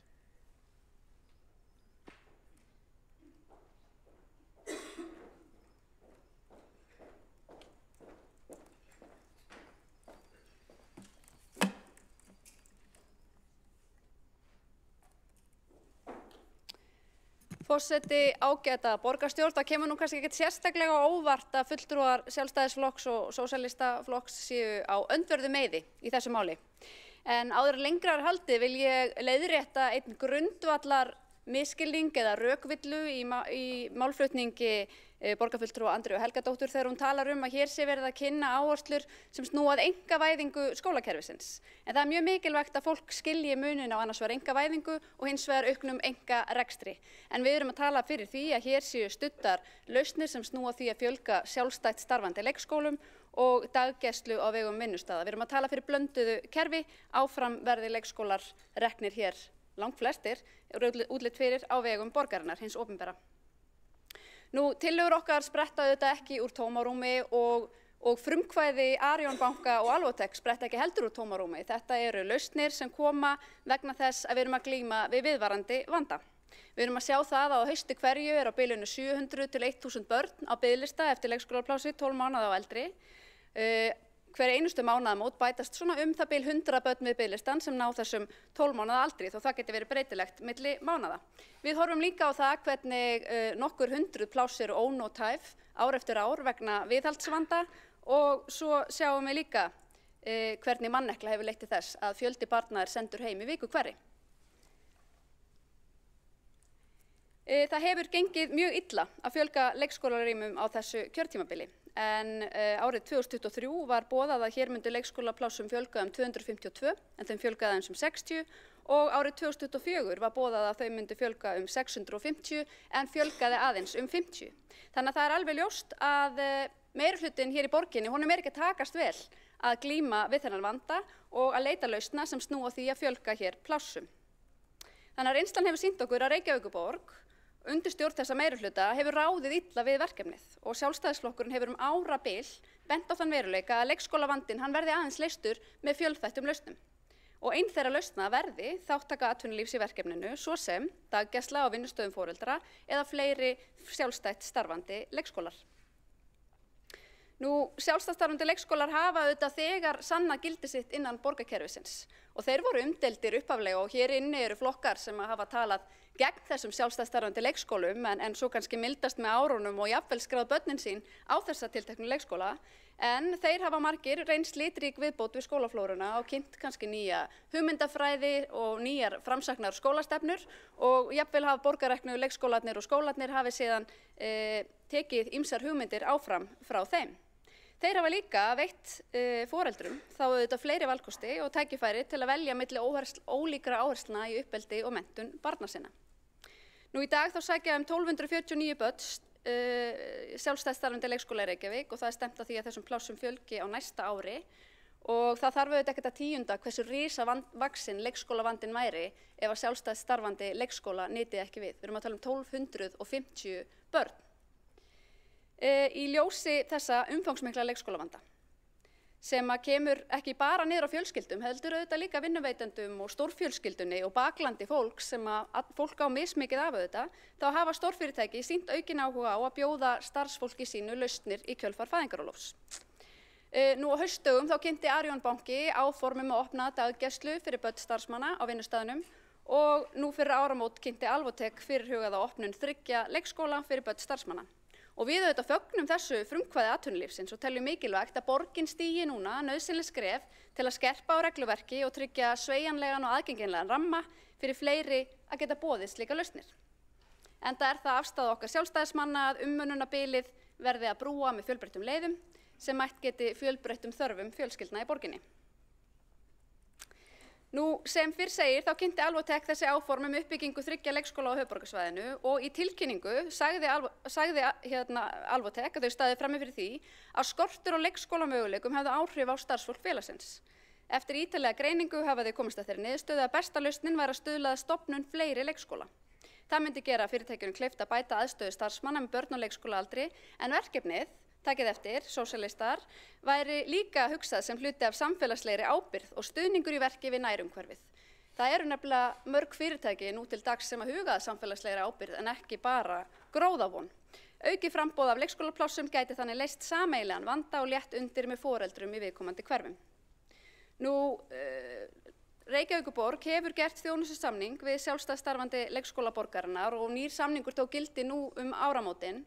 Og það skýtur svolítið skökku við þegar borgarstjóri segist hafa átt í miklu samtali við Alvotech þessar lausnir að Framsóknarflokkurinn sem fer með skólamálin hér í borginni hafi kynnt og innleitt þennan nýja þjónustusamning sem að kemur í veg fyrir að til að mynda ef Landspítalinn vildi opna leikskóla fyrir börn sinna starfsmanna að þau gætu forgangsraða börnum inn á leikskólan sem eru einmitt börn starfsmanna. Nú þarf að forgangsraða inn eftir kennitöluröð. Og þó að það hafi einhver framfaraskref verið stigin í þessum þjónustusamningum að þá samt verið að þrengja þann ramma sem að sjálfstætt starfandi skólar hafa og kannski komi í veg fyrir að fleiri bjóði slíkar lausnir. Við teljum að það þurfa að gera þá viðeigandi breytingar á þessum samningum svo það megi rúma þessar nýju lausnir sem atvinnulífið býður og leggjum til þær breytingar sem að koma fram í tillögu okkar sem snúa að því að sjálfstætt starfandi leikskólar sem reknir eru á vinnustað geti veitt börnum starfsmanna viðkomandi vinnustaðar forgang við innritun. Varðandi daggæslu í heimahúsi að þá gildir dagforeldrakerfið reglugerð daggæslu barna í heimahúsi og reglugerðin nær í rauninni bara yfir daggæslu sem fer einmitt fram í heimahúsi eða í undantekningatilfellum húsnæði sem sérstaklega leigt undir starfsemina og líkist heimili fólks. Nú á dögunum kynnti Arion banki áformum að opna daggæslu fyrir börn starfsmanna og sú dagvistun á ekki að vera staðsett í heimahúsi heldur í þar tilgerðu húsnæði við hliðina á Arion banka sem á að innrétta af miklum metnaði og við fögnum líka verulega þessu frumkvæði og höfum auðvitað talað fyrir nákvæmlega svona lausnum árabil en það þarf að gera regluverkið aðeins aðgengilegra og við í tillögu okkar skorum á borgina að leita samstarfs við félags- og vinnumarkaðsráðuneytið annarkvort að breyta reglugerð daggæslu í heimahúsi eða hreinlega innleiða nýja reglugerð sem heldur utan þetta nýja úrræði. Borgarfulltrúi sósíalista Andrea Helgadóttir talaði skólakerfið í Bandaríkjunum. Hér enginn að tala að innleiða skólakerfi líkt því sem í Bandaríkjunum, en ég geti vísað á Norðurlöndin. Samkvæmt tölfræði Hagstofu Íslands eru nú rúm 14% leikskólabarna hérlendis í sjálfstætt starfandi leikskólum. Í Noregi hlutfallið 57% og í Danmörku og Svíþjóð, samkvæmt fyrirliggjandi upplýsingum sem ég hef, hlutfallið 20%. Þannig að við erum undir þessum Norðurlandaþjóðum hvað þetta varðar. Þá má líka nefna að við erum eftirbátar þessara sömu Norðurlandaþjóða þegar kemur að því að tryggja börnum pláss við 12 mánaða aldur. Ég vil við þetta tækifæri minna líka á tillögur okkar sjálfstæðismanna sem við höfum ítrekað lagt fram sem snúa að jöfnum tækifærum barna til menntunar hér í borginni og snúa að því að öllum börnum séu tryggð jöfn menntunarframlög óháð rekstrarformi þeirra skóla sem þau sækja. Og það talar einmitt inn í áhyggjur borgarfulltrúa Andreu Helgadóttur að hér sé verið að innleiða einhverja stéttaskiptingu eða einhverja skóla fyrir ríka og fína fólkið, að við höfum ítrekað lagt til að borgin tryggi þessi jöfnu menntunarframlög sem gerir þá að verkum að sjálfstætt starfandi grunnskólar þurfi ekki að innheimta skólagjöld, sjálfstætt starfandi leikskólar þurfi ekki að leggja álag á sínar gjaldskrár og þannig verði öllum börnum tryggður jafn aðgangur eða jöfn tækifæri til þess að sækja þessa skóla og efnaður foreldra verður ekki ákvarðandi forsenda við skólaval.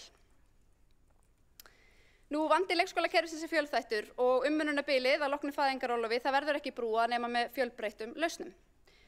Fulltrúar Sjálfstæðisflokks hafa lengi bent á þann veruleika að ein leið hentar ekki öllum, lausnin muni ávallt felast í fjölbreyttum valkostum og hér var talað að það að innleiða lausnir á borð við þær sem Arion banki og Alvotech boða það sé að pissa í skóinn sinn, en ég myndi miklu frekar segja að það að vera með þröngsýna nálgun á málið og eina ríkisleið í málaflokknum, það að pissa í skóinn sinn.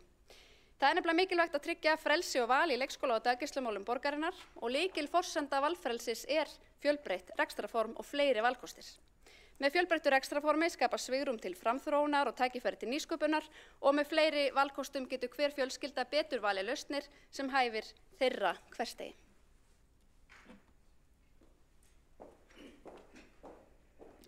Borgarfulltrúi Hildur Björnsdóttir hefur lokið máli sínu. 2 borgarfulltrúar hafa óskað eftir að koma upp í andsvörum. Þá það fyrst borgarfulltrúi Andrea Helgadóttir. Já, til þess að leiðrétta misskilning borgarfulltrúans Hildar Björnsdóttur orð mín hér í pontu þá það þó að sjálfstæðismenn sé ekki tala fyrir einkavæðingu skólakerfisins, þá var það sem að umræða okkar sósíalista fjallaði og máli sem ég mælti fyrir, svo það þaðan sem að sá vinkill kemur og breiðari umræða skaðsemi þess að stórfyrirtæki fari í rekstur í skólakerfinu. Borgarfulltrúi Andrea Helgadóttir hefur lokið við að veita andsvar, þá svarar andsvari borgarfulltrúi Hildur Björnsdóttir. Forseti ágæta borgarstjórn, ég þakka bara þessa skýringu og hún móttekin og þá ítreka ég bara að við erum hér með tillögu okkar alls ekki að tala fyrir einkavæðingu skólakerfisins, heldur fjölbreyttum lausnum og erum ósammála sósíalistaflokknum að það sé skaðlegt að fyrirtæki komi inn og bjóði þessar lausnir. Borgarfulltrúi Hildur Björnsdóttir hefur lokið við að svara andsvari og þá veitir næst andsvar borgarfulltrúi Helga Þórðardóttir. Forseti, borgarfulltrúar, ég vil þakka fyrir borgarfulltrúunum fyrir að taka þetta málefni upp. Ég skal viðurkenna það í fyrstu þegar ég heyrði þessa fréttir að þá bara já, frábært, okkur vantar fleiri leikskóla og líka ég var mjög hrifin af því þegar að Landspítalinn rak leikskóla fyrir að vakthafandi fólk, en svo fór ég svolítið að hafa áhyggjur og ég bara með fyrst og næst fyrirspurn að því okkur vantar svo leikskóla og starfsfólk á leikskóla og þá fór ég að hafa áhyggjur af því að eins og gerðist með þegar löggjöf var breytt að leikskólakennarar gátu farið inn í grunnskólan, hvort að þetta yrði ein flóttaleiðin. Svona, bara þetta eru mínar áhyggjur og þetta svona bara spurning hvort að einhver annar deilir þessum áhyggjum, hvað við getum gert. Já, hef ég svo sem skoðun að við þurfum að fjölga leikskólakennurum og bæta kjörin, en annað, það sem að líka, ég er ekki alveg búin að fá svör við, kannski getur Einar svarað því, ég kem með það á eftir. Takk. Borgarfulltrúi Helga Þórðardóttir hefur lokið við að veita andsvar, þá svarar andsvari borgarfulltrúi Hildur Björnsdóttir. Forseti, ágæta borgarstjórn, ég og borgarfulltrúin erum báðar sammála að hér þarf sannarlega að fjölga leikskólum og það væri líka mjög æskilegt að fjölga hér menntuðum leikskólakennurum og faglærðu fólki og að hækka hlutfall þeirra inn í leikskólunum. Það er ákveðið langtímaverkefni. Ég hins vegar lít svo á að aðilar á borð við Alvotech eða aðra aðilar sem vilja vera með sjálfstætt starfandi leikskóla, þeir geta hjálpað okkur í því að fjölga hér leikskólum og ef það skapar meiri samkeppni starfsfólk þá lít ég það bara jákvæðum augum því að samkeppni starfsfólk getur leitt til þess að kjör allra verða betri.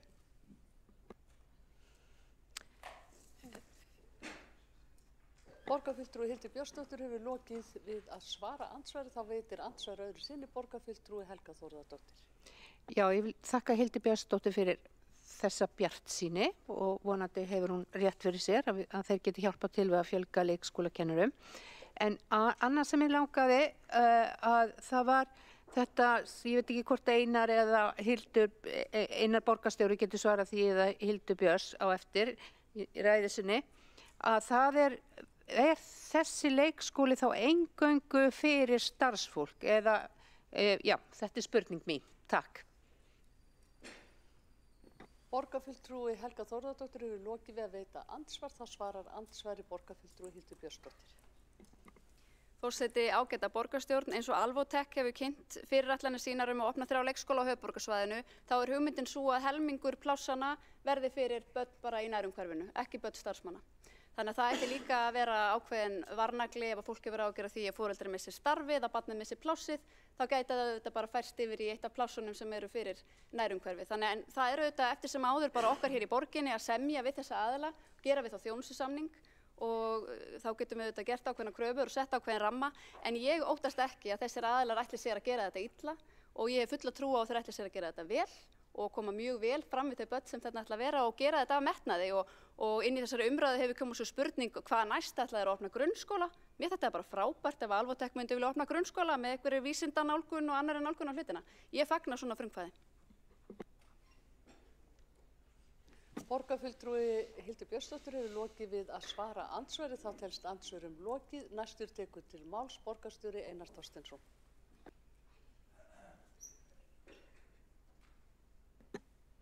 Forseti, ágæta borgarstjórn. Eitt af aðalforgangsmálum núverandi meirihluta er að skipuleggja Reykjavík út frá hagsmunum barna og barnafjölskyldna og þar eru framúrskarandi leik- og grunnskólar hryggjarstykkið. Í Reykjavík eru starfræktir 85 leikskólar, 17 þeirra eru sjálfstætt starfandi og eru reknir meðal annars undir merkjum Félagsstofnunar stúdenta og Hjallastefnunar. Og varla þarf að fjölyrða ásókn í leikskólapláss innan borgarinnar, en í dag er staðan hins vegar svo að það er mikil umfram eftirspurn til staðar. Það bil 900 börn, 12 mánaða og eldri bíða nú eftir plássi og það er ýmislegt sem að skýrir það. Reykvíkingum hefur fjölgað undanfarin misseri, en á sama tíma erum við í umfangsmiklu viðhaldsátaki á skólabyggingum alla borg vegna uppsafnaðrar þarfar og viðhaldsskorts fyrri ára.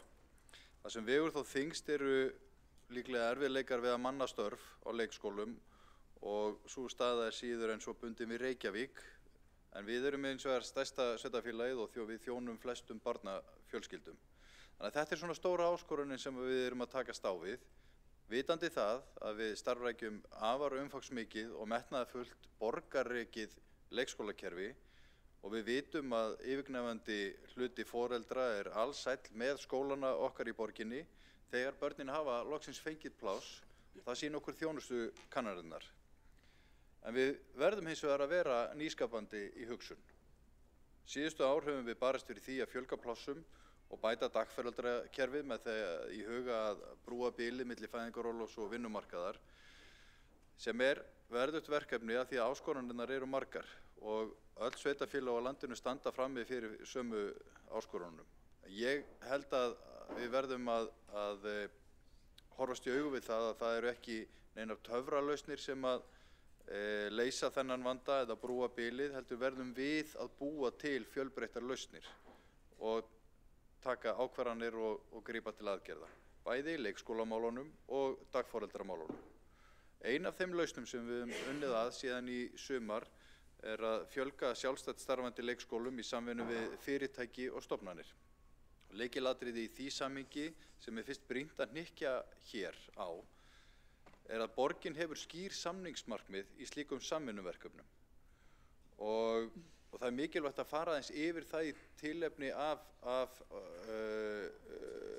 umræðu sósíalista hér í borgarstjórn sem á fullkomin rétt á sér. Þessi samningsmarkmið birtast til dæmis í nýjum samningi Reykjavíkurborgar við sjálfstætt starfandi leikskóla sem samþykktur var í borgarráði 21. nóvember og tók núna gildi bara áramótin. Og í stuttumáli fer Reykjavík fram á í samningum sínum við sjálfstætt starfandi leikskóla að allir skólar sem eru með þjónustusamning við borgina taki mið af mennta- og mannréttindastefnu Reykjavíkurborgar og séu reknir á forsendum menntunar barna. Allir leikskólar í Reykjavík, borgarreknir sem sjálfstætt reknir, falla undir gæða- og eftirlitskerfin okkar og þetta er alveg ófrávíkjanleg krafa. Borgin stuðlar að traustum starfsskilyrðum í sjálfstætt starfandi leik- og grunnskólum sem að skapa fyrirsjáanleika, gagnsæi, jafnræði og stöðugleika í rekstri og gerir skólunum kleift að haga starfi í samræmi við lög, reglugerðir og kjarasamninga. Og þá stefnir borgin á að taka upp samræmt umsóknar- og innritunarkerfi fyrir bæði borgarrekna og sjálfstætt starfandi skóla og gerir þá kröfu að börn með lögheimili í Reykjavík njóti forgangs umfram börn úr öðrum sveitarfélögum að lausum plássum. Eldri börn njóti forgangs umfram yngri börn í leikskólum nema þeirra sérstaklega ungbarna leikskóla að ræða. Og þá fylgja í þessum samningum launaliðir kjarasamningum og húsnæðisframlag miðast við ákveðna fjárhæð hvern fermetra og taki breytingu eftir vísitölum. Og Reykjavíkurborg gerir líka kröfu að rekstrarafgang af starfsemi leikskóla sem sækja má til opinberra fjárveitinga skuli nýta til að þróa áfram leikskólaþjónustu í samræmi við reglur. Með öðrum orðum, það ekki heimilt að greiða út arð sem að myndast út frá opinberu fé. Borgin gerir líka þá kröfu að sjálfstætt starfandi skólar séu með viðeigandi tryggingu og skili endurskoðuðum ársreikningi og ársskýrslu í samræmi við lög og reglur. Og núna eru til skoðunar og í vinnslu samningar við fleiri fyrirtæki og stofnanir og frá einhverjum þeirra hefur verið greint frá í fjölmiðlum og talsverð umræða hefur skapast.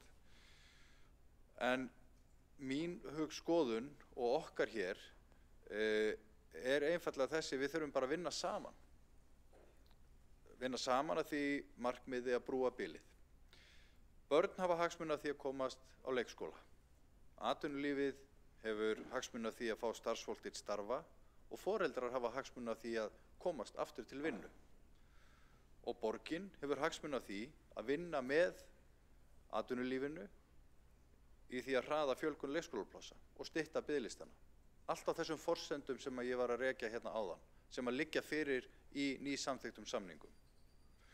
Og í þessum samningaviðræðum hefur borgin haldið þessum fyrrgreindum atriðum til haga og alltaf haldið uppi þeirri kröfu að í leikskólanum séu pláss fyrir börn starfsfólks sem og börn úr hverfinu.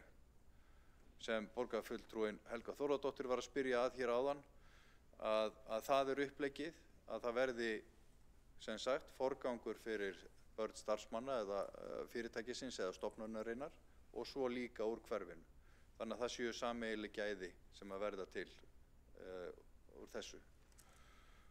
Og það er rétt sem borgarfulltrúi Hildur Björnsdóttir nefndi hér áðan að leikskólaplássið hangir ekki á ráðningarsambandi starfsmannsins sem væri þá foreldrið við vinnuveitanda sinn vegna þess að það væri þá eitthvað svona svigrúm að ef að starfsmaðurinn vildi hætta störfum eða yrði sagt upp að þá myndi tímabundið barnið færast yfir í borgarrekna hluta leikskólabarnanna og hlutfallir því síðan jafnað út við næstu innritun.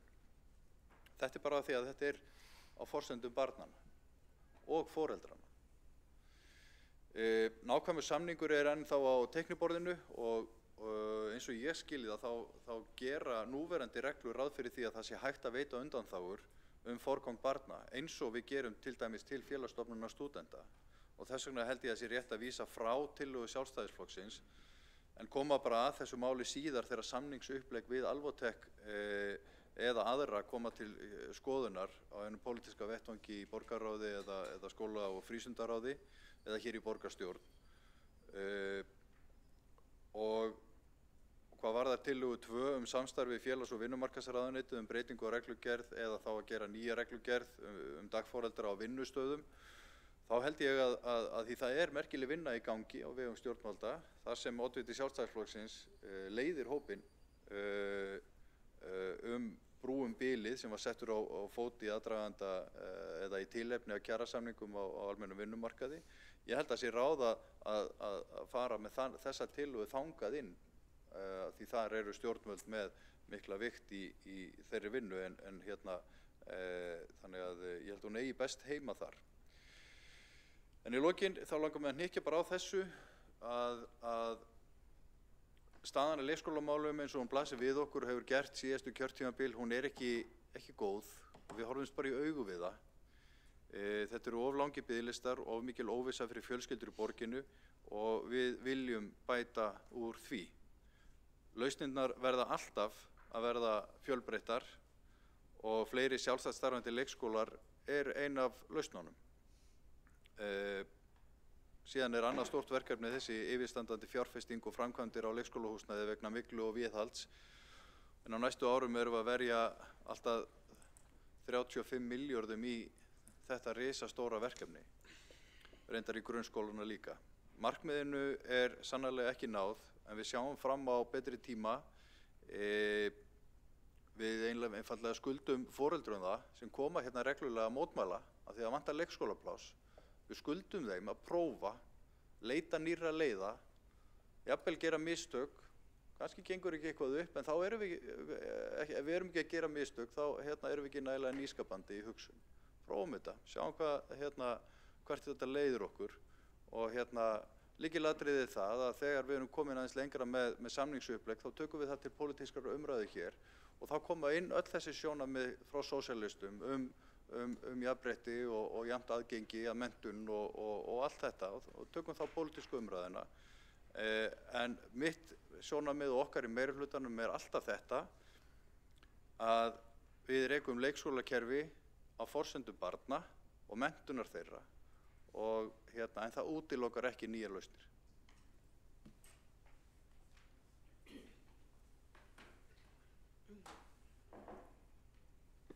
Borgarstjóri Einar Þorsteinsson hefur lokið máli sínu. 3 borgarfulltrúar hafa óskað eftir að koma upp í andsvari. Fyrst er það borgarfulltrúi Andrea Helgadóttir. Takk forseti.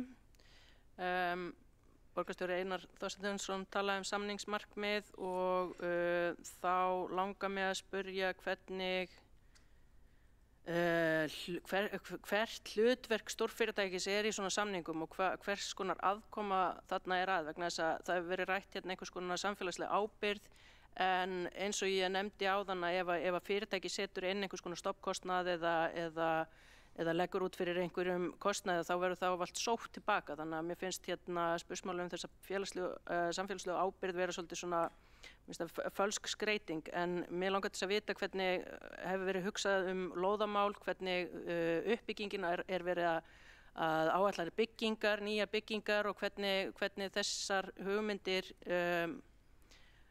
eigi að verða framkvæmdar og hvernig hugmyndirnar eru þessa aðkomu stórfyrirtækis og hvort þau séu raunverulega eitthvað að leggja til hana heldur en að hálfgert einhvers konar lán til borgarinnar. Borgarfulltrúi Andrea Helgadóttir hefur lokið við að veita andsvar. Það svarar andsvari borgarstjóri Einar Þorsteinsson. Forseti, uppleggið er það að stofnunin eða fyrirtæki leggja til húsnæði sem ég síðan við og fjárfesti þannig í því, geymi pening í húsnæði og leggi þannig til leikskólamálana með því að njóta þá ekki ávöxtunar á sínum fjármunum með því að binda það í húsnæði. Lóðir undir leikskóla sjálfstætt starfandi gerur ráð fyrir að það sé bara keypt eða þeir nýti lóðir sem þeir eiga eða aðstöðu. Þannig að það er svona uppleggið. En þessi fyrirtæki eða stofnanir, sérstaklega þeir sem myndu reka leikskóla, eins og í tilviki Alvotech þá eru þeir að horfa til þess að semja við fyrirtæki í leikskólarekstri í dag að reka sjálfan leikskólan á faglegum forsendum. Þeirra aðkoma væri það að skapa þau gæði fyrir hluta síns starfsfólks og inn í samfélagið með samfélagslegri ábyrgð að fjárfesta í húsnæði undir þessa starfsemi. Borgarstjóri Einar Þorsteinsson hefur lokið við að svara andsvari. Þá veitir andsvar öðru sinni borgarfulltrúi Andrea Helgadóttir. Þakka svörin. Húsnæði nokkuð góð fjárfesting, almennt talað, og ég er ennþá að leita að þessari miklu þáttöku sem að verið að ræða hérna að fyrirtækin sé að sinna, vegna þess að ég vænti þess að borgin eða stofnunin sem þarna fer að reka leikskóla muni borga leigu, og það eru fyrirtæki sem eru bara í fasteignarekstri í hagnaðarskyni, svo ég er ennþá bara að leita að þessum ljósa punkti sem að verið að varpa upp í loftið varðandi þessa tilhögun.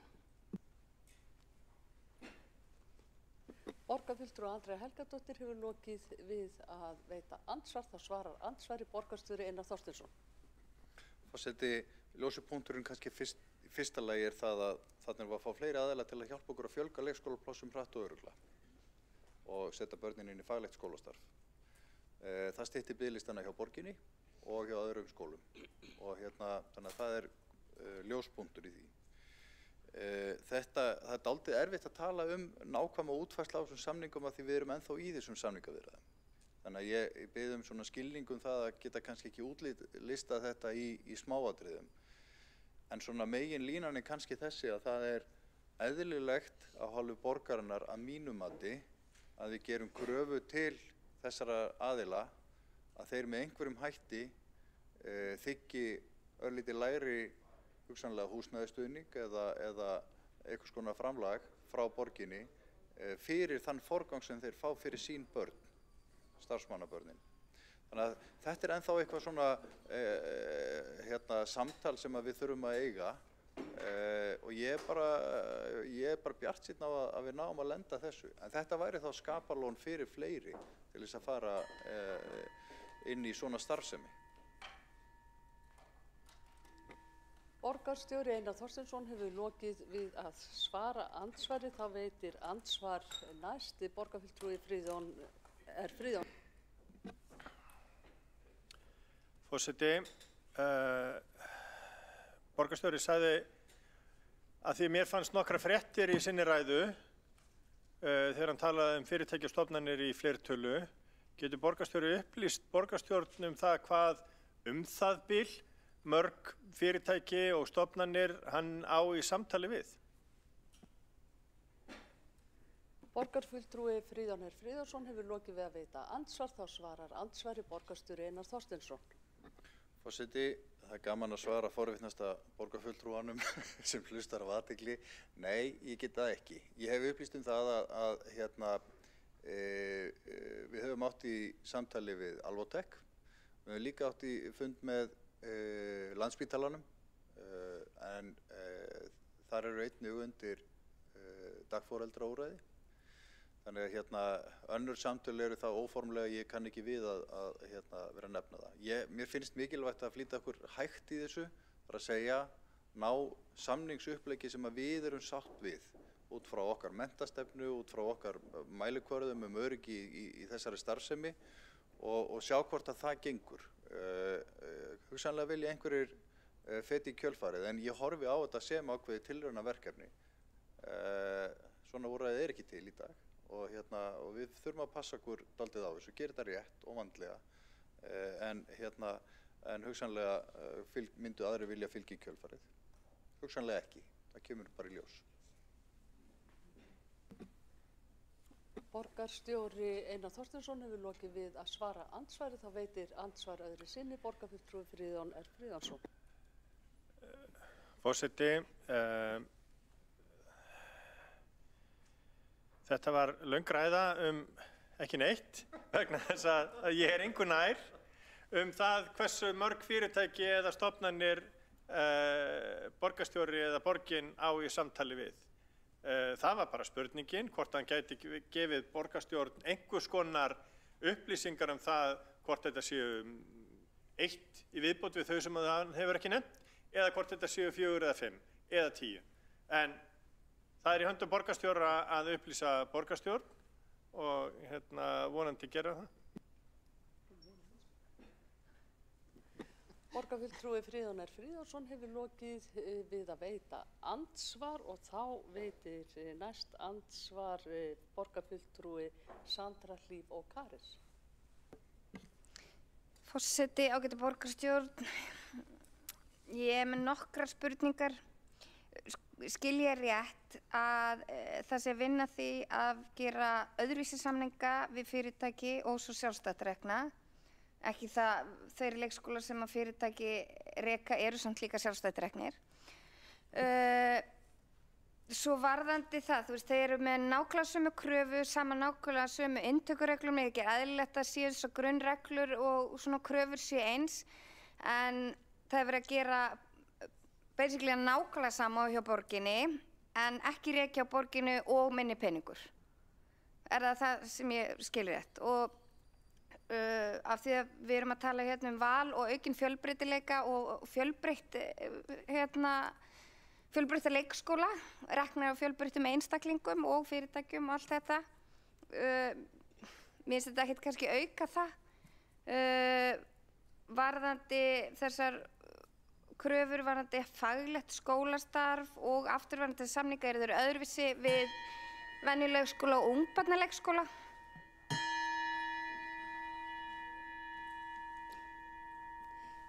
Borgarfulltrúi Sandra Hlíf og Karis hefur lokið við að veita andsvar. Það svarar andsvari borgarstjóri Einar Þorsteinsson.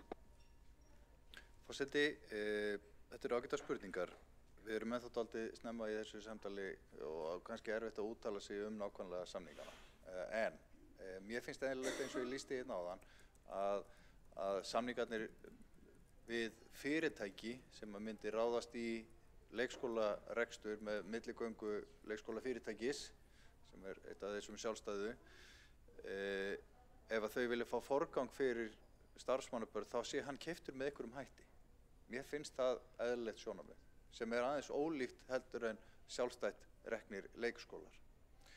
Þetta getum við bara tekist á Ég held líka að við sjáum það bara í samningum okkar við sjálfstætt störfandi leikskólana. Það mjög fjölbreyttar kennsluaðferðir í þessum leikskólum og ég meina Hjallastefnan kannski besta dæmið þar sem að þau taka inn í leikskólana á grundvelli kyns, ekki bara kennitöluröðunar. Þannig að það alveg svigrúm fyrir mjög mikla fjölbreytni í skólastarfi þrátt fyrir að við gerum þá kröfu að þau fallir undir okkar menntastefnu og öryggis og gæða eftirlitskerfi og fleira í þeim dúr.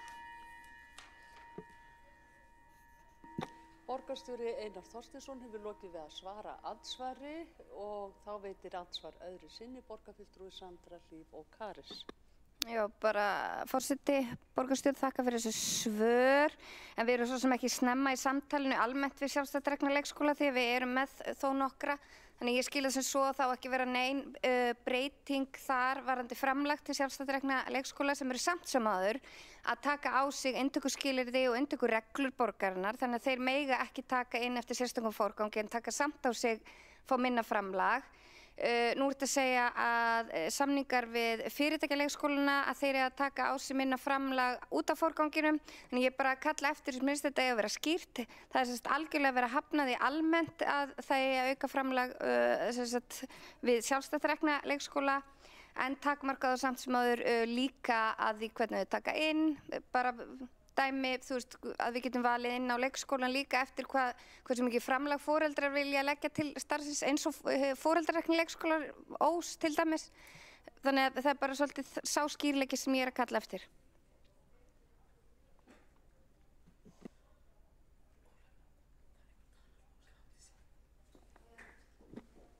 Borgarfulltrúi Sandra Hlíf og Karis hefur lokið við að veita andsvar öðru sinni. Og áður en að borgarstjóri Einar Þorsteinsson svarar andsvari þá biður forseti borgarfulltrúa að ganga í salinn og fylgjast með umræðinni í stað þess að vera kjaftasnakki frammi og trufla fundinn. Forseti, þakka þér. Ég held ég hafi aðeins misskilið þið áðan þegar ég var að svara þér. Nei, samningum við sjálfstætt rekna leikskóla og samtök þeirra, þeim lauk með eftirfarandi hætti sem við samþyktum í nóvember og tók í gildi núna í janúar. Það eru mismunandi skoðanir líka á því hvernig framlögin eiga að vera milli sjálfstætt starfandi leikskóla. Það er ekki bara ein skoðun þar hvort þeir eigi að fá fullt framlag eða ekki og þannig að þetta var nú niðurstaða samningaviðræðanna sem tók dálítinn tíma. Varðandi leikskóla sem að reknir eru með milligöngu fyrirtækis eins og Alvotech, þá var það bara mín skoðun og sjónarmið að forgangur fyrir tiltekinn hóp eins og starfsfólk og börn þeirra að hann megi kaupa einhverju verði. Ég er ekki með sérstaklega mótaða skoðun hvað það á að vera mikið, en það er ekki stóra fjárhæðir í stóra samhenginu ef við horfum á mannauðsmál stóra fyrirtækja sem gera vel við starfsfólki sitt og vilja leggja eitthvað gott til þeirra, en líka til samfélagsins með að þá að í 100 barna leikskóla búið til 50 pláss fyrir starfsfólk og 50 pláss fyrir börnin í hverfinu. Þannig að held ég geti bara farið saman hagsmunir. Borgarstjóri Einar Þorsteinsson hefur lokið við að svara andsvari, þá telst andsvörum lokið. Næst tekur til máls borgarfulltrúi Sabine Leskov.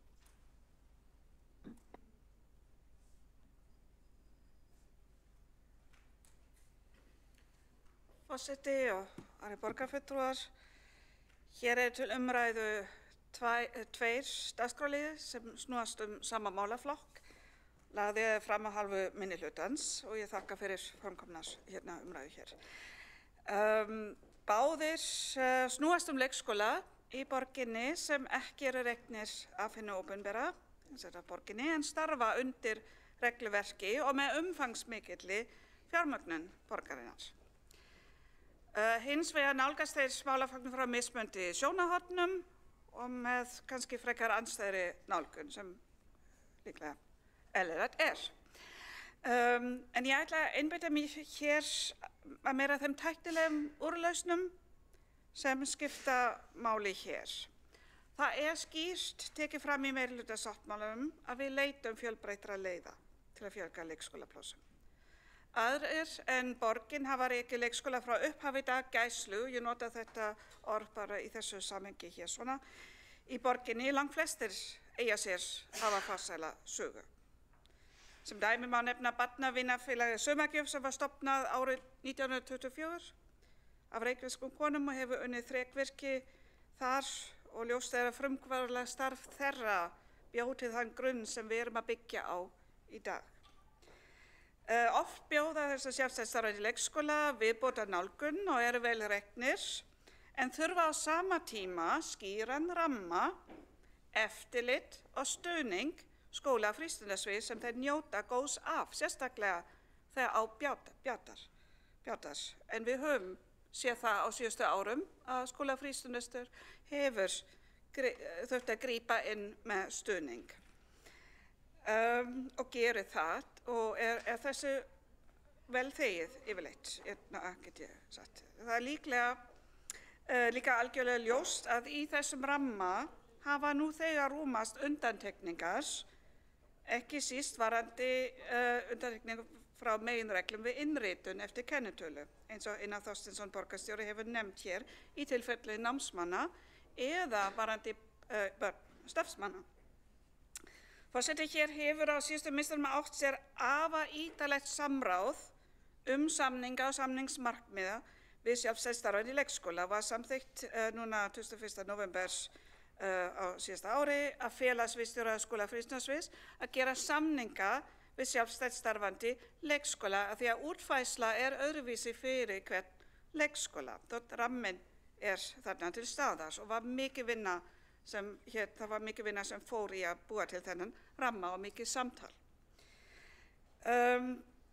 Þetta er sem sagt fyrirmynd fyrir þessar samninga sem nú einmitt stendur yfir að útfæra fyrir hvern leikskóla og það er áfram kveðið afdráttarlaust á að börn innritast í leikskóla eftir kennitölu þeir elstu fyrst. og svo hina reglur sem Einar Þorsteinsson sem borgarstjóri búin að lýsa hér. Og það ótrúlega mikilvægt að hafa í huga hér gilda þessi ákvæði stjórnsýslulaga 37/1993 og meginreglu stjórnsýsluréttarins jafnræði. Á sama tíma kemur fram í grein 6.1.2 að þessu fyrirmyndi fyrir samninga að ef til staðar eru málefnalega ástæður hægt að leyfa því að vikið sé frá ákvæði kennitöluröð. Og getur sjálfstætt starfandi leikskóli óska eftir slíka ákvæði í samningi. Sveitarstjórnum sem sagt í leikskólalögum heimild að setja þessar reglur innritun í leikskóla þar sem sveitarfélag veitir framlag. Þessar reglur eru settar með tillit til aðstæðna barna og foreldra og hins vegar líka með tillit til aðstæðna í leikskólum sveitarfélagsins. En áfram ber sveitarfélagi sterkar skyldur að bjóða börnum á leikskóla aldrei leikskólanám en heimild ákveðin svigrúm. Þetta svolítið stóra málið. Það til svigrúm ef nauðsynlegt reynist að forgangsraða umsóknum. Alla undanþágur frá meginreglunum innritun barna í leikskóla sem reknir eru með framlögum og sveitarsjóði þurfa því að byggjast á hlutlægum og málefnalegum forsendum. Það þýðir aldrei óheft svigrúm til samningsgerða undantekningu. Heldur ber sem sagt alltaf að gæta jafnræðis, hlutlæg og málefna sjónarmið fyrir undantekningar. Það getur alveg verið að einmitt með stofnun leikskólans innan fyrirtækisins og nú hér verið að ræða það sama gildir reyndar líka fyrir námsmanna leikskóla, að með slíku stuðlað að meiri mönnun, verið að búa til fleiri pláss og eru það almenna hagsmunir. Það sama gildir þegar við erum að veita börnum starfsfólks í leikskólum forgang. Að því að þarna með hverju barni starfsmanns sem fær pláss, þá erum við að auka möguleikar að bjóða fleiri börnum pláss. Þannig að það eru málefnaleg sjónarmið. En á sama tíma gagnsæi ótrúlega mikilvægt. Foreldrum finnst oftast erfiðast að búast ekki við neina fyrirsjáanleika. Og nú erum við loksins búin að ná þessum áfangi að tölurnar innritun eru ekki lengur á reiki, þar sem við erum komin með innritunarkerfi Völu og það væri bara alls ekki ráðlegt núna að taka skref tilbaka þar. Þannig að ef við tökum þessar ákveðnir undantekningar á innritunarreglum, á meginreglu, með þessum sjónarmiði, þá mjög skýrt að þessi möguleiki fyrir hendi án þess að þurfa að breyta regluverki borgarinnar að svo stöddu. Þó að afsala á allri ábyrgð okkar einfaldlega ekki í boði. Ramminn var smíðaður og samþykktur og útfærsla fyrir hvern leikskóla sem á samningaviðræður við aðra vinnureikendur sem rætt verið í fjölmiðlum standa yfir og krefja enga breytingar á svo stöddu, heldur gæti það veikt samningsstöðu borgarinnar ef við erum að bjóða núna upp á einhvers konar óútfylltan tékka. Forseti, ég styð þar af leiðandi frávísuna tillögu.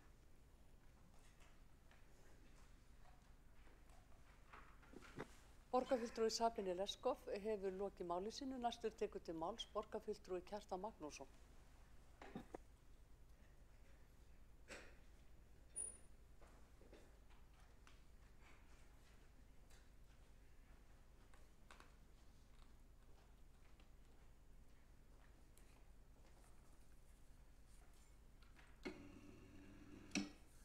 Forseti, góðir borgarfulltrúar, hér til umræðu mikið þjóðþrifamál og í þessu máli eru mikil sóknarfæri fólkin fyrir borgina. Ég vissum að ef það réttamálum haldið þá var ég hægt að stórbæta hér þjónustu við okkar yngstu þegna í borginni og það sem skiptir miklu máli að auka verulega framboðið á dagvistarrýmum og það er auðvitað gert með því að fá sem flesta í lið með okkur í þeirri baráttu að tryggja sem flestum litlum börnum dagvistarrými. Nú og aðalatriðið að það verið tryggt að borgin hún vinni að því að efla fjölbreytni í rekstrarformi leikskóla og daggæslu, gera sem flestum ábyrgum aðilum seint að kleift að sinna því hlutverki, auðvitað í samvinnu og samstarf við borgina og þannig held ég að sé hægt að leysa minnst kosti að töluveri leiti þann vanda sem nú er uppi. Og eitt vandamálið það að við höfum njörfað þessa þjónustu of mikið niður. Dæmi það eru þetta samstarf borgarinnar við dagforeldra sem það var þrengt lengi að þeim. Ég held að hafa nú verið snúið við einhverju leyti einmitt í því menn sáu það á endanum að það yrði að stuðla fjölbreytilegum lausnum til þess að leysa vandann. Og ég fagna ræðu borgarstjóri í þessu skyni því að það virðist vera sem hann átti sig á þessu. Það sé æskilegt að við stuðlum að fjölbreytilegum lausnum í staðinn fyrir að vera allt með alla þessa starfsemi í einhverju miðstýrðu kerfi því að þó okkar kerfi séu margt gott þá þarf meira til ef að leysa þetta almennilega. Við sjáum að sumir flokkar hér í borgarstjórn, þeir hafa lofað í kosningar eftir kosningar að leysa dagvistarvandann og tryggja börnum dagvistarrými frá ákveðnum aldri, nokkra mánaða aldri jafnvel, en það hefur aldrei tekist. Og það er þess að meiri von með þessum fjölbreytilegu lausnum og ég held að sé bara einstakt fagnaðarefni að það skuli vera vinnuveitendur hér í borginni og vinnustaðir sem eiga frumkvæði því að koma þessari starfsemi á fót, auðvitað í samstarfi við okkur og við að fagna því og bjóða þá velkomna og vinna vel að því að þetta komist í gagnið sem fyrst. Það má ekki gleyma því að í borginni eru núna starfandi 17 einkareknir leikskólar, 6 grunnskólar, 18 tónlistarskólar að ógleymdum öllum dagforeldrum. Því ekki að leyna að það hafa verið uppi fordómar með sig hér í borgarstjórn gagnvart einkarekstri í skólakerfinu, en mér er nú samt sýnst að það hafi smá saman dregið úr henni. Einkareknir grunnskólar og leikskólar fengu á tímabili munu minni stuðning frá borginni heldur en borgarreknir og að tímabili var það svo að grunnskólar nokkri voru komnir að þolmörkum og voru komnir í mikla hættu og þá var svolítið snúið við og ég held að hafi ekki verið vegna af umhyggju fyrir þessum einkarekstri heldur því að menn sáu að til dæmis ef að skóli hér í gamla Vesturbænum er það hætta sem það munna ekki mikla tímabili, þá væri borgin ekki neinum færum til að taka við þeim börnum sem þar voru. Þannig að líflínan var framlengd og svo held ég að menn hafi smám saman séð að þessir einkaskólar þeir höfðu margt fram að færa og er bara nauðsynlegur hluti af svona rekstrarlegu landslagi borgarinnar. Og maður hefur séð þetta að borgarfulltrúar meira að segja á vinstri kantinum, þeir hafa ekki hikað við að senda börnin sín í þessa einkaskóla og þannig kynnt starfsemi þeirra og verið held ég jákvæðir eftir. Þannig svona heildina liti held ég að borgarstjórnin sé jákvæðari gagnvart slíkum einkarekstri heldur en hún var. Nú það eru dæmi þetta á tímabili minnskosti, þá ráku Hagkaup, þau ráku deild eða sem var vísir að held ég dagvistun og ég man á sínum tíma þá komst sú starfsemi í fréttirnar vegna þess að þeir leikskólakennarar eða fóstrur sem unnu þar voru hinnar hæstlaunuðu í borginni, voru með sennilega hærri laun en borgin greiddi sem þótti auðvitað athyglisvert. Nú, Landspítalinn, hann rak á sínum tíma dagheimili og við mikla ánægju og eftirspurn frá starfsfólki og því var einhvern veginn hætt og ég held að það hafi allir litið á það sem hafa fjallað um þessi mál, eða flestir, hafi fjallað um það sem eitthvað svona klúður bæði á borginni og ríkinu, einhvern veginn hvernig þessi starfsemi var glutrað niður því að þetta var mikilvægur þáttur í starfsmannastefnu Ríkisspítalans á sínum tíma og þetta hafði líka ýmsar jákvæðar afleiðingar, ekki bara það að foreldrar gátu komið börnin sem snemma í dagvistun. Starfsmenn eru ánægðari, foreldrarnir gátu þá bara, það var minni umferð.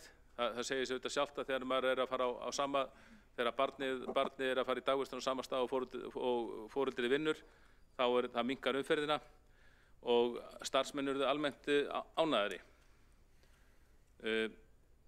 Og síðan vil ég líka nefna hérna ein rök og það er þetta almennt bara að þessi starfsemi stuðlar einhvern veginn að valddreifingu. Það er bara bábilja að hið opinbera þurfi, ég skil alveg þessi markmiðsumina, þurfi að vera með sem víðtækasta rekstur á sínum höndum. Og einmitt, og ég veit að ýmsir hafa tekið að nærri sér vinstri menn að sjá einkaaðila til sín taka í einkarekstri, en þeir eiga alls ekki að vera það. Það á auðvitað að vera valddreifing í menntamálum eins og í öðrum málum og einmitt með því að gera einkaaðilum kleift að starfa á þessu sviði, þá erum við að tryggja einkarekstur. Ég held að það hafi verið Leon Trotsky sem sagði einhvern tímann að tilvitnun með leyfi forseta, í landi þar sem stjórnin er eini atvinnurekandinn býður stjórnarandstæðingsins hægur hungur dauði. Og gaman að nefna hér annað dæmi. Brynjólfur Bjarnason, sannfærður kommunisti hér á fyrri tíð, hann var bannaður frá kennslu í skólum landsins þó hann væri kennari vegna þess að hann hafði skrifað ritdóm bók Þorbjörns Þórðarsonar, var dæmdur fyrir guðlast og það sem hann hafði hlotið hann dóm fékk hann ekki að kenna í skólum, opinberum skólum í landinu. Nú það sem varð honum kom honum til hjálpar var að Ingibjörg H. Bjarnason sem var þá þingmaður Íhaldsflokksins og rak Kvennaskólann, hún réð hann til sín því hún horfði bara fyrst og fremst á hann sem kennara þrátt fyrir þennan dóm. Þannig að það var, þegar að maðurinn hafði verið bannað frá störfum hjá hann opinbera, þá var hann ráðinn til starfa til einkaskóla. Og þetta er dálítil dæmisaga sem sýnir okkur það að það getur verið hættulegt ef of mikið vald, ekki síst í menntamálum, safnast á fáar hendur. Við erum ekki bara að tala starfið hjá okkur með einstökum mönnum, heldur líka kannski bara stefnuna sem slíka. Við höfum séð einkaaðilar spretta hér upp eins og hjallastefnuna sem er ákveðna stefnu sem á tvímælalaust held ég átti erindi í borgina og víðar. Stefnu sem hafði einhvern veginn ekki hlotið náð í hinnu miðstýra menntakerfi sem þó er að mörgu leyti ágætt. Nú, ég held að við bara eins og ég segi, ég held að við bara fagna áhuga einkaaðila á að láta þessi mál til sín taka. Ég vona bara að sem flest dagvistarúrræði spretti upp á þeirra vegum til hagsbóta auðvitað í samstarfi í borgina en til hagsbóta fyrir borgarana, fyrir borgarstjórn og svo auðvitað blessuð börnin og ég er viss að þetta er bara að fara til slíka starf sem er bara ágætt fjárfesting hjá viðkomandi vinnustöðum sem skilar sér bara í ánægðara og betra starfsfólki.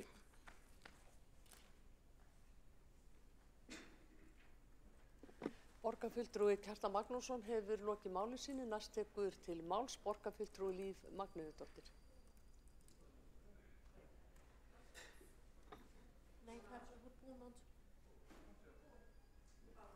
Borgarfulltrúin er búin með andsvörin. Við tvisvar komið upp í andsvörum.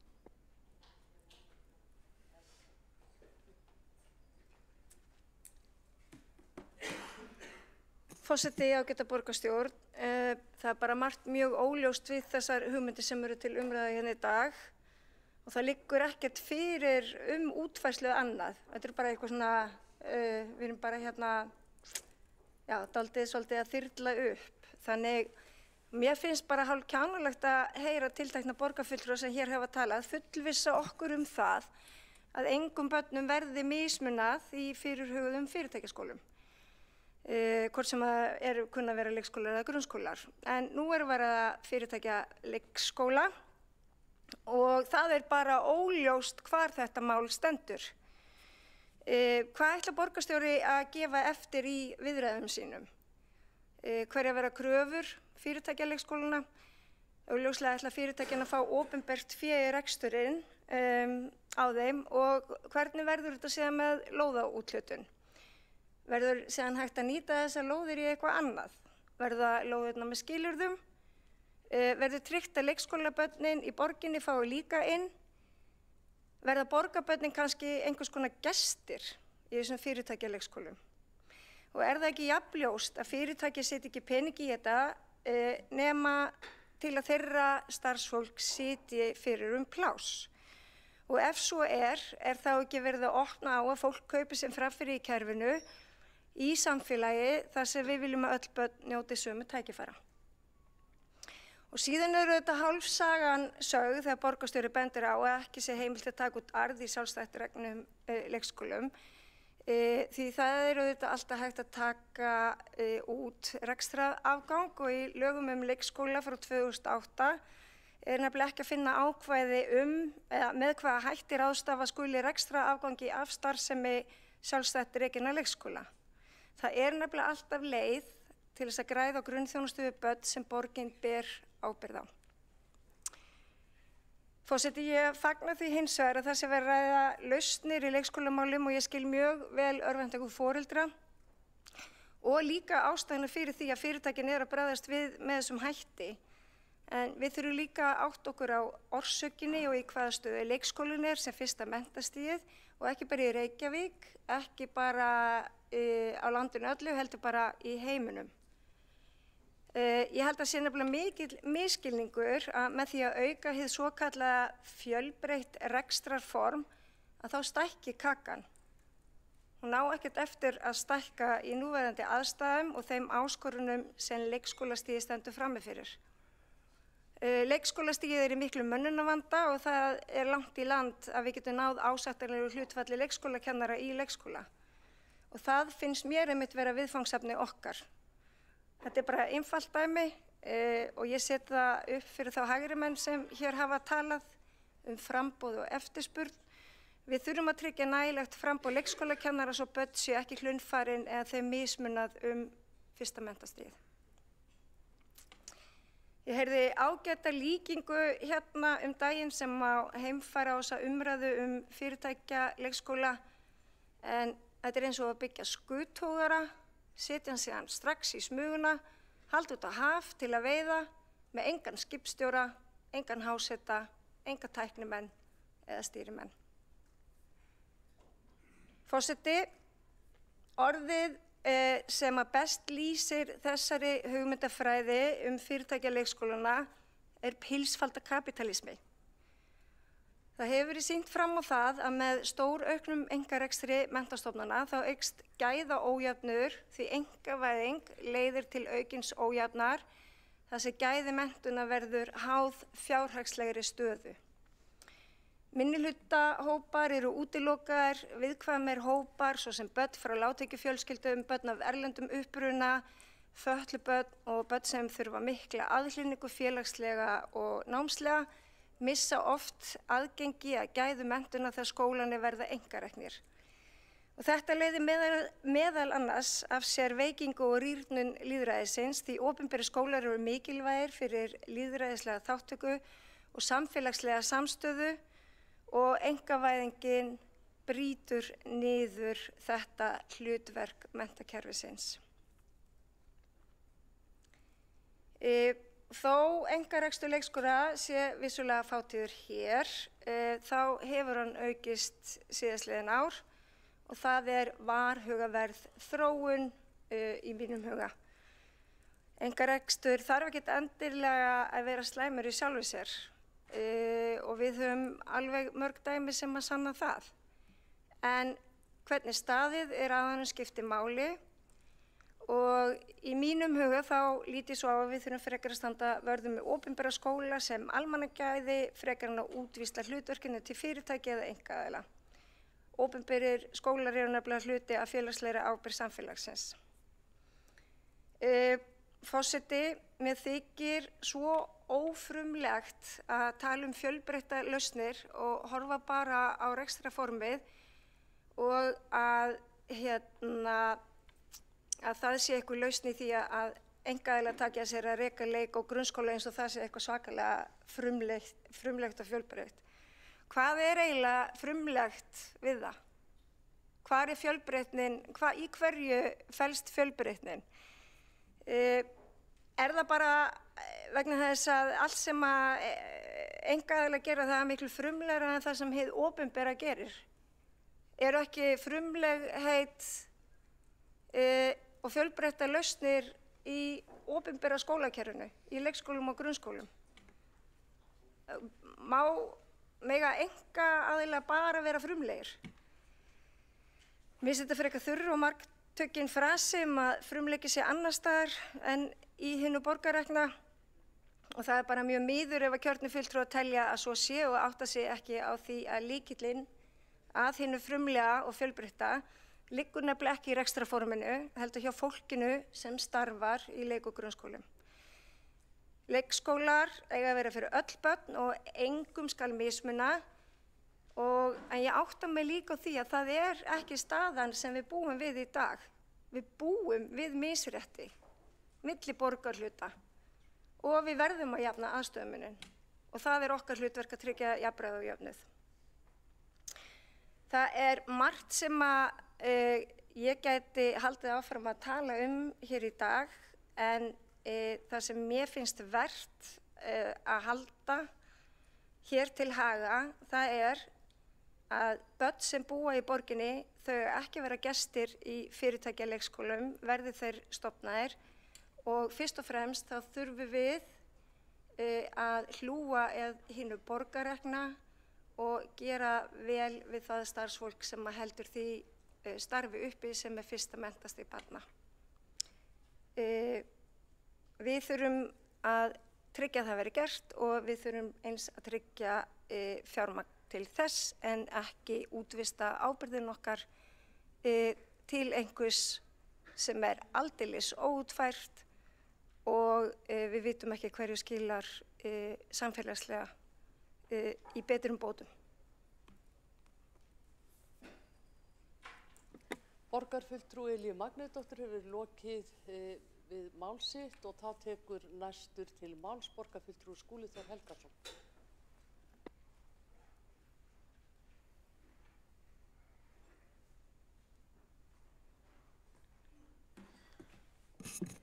Forseti, kæra borgarstjórn, við ræðum hér að ósk Sósíalistaflokksins leikskólamál og þá sérstaklega hugmyndum fyrirtækja leikskóla á vegum tiltekinna vinnustaða og síðan tillögur Sjálfstæðisflokksins viðbót við nýjan samning skóla- og frístundasviðs við sjálfstætt starfandi leikskóla sem að tók gildi núna fyrir tæpri viku áramótin. Við erum að brúa bilið í Reykjavík með fjölbreyttum lausnum eins og hér hefur komið fram í umræðunni og vel útlistað í meirihlutasáttmálanum með fjölbreyttum lausnum með nýbyggingum, með samningum við fasteignafélög leigu á atvinnuhúsnæði sem að breytt í leikskólahúsnæði, með stækkunum á starfandi leikskólum, með svokölluðum ævintýraborgum, með færanlegum deildum, með samningum við sjálfstætt starfandi leikskóla fjölgun plássa, oftast með stækkunum en líka með spá nýjum leikskólum eins og til dæmis hjá Félagsstofnun stúdenta sem opnaði leikskólan Sólgarð fyrir örfáum misserum síðan. Nýjum borgarreknum leikskólum hefur fjölgað 6 á undanförnum 6 árum. Við höfum stækkað rúmlega 10 starfandi leikskóla og síðan fjölgað plássum nokkur hundruð hjá allmörgum sjálfstætt starfandi leikskólum á tímabilinu. Við kynntum aðgerðaáætlun á brúum bilið árið 2018 og frá þeim tíma hafa opnað 1150 ný leikskólapláss og í undirbúningi eru rúmlega 1500 til viðbótar á næstu 5 árum. Við erum með nýja borgarrekna leikskóla í undirbúningi en líka stækkun á starfandi leikskólum. Allmörg slík verkefni í burðarlinnum eins og ég kynnti hér í þessum sal í desember og svo eru viðræður við ýmsa sjálfstætt starfandi aðila fjölgun plássa eða nýja leikskóla. Og síðan eins og hér hefur komið fram eru í þeim hópi aðila sem að ekki reka leikskóla í dag innan borgarinnar en hafa áhuga á því að hasla sér völl á því sviði, þar með talið aðilar sem reka leikskóla í öðrum sveitarfélögum og síðan vinnustaðir eins og hér hefur komið fram. Það hafa einmitt verið lagðar fram hugmyndir frá lögaðilum sem hafa sýnt í áhuga að setja á fót leikskóla á vegum stórra vinnustaða sem að börn starfsmanna hefðu forgangað tilteknum fjölda plássa. Eins og hér hefur komið fram í umræðunni þá hafa til þessa borist formleg erindi frá tveimur aðilum. Það fyrsta frá stærsta vinnustað landsins, Landspítalanum, sem að óskaði eftir viðræðum fyrir nokkrum misserum möguleikann á samningi við borgina að opna leikskóla fyrir sitt starfsfólk og síðara erindi frá líftæknifyrirtækinu Alvotech. Í báðum tilvikum hafa viðkomandi aðilar kynnt áformum að fela fagfólki rekstur viðkomandi leikskóla ef að af verður. Þessi mál eru bæði í rýni og skoðun innan borgarkerfisins og viðræður hafa átt sér stað við viðkomandi aðila en þær hafa ekki skilað niðurstöðu, þannig að það er ekkert samkomulag sem að liggur fyrir og þar af leiðandi ekki tímabært að ræða nákvæmar útfærslur eins og borgarstjóri fór vel yfir í sínu máli hér áðan. Nú, við höfum í þessum viðræðum haldið til haga tilteknum skilyrðum sem að borgin leggur fram og þau eru í fyrsta lagi þetta að stór hluti þeirra plássa sem yrðu til, ef af yrði til almennrar úthlutunar þar sem að áfram yrði úthluta eftir aldursröð í samræmi við jafnræðisreglu. Og það hefur verið talað að það bil helmingur plássa yrði þannig til almennrar úthlutunar fyrir börn sem að ekki tengjast viðkomandi vinnustað og afgangurinn þá fyrir börn starfsfólks á viðkomandi vinnustað. Það hefur líka verið það rætt að sá hluti plássa sem að yrði úthlutað til starfsmannabarna yrði sömuleiðis úthlutað í samræmi við jafnræðisregluna og eftir aldursröð. Nú vinnustaðaleikskólar fengju sömu framlög fyrir pláss sem vera til almennar úthlutunar og aðrir sjálfstætt starfandi leikskólar en hins vegar væri lagt upp með það að framlög borgarinnar yrðu lægri í þeim tilvikum þegar það verið að úthluta til starfsmannabarna. Börn með lögheimili í Reykjavík myndu njóta forgangs umfram börn úr öðrum sveitarfélögum eins og ein megin nýjungin í nýju samningunum og gerðir í krafa að ekstra afgang af starfsmenn leikskóla sem að rekja má til opinberra fjárveitinga skuli ekki greiða út sem arð heldur nýta til þess að þróa áfram leikskólaþjónustu skólans í samræmi við reglur borgarinnar. Með þessum skilyrðum yrði tryggt að allir stæðu betur eftir ef svo má segja. Það verða fleiri almenn leikskólapláss til úthlutunar fyrir börn á leikskólaaldri í borginni sem að koma barnafjölskyldum almennt til góða en líka fjölgarplássum fyrir börn starfsmanna tiltekinna vinnustaða sem að þó verði tekin inn samkvæmt sömu viðmiðum og gildir við innritun í leikskólana almennt. Við þekkjum að það hefur verið forgangur fyrir til dæmis börn háskólastúdenta í gegnum leikskóla sem að Félagsstofnun stúdenta rekur og síðan stóra fordæmið þetta forgangur barna starfsfólks í leikskólum borgarinnar sem hefur verið í senn mikilvægur hluti af starfskjörum starfsfólks leikskólana en ekki síður mikilvæg forsenda fyrir mönnun þeirra undanfærin ár, ekki síst eftir að aðsókn í kennaranám fór mjög hratt dvínandi í kjölfar lengingar kennaranámsins fyrir rúmum 15 árum síðan. En kjarni málsins er þessi, þetta eru áhugaverðar viðræður sem að standa ennþá yfir. Það er ekki komin niðurstaða en við gerum okkur vonir að það sjáu til lands í þeim efnum á allra næstu vikum. Sameiginlegir hagsmunir borgarinnar, foreldra og umræddra aðila eru þetta að fjölga börnum sem njóta þeirra lífsgæða að vera í leikskólum í borginni. Við rekum sannarlega öflugt leikskólastarf í Reykjavík. Ítrekaðar viðhorfskannanir með að foreldrar sína almenna ánægju þeirra með starfið í leikskólunum. Okkar leikskóla fylgja menntastefnunni Látum draumana rætast og þar er kjarninn þessi mikla áhersla á 5 þætti sem að sameiginlega stuðli að velferð og þroska barna, það er að segja sjálfsefling, félagsfærni, heilbrigði, sköpun og læsi og það er og verður okkar leiðarljós hér eftir sem hingað til. Samhliða er síðan nýtt tækifæri til þess að setja aukinn kraft í samstarfi ríkisvaldið lengingu fæðingarorlofs og innleiðingu aðgerða til þess að bæta mönnun, fjölga fagmenntuðum leikskólakennurum, til dæmis með fleiri hvötum til þeirra sem að leggja stund á kennaranám og svo framvegis og ég teki eftir því að til dæmis nýr heilbrigðisráðherra hefur verið að slíkum hvötum í samhengi við fjölgun heilbrigðisstarfsfólks en nákvæmlega sömu rök eigum við að nota og beita til þess að reyna að fjölga fagmenntuðum kennurum því að það er þörf á þeim út allt land.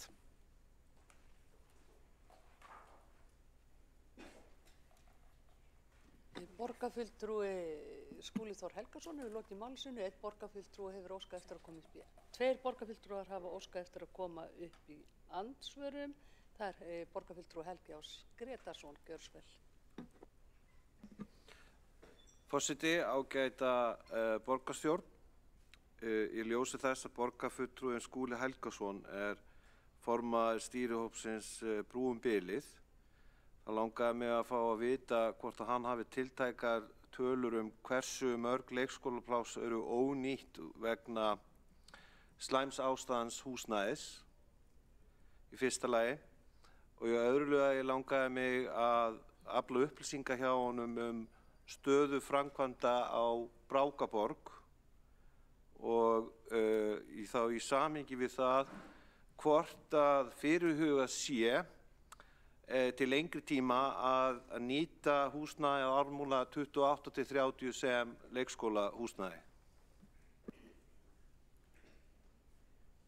Borgarfulltrúi Helgi Ás Gretarsson hefur lokið við að veita andsvar, þá svarar andsvari borgarfulltrúi Skúli Þór Helgason.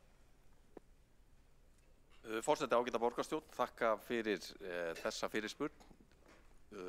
Ég þekki það að fjöldi þeirra plássa sem eru ónýtanleg vegna framkvæmda, hann var ansi mikill hér fyrir nokkrum árum síðan. Hann hefur farið mjög minnkandi. Nýjustu tölur sem ég heyrði var að þetta væri á bilinu 100-200, en ég er ekki með allra nýjustu tölur handbærar í þeim efnum. Framkvæmdir við Brákaborg, þær hafa verið í undirbúningi undanfarna mánuði og eiga að klárast mitt ár, ef ég þekki það rétt. En ég hef ekki upplýsingar að það standi til að nota Ármúlahúsnæði undir leikskóla. En það helgast nú af því að ég, ólíkt fyrirspyrjanda, er ekki í ráðin skóla- og frístundaráði, þó að ég sannarlega sé önnum kafinn við að vinna að uppbyggingu nýrra leikskóla. Borgarfulltrúi Skúli Þór Helgason hefur lokið við að svara andsvari, þá veitir andsvaraður sinni borgarfulltrúi Helgi Ás Gretarsson.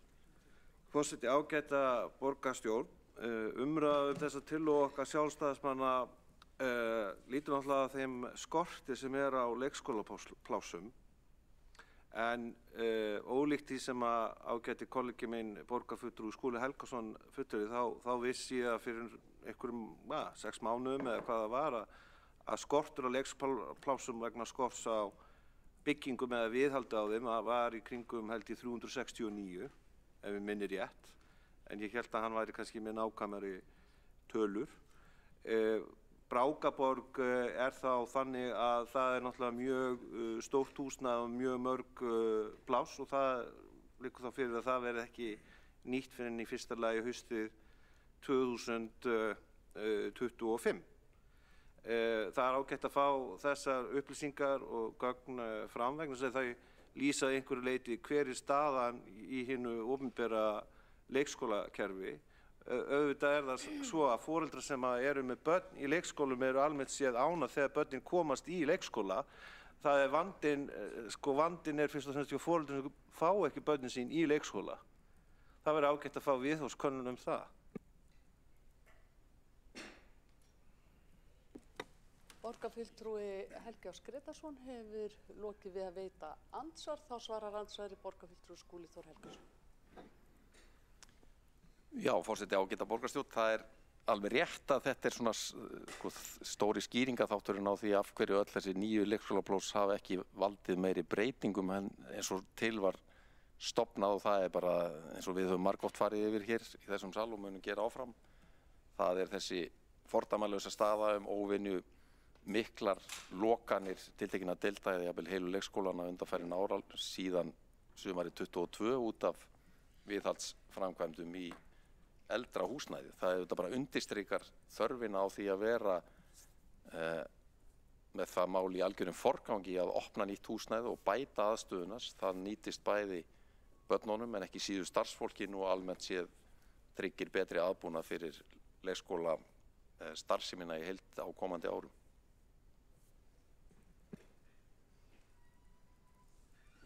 Borgarfulltrúi Skúli Þór Helgason hefur lokið við að svara andsvari. Þá veitir andsvar borgarfulltrúi Líf Magnúsdóttir. Já, forseti, fleiri almenn pláss nefndi Skúli Þór Helgason borgarfulltrúi í ræðu sinni. En spurning mín til hans hver á að gæta barnanna þegar það nú þegar erfitt að fá leikskólakennara og halda í starfsfólki í borgarreknum leikskólum og hvað þá því til fyrirstöðu að borgin fjölgi sjálf almennum plássum eins og borgarfulltrúin orðaða eins og hún hefur verið að gera og stefnan hefur verið og hvernig bætir innkoma fyrirtækja leikskóla núverandi ástand? Hver verður sem sagt ávinningurinn fyrir óbreytt borgarbörn? Forseti ágæta borgarstjórn. Borgarfulltrúi Líf Magnúsdóttir hefur lokið að veita andsvar. Þá svarar andsvari borgarfulltrúi Skúli Þór Helgason. Já, forseti ágæta borgarstjórn. Þakka fyrir þessa spurningu sem mjög mikilvæg. Það sem kannski kjarnin í því sem við erum að gera þetta. Við erum að vinna á báðar hendur. Við erum að fjölga plássum í borgarreknum leikskólum og það kannski megin þungin í því starfi sem við erum að vinna í leikskóla uppbyggingunni. Svona gróft á litið 2/3 af nýju plássunum koma til sögunar í gegnum fjölgun inn í borgarkerfinu en síðan kannski þriðungur tæplega það sem kemur inn í gegnum ný úrræði og tengist fjölgun í sjálfstætt starfandi í leikskólum og svo eins og ég nefndi í minni ræðu það nýjir aðilar að banka á dyrnar. Sumir hafa þegar góða reynslu af því að reka leikskóla í nágrannasveitarfélögunum og svo aðrir aðilar eins og við höfum verið að ræða hér í dag sem eru bara stórir vinnustaðir sem telja að það myndi vera styrkingi þeirra mannauðsstefnu að geta boðið börnum starfsmanna upp á leikskólavist. Ekki komið niðurstaða þar, en það sem áhugavert frá sjónarhóli almennra barnafjölskyldna sem ekki tengjast þessum vinnustöðum að ef að slíkir vinnustaðaleikskólar komast á fót þá fjölgar plássum fyrir almenn börn í borginni. Borgarfulltrúi Skúli Þór Helgason hefur lokið við að svara andsvari og þá veitir andsvar öðru sinni borgarfulltrúi Líf Magnúsdóttir. Forseti, já, takk fyrir þessi svör. Í framhaldi af þessu þá velti ég því fyrir mér hvaðan lóðirnar koma til fyrirtækja leikskólana og hver útveða þær. Þetta í eigu þeirra, þetta í eigu borgarinnar? Og eins með kjör þá leikskólakennara í fyrirtækjaleikskólum verða þau sömu og annara og svo í framhaldinu velti ég því líka fyrir mér bara kannski heimspekilega hvort að það sé ekki það besta sem hið opinbera gerir fyrir einkageirann að tryggja grunnþjónustu við börn yfir höfuð og ætti það ekki að vera fjármunir sem við leggjum til svo einmitt að einkageirinn geti einmitt blómstrað. Þannig að af hverju erum við sem hér erum ekki með bara fókus á það að gera það sem í okkar hlutverki stendur. Borgarfulltrúi Líf Magnúsdóttir hefur lokið við að veita andsvar. Þá svarar andsvari Skúli Þór Helgason Forseti ágæta borgarstjórn. Borgarfulltrúi Líf Magnúsdóttir spyr ákveðna hluti sem liggja ekki fyrir á þessari stundu af því að viðræður standa ennþá yfir og það ekkert komin nein niðurstaða í það sem tengist lóðamálum eða starfsmannahaldi í leikskólum af því að það liggur ekki fyrir ákvörðun hvort yfir höfuð verði til og því ótímabært að tjá sig útfærslur á slíku. En menn hafa vissulega verið að leita vítt og breytt bæði að skoða húsnæði sem til í dag með það fyrir augum að gera á því endurbætur og breyta því í leikskólahúsnæði eða þá að byggja nýtt með ýmsum hætti. En við vinnum hér í blönduðu kerfi. Við höfum verið með undanfarna áratugi bæði borgarrekna leikskóla og síðan sjálfstætt starfandi og við teljum bara að sú fjölbreytni hafi verið farsæl. Við höfum átt í mjög góðu samstarfi við ýmsa aðila sem reka leikskóla á eigin vegum. Það hefur ekki gilt þá alla og sumir þeirra hafa lagt upp laupa en svona almenna meginreglan sú að samstarfi hefur verið gott og við viljum halda þessari fjölbreytni áfram. Borgarfulltrúi Skúli Þór Helgason hefur lokið við að svara andsvari og þá tekur næstur til máls borgarfulltrúi Helgi Ás Grétarsson.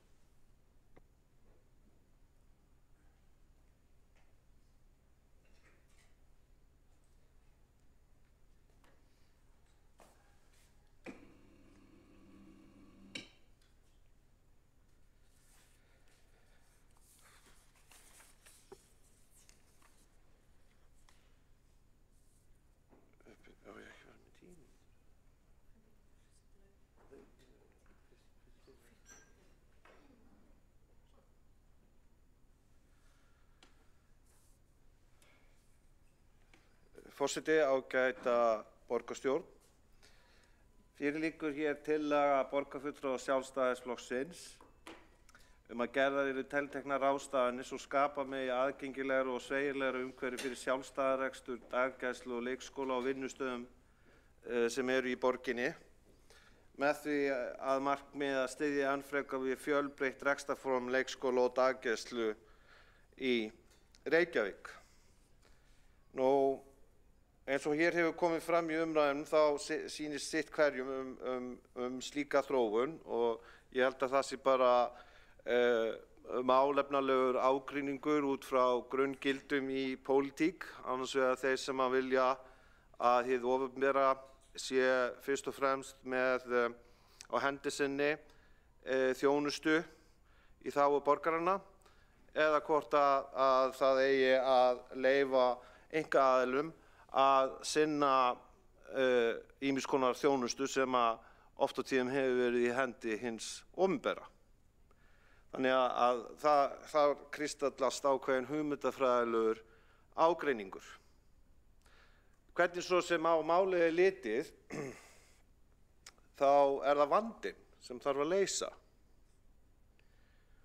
Og vandinn hefur langt árabil í þessum málaflokki verið nokkuð stór, í ljósi líka þeirra loforða sem að stjórnmálahreyfingar og þátttakendur í stjórnmálum hafa gefið í málaflokknum. Sem dæmi hefur Samfylkingin hvað eftir annað gefið mikið af gylliboðum með aðdraganda borgarstjórnarkosninga og síðast var það að öll börn 12 mánaða aldri myndu fá dagvistunarpláss bara strax eiginlega haustið 2022. Bara 1, 2 og 3. En því fer nú víðs fjarri að svo sé raunin. Sem dæmi er ég þetta með svar frá skóla- og frístundaráði 11. september 2024 og þar kemur fram í því svari að meðalaldur barna sem hafa hafið vistun í borgarreknum og sjálfstætt leikskólum síðastliðina 3 mánuði áður en svarið er birt, það er að segja 3 mánuði fyrir 11. september, sé 21,6 mánuður. Boðun í vistun til barna þá meðalaldurinn 20 mánuðir. Þetta eru tölur sem hafa verið hérna á öllu þessu kjörtímabili. Samfylkingin lofaði, og það stendur held ég líka í sáttmálanum, meirihlutasáttmálanum að þetta yrði frá og með bara strax og það yrði 12 mánaða meðalaldur. Þannig að þetta er í raun og veru vandinn sem við erum að glíma. Að það eru mörg hundruð börn á biðlista eftir leikskólaplássi. Nú, ég er líka hérna með svar frá skóla- og frístundaráði sem er dagsett 5. september 2024. Ég veit ekki nákvæmlega hver staðan er, en mér heyrðist í ræðu borgarstjóra hér fyrr í dag að hann væri núna eitthvað í kringum 900. Ég þori ekki alveg að fara með þá tölu, en allavega samkvæmt þessu svari að þá var biðlistinn haustið 2024 661 barn á biðlista, árið áður var þetta 658. Svo er það annað atriði í þessum málaflokki og það er staða dagforeldra. En dagforeldrakerfið hefur tekið við æ færri börnum allar götur síðan 2013. Í kringum aldamótin voru þetta 1400 börn, 2013 voru þetta í kringum 800 börn, en núna er þetta vel undir 400 börn og samkvæmt minnisblaði skóla- og frístundaráðs dagsett 22. ágúst 2024. Það voru í janúar 2023 83 dagforeldrar, en fram eftir öldinni hérna alveg til 2015 voru þeir yfir 200. En í janúar núna 2024, fyrir árið síðan, voru 74 dagforeldrar með leyfi til daggæslu. Þess vegna hefur við í Sjálfstæðisflokknum spurt, Hvers vegna ekki að brydda upp á fjölbreyttum og nýstárlegum aðferðum við að leysa vandann í þessu máli? Hvers vegna ekki að taka því fagnandi, eins og í þessu tilviki, að stórir vinnustaðir vilja bjóða upp á þessa starfsemi og telja sig, geta tryggt faglega umgjörð og fengið starfsfólk til sín og sinnt þessari þjónustu af metnaði og af framsýni. Hvers vegna þessi tortryggni í garð þess að einkaaðilar komi að borðinu og leysi vandamál sem að hið opinbera hefur ekki getað leyst í mörg ár. Þar sem að stjórnmálahreyfingar eru að setja fram loforð sem þeir geta síðan alls ekki staðið við, þó að þeir séu við völd kjörtímabil eftir kjörtímabil. Það er þess vegna sem að það er alveg eðlilegt, og ég geri mig fullkomlega grein fyrir því að það er margt til í því sem hér hefur komið fram, að þetta geti skapað ótta slæmt fordæmi og upp á jafnræði og upp á ásýnd okkar samfélags, upp á hver hafi aðgang að ákveðnum þjónustum hér í samfélaginu. Og eins og ég hef skilið allan að málflutning núverandi borgarstjóra, að þá er vilji til þess að mæta slíkum áhyggjum. Það er hægt að setja reglur og í raun og veru tillagan hér sem hér er lögð fram, hún byggir á því að séu settar af stað ákveðna konkrét breytingar. Þess vegna ætti það að vera bara fagnaðarefni fyrir borgarstjóra að fá svona tillögu inn í þennan málaflokk, og ég skil ekki alveg af hverju borgarstjóri vilji standa fyrir því að vísa tillögunni frá.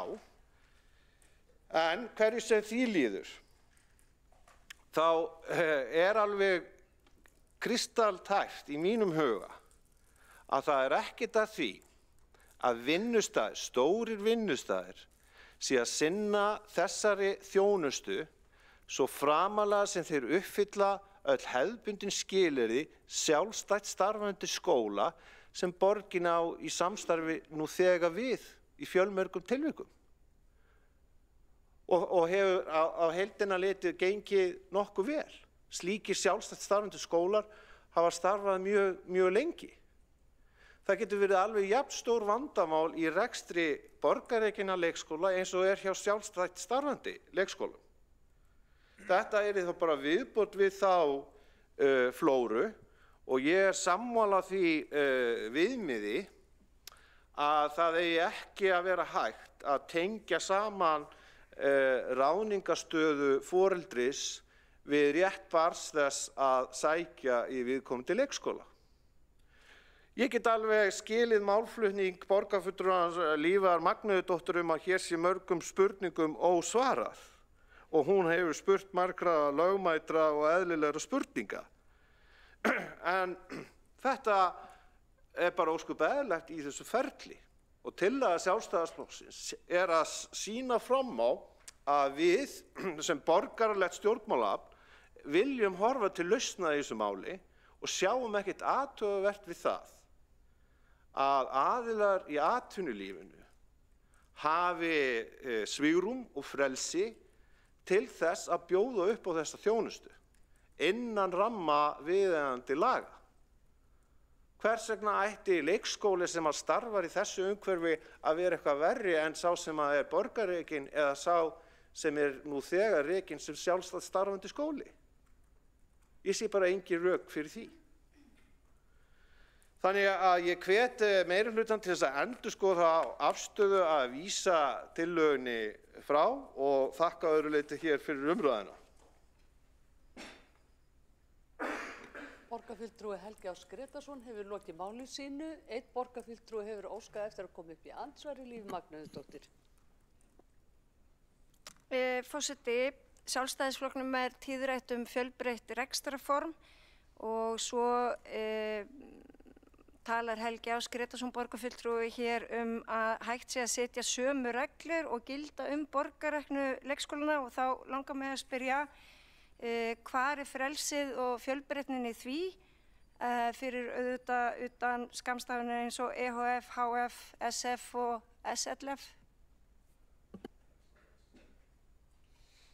Borgarfulltrúi Líf Magnúsdóttir er lokið við að veita andsvar. Þá svarar andsvari borgarfulltrúi Helgi Ás Grétarsson. Forseti, ágæta borgarstjórn. Hér í borginni hafa verið sjálfstætt starfandi leikskólar svo margra áratuga skeið. Það er mismunandi stórir, hluta mismunandi heildum og þetta hefur verið bara virkilega góð viðbót við skólastarfsemina. Og það er engin ástæða til þess að ætla annað en að leikskólar sem að starfa í tengslum við starfsemi atvinnufyrirtækja geti náð jafn góðum og jafnvel betri árangri. Borgarreknir leikskólar verður alltaf megin uppistaðan í kerfinu og tillöguflutningurinn hér gengur ekki út af að breyta því, heldur að opna fyrir nýja leiðir til þess að mæta raunverulegum vanda fjölmargra fjölskyldna og foreldra og svo barna hér í borginni. Borgarfulltrúi Helgi Ás Grétarsson hefur lokið við að svara andsvari. Þá veitir andsvar öðru sinni borgarfulltrúi Líf Magnúsdóttir.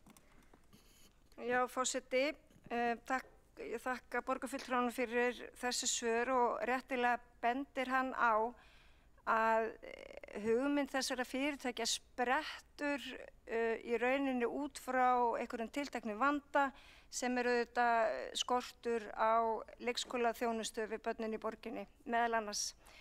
Þá vil ég nefna það að hugmyndin að stofna fyrirtækja leikskóla, hann sprettur nefnilega ekki út frá hugmyndafræði menntunar. Og þá vil ég aftur spyrja, hver er fjölbreytnin í fyrirtækja leikskólum borið saman við þessa borgarreknu? Borgarfulltrúi Líf Magnúsdóttir hefur lokið við að veita andsvar og þá svarar andsvari borgarfulltrúi Helgi Ás Grétarsson. Forseti, ágæta borgarstjórn. Kjarni málsins er frekar einfaldur. Stórir vinnustæðir eru að glíma við áþreifanlegan vanda í sínum rekstri vegna þess að starfsmenn get ekki almennilega sinnt starfinu vegna leikskólavanda.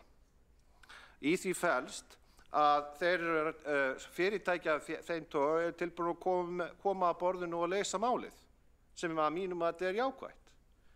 Að sjálfsögðu verður það ávallt að vera þannig, eins og er með starfsemi sjálfstætt starfandi skóla, að leikskólar af þessum toga starfi innan ramma lag og regna og þurfa að gæta þannig að gæðakröfum og ég hef ekki ástæðu til þess að ætla annað og treysti einkaframtakinu til þess að standa sig vel í þessu sem og fleiru. Vegna þess að grundvallarstefna Sjálfstæðisflokksins er að minnka umsvif hins opinbera og auka framlag einstaklinga í samfélaginu. Og þessi tillaga er í algjörlega í samræmi við það og að tryggja fjölbreytni á leikskólastiginu. Borgarfulltrúi Helgi Ás Grétarsson hefur lokið við að svara andsvari og þá telst andsvörum lokið. Næst tekur til máls borgarfulltrúi Alexandra Briem.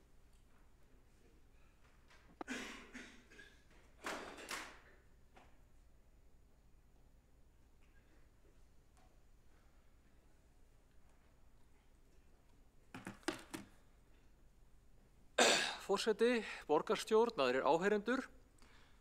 Það búið að vera virkilega áhugaverð umræða hérna í salnum í dag. Það heyrir svo skýrt hvað við höfum ólíka sýn og í raun ólíka eðlis ávísun þegar að kemur að því hvernig samfélagið á að vera, hverjum er treystandi, hvar hættan liggur, hvar frelsið liggur, hvar jafnréttið liggur. Borgarfulltrúinn Kjartan Magnússon og félagar hans í Sjálfstæðisflokknum tala hættuna á of mikilli miðstýringu. Borgarfulltrúinn rifjar upp sögur af því þegar að kennarar fengu ekki vinnu í opinberum skólum eftir að hafa ljóstrað upp skoðanir sem ekki voru ríkisvaldinu þóknanlegar. Og það er eðlilegt sjónarmið. Reynslan af mannkynssögunni er klárlega þannig að ofríki miðstýrs valds getur verið bara mjög hættulegt. Enda horfa hægri menn til markaðarins til þess að búa til jafnvægi og auka þannig rétt íbúana þá á kostnað kerfisins og á kostnað miðstýringarinnar. Sósíalistar, eins og frummælandi Andrea Helgadóttir benda þá á móti að það fyrirtæki á markaði, þau hafa í raun engan annan húsbónda heldur en hagnað hluthafa sinna. Þeir hafi kannski einhverja lágmarksviðleitni til þess að eiga í jákvæðum samskiptum við samfélagið, en svo viðleitni nær aldrei lengra en það hversu mikið þau geta á endanum grætt á því að eiga auðveldara með að ráða starfsfólk, auðveldara með að bæta framleiðsluna, auðveldara með að bæta ímynd sína til að selja vöruna sína, eða geti á annan hátt réttlætt viðleitnina með tilliti til vænts ágóða.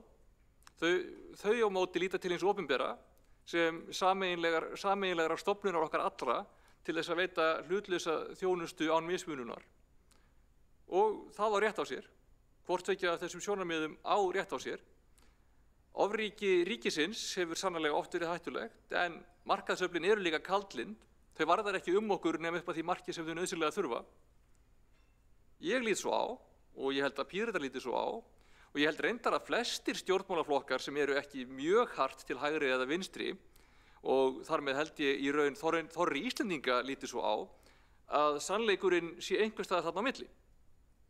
Þegar ríkisvaldið er of alltumlíkjandi og ráðríkt, þá þarf mótvægi sem getur komið frá atvinnulífinu. Þegar atvinnulífið er allsráðandi er það hlutverk ríkisins að vera málsvari íbúana og tryggja réttindi þeirra og jafnrétti þeirra á milli. Og ég er í grunninn þannig þenkjandi að ég tel markaðinn gagnlegan til þess að ná ákveðnum markmiðum, hann er góður í því, en það sé hlutverk hins opinbera að setja markaðnum skorður, passa að það verði ekki markaðsbrestir, að hann sæki ekki of harkalega sín gæði á kostnað íbúana, að hann finnir sér ekki einhverja glufu til þess að láta kostnaðinn liggja einhvers staðar þar sem hann þarf ekki sjálfur að takast á við hann. Hið opinbera þarf að setja skýran ramma og passa svo að afleiðingarnar af því að fara út fyrir ramman séu meiri en gróðin af því að fara út fyrir hann og að eftirlitið sé þannig að þeim afleiðingum sé beitt. Alveg sérstaklega er það nauðsynlegt til að ræða viðkvæman rekstur og rekstur þar sem markmiðið er bara alls ekki gróði, eða allan ekki nema í langa samhenginu og í stóru myndinni. Það eru til dæmis heilbrigðisþjónusta og menntun. þar sem að hagur samfélagsins í heild af því að sú þjónusta sé góð, sé almenn, sé öllum opin án mismununar, er meiri heldur en samanlagður hagur þeirra sem veita þjónustuna og þeirra sem að þiggja þjónustuna. Ég er sjálf aðeins meira þeim megin að á síðari árum tel ég að það séu stórfyrirtækin og fjármagnsöflin sem að fara með ægivaldið. Fyrirtæki eru orðin alþjóðleg, þau flakka á milli landa eftir því hvar eru þægilegustu laga- og skattaumhverfin og meðan ríkin eru bundin af sínum landamærum. Við sjáum að afskipti auðkýfinga af stjórnmálum í heiminum verða sífellt meiri og ósvifnari. Nú nýlegast krafðist Elon Musk þess að Karl Bretlandskonungur leysti upp þingið, en skömmu þar á undan studdi hann opinberlega þýskan öfgahægri flokk sem sumir kalla nasistaflokk. Þar á undan beitti hann ráðum og dáð og milljónum dollara til þess að hafa áhrif á kosningar í Bandaríkjunum.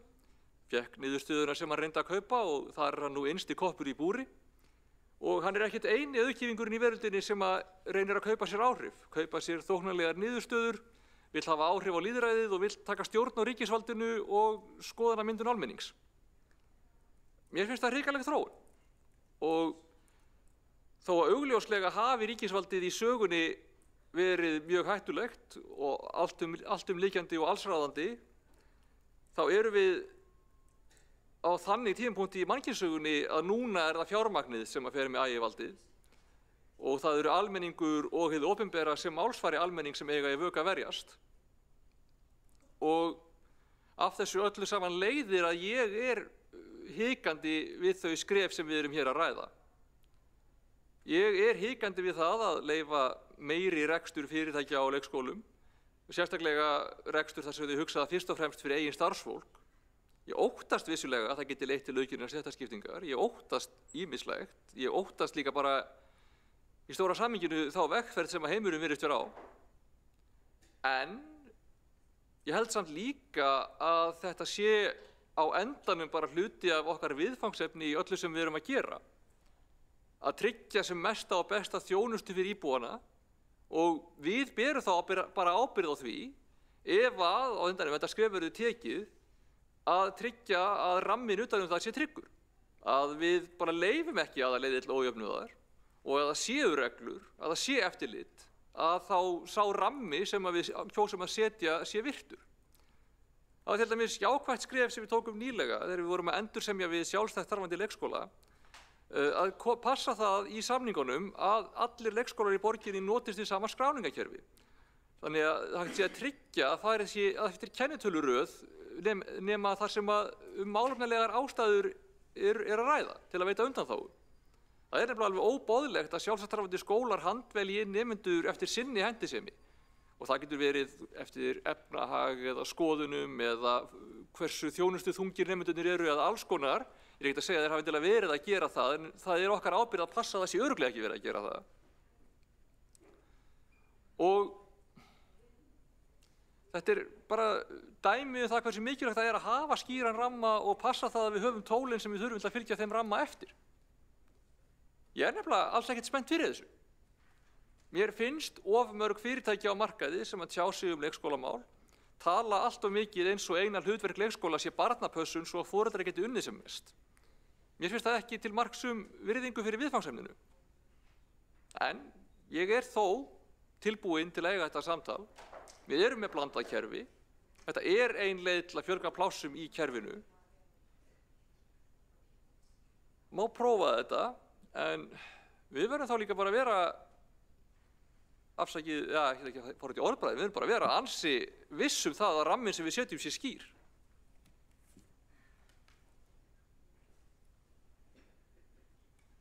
Borgarfulltrúi Alexandra Brím hefur lokið máli sínu. Næst tekur til máls borgarfulltrúi Andrea Helgadóttir.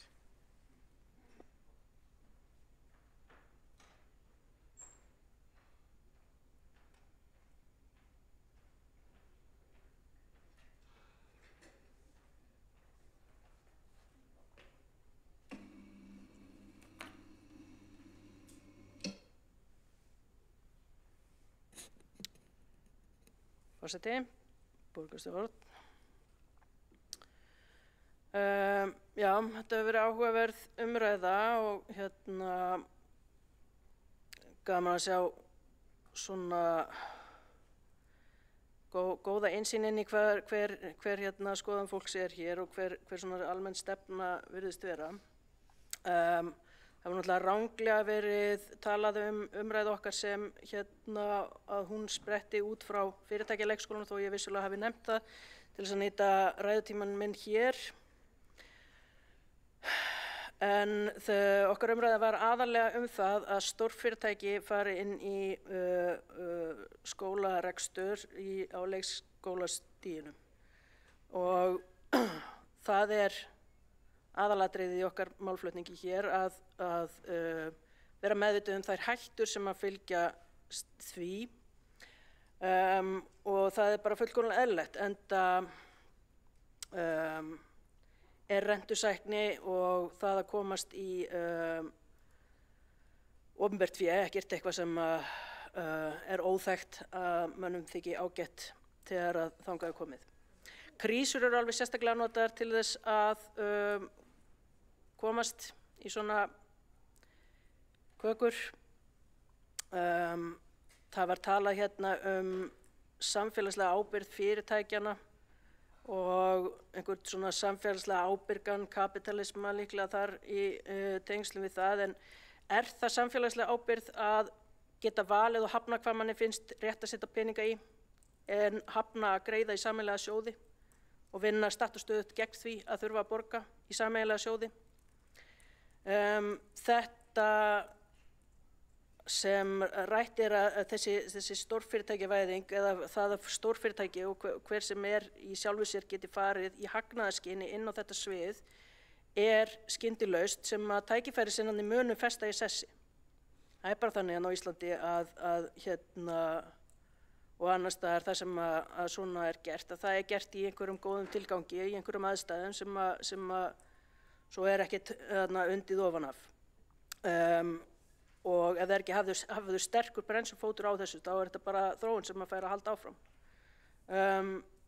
Það hefur komið fram að það er lítil sem engin fjárhagsleg þátttaka fyrirtækis sem ætlar að fara í þetta, eða þetta er gert í hagnaðarskyni. Og fyrirtækjaleikskólarnir eru ekkert undan skildir þar, aldeilis ekki. og mér heyrist ekkert vera neitt mikill vilji eða metnaður til þess að tryggja að það sé raunverulega ekki bara verið að skreita sig einhverjum dyggðafjörðum, heldur það sé verið að fara að taka einhverja ábyrgð, enda það sem að skólakerfið og velferðarkerfið okkar allt, það sem það vantar mest ekki skreitingar fyrirtækja, heldur fjárhagsleg innspýting og bara rekstrarfé. Ekki náðarsamlegt leyfi til þess að fá að borga leigu og borga rekstur í húsnæði einhvers stórfyrirtækis sem fær í staðinn að gefa mannauðnum sínum forgang gegn einhverju vægu gjaldi. Bara einhver kostnað sem að fyrirtæki getur ákveðið að taka á sig á rekstrarlegum forsendum, bara eins og hvern annan kostnað við starfsmannahald, eins og ég nefndi hér í ummælum áður. Það hefur verið bent hérna til Norðurlandanna og málin þar, og þá má bara taka fram að við erum líka eftirbátar Norðurlandanna í réttlátri skattheimtu og það hún sem knýr öflugt velferðarkerfi í þessum löndum, sem grundvöllur fyrir því að það sé hægt að vera með þessar svokölluðu fjölbreyttu lausnir og þar sem fólk hefur raunverulegan valkost, þar sem að það betur stutt af sínu velferðarkerfi og sínum öryggisnetum og háum launum. Í Noregi sérstaklega, þar sem að nefnd var há prósentutala einkarekinna skóla, þar sem að hagnaður af auðlindir landsins renna mjög duglega í sameiginlega sjóði og það eru ákveðnir flokksmenn hér sem hafa verið talsmenn þess að þetta gangi ekki eftir hér á landi. En það má líka spyrja sig hvað mun ráða í stefnu leikskóla sem að rekin sem hagnaðarverkfæri. Við erum að tala stórfyrirtæki, ekki minni stofnanir. Það í okkar málflutningi erum við sérstaklega að taka fyrir stór fyrirtæki þar sem að þessi hagnaðarkrafa sjónarmiðið. Það var samanburður hérna með þess á forgang starfsfólks leikskóla og mér langar bara að taka fram sérstaklega þar að starfsmenn leikskóla, þeir eru í leikskóla til þess að passa börnin sem að vantar pláss. Það ekki samanburðarhæft. Andrea Helgadóttir hefur lokið máli sínu. 2 borgarfulltrúar hafa óskað eftir að koma upp í andsvari. Fyrstur það borgarfulltrúi Friðjón R. Friðjónsson.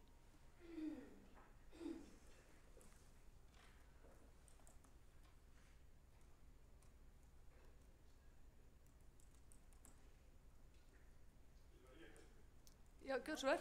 Já, búin að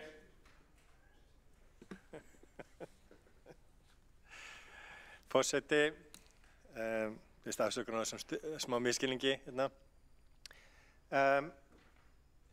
Borgarfulltrúin Andrea Helgadóttir eyddi stórum hluta fyrri ræðu sinni í að tala stöðuna í Bandaríkjunum. Mér langaði bara til þess að spyrja borgarfulltrúan, veit hún hversu mörg eða hátt hlutfall barna í Bandaríkjunum eru í einkaskóla? Fyrst að það svona hræðileg staða þar. Borgarfulltrúi Friðjón R. Friðjónsson hefur lokið við að veita andsvar, þá svarar andsvari borgarfulltrúi Andrea Helgadóttir. Prósentutala nei, en staðan augljós fyrir þá sem að kynna sér málin að það félagsleg staða fólks þar ekki til fyrirmyndar og stjórn í efnahagsmálum og skattheimtu ekki til fyrirmyndar heldur.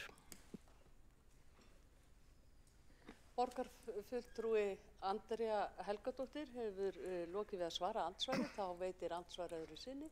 Borgarfulltrúi Friðjón R. Friðjónsson. Þá langar mig, forseti, til þess að upplýsa borgarfulltrúan það að það eru tæp 10% barna í Bandaríkjunum sem að eru í einkaskóla. Misskiptingin sem að hún vísar til langmest í opinberum skólum. Í raun og veru, ef þú kynnir þér og lestir til hvernig hlutinir eru oft í Bandaríkjunum, þá það einmitt í hverfum þar sem að illa gengur, þar sem að sko einkaskólarnir, þar sem að foreldrar eru að biðja einkaskóla og fara með börnin sinni í einkaskóla. Þetta ekki bara fyrir þá ríku. Þetta eru valkostur fyrir aðra vegna þess að opinbera kerfið að bregðast börnunum. Ég skil alveg að það auðvelt að teikna einhver skrimsli út úr Ameríku, en það væri óbúðslega gott ef að fólk væri með staðreyndir aðeins á hreinu. Þetta ekki einkaskólakerfið sem að halda undir þessari misskiptingu. Það eru aðrir þættir þar á ferð. Rekstrarform skóla hefur ekkert með það að gera. Borgarfulltrúi Friðjón R. Friðjónsson hefur lokið við að veita andsvar öðru sinni og þá svarar andsvari borgarfulltrúi Andrea Helgadóttir. Rétt það og það sem að ég bendi á það að skattur og rekstrafé til skóla, þetta snerist ekki eingöngu einkaskóla, þetta snýst það að það þarf að fjármagna skólakerfið og það það sem hægri menn þar hafa passað upp á að fjármagna ekki skólakerfið, heldur að leyfa fólki að komast í einhvers konar hagnaðarrekstur í staðinn. Og það á við allt velferðarkerfið og ég fjallaði það sérstaklega sem allt velferðarkerfið en ekki aðeins skólana þó að þarna sé einhvert misræmi í málflutningnum. Borgarfulltrúi Andrea Helgadóttir hefur lokið við að svara andsvari og þá veitir andsvar næst borgarfulltrúi Heiða Björk Hilmisdóttir.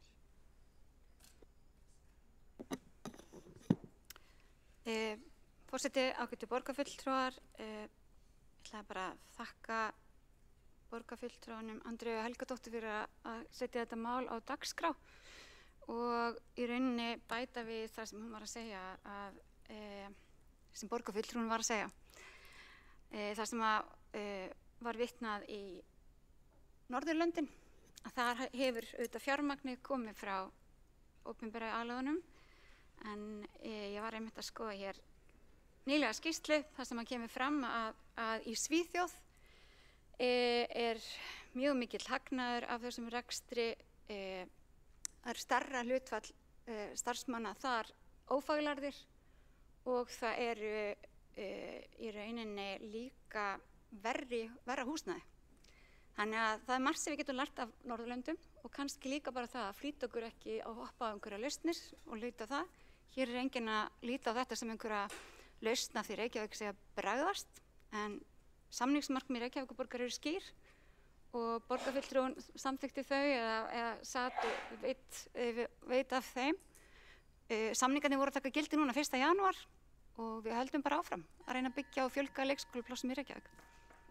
Borgarfulltrúi Heiða Björk Hilmisdóttir hefur lokið við að veita andsvar. Óskar borgarfulltrúin eftir að svara andsvari. Andrea Helgadóttir, borgarfulltrúi, gjörðu svo vel. Það bara að þakka borgarfulltrúi Heiðu Björk Hilmisdóttur fyrir þetta innlegg. Það svo sannarlega gott að vita til þess að það standi til að halda vökulum augum yfir þessu og láta þessa þróun ekki verða viðvarandi viðbragð. Takk. Borgarfulltrúi Andrea Helgadóttir hefur lokið við að svara andsvari og þá telst andsvörum lokið. Þá tekur til máls næst borgarfulltrúi Líf Magneuðdóttir.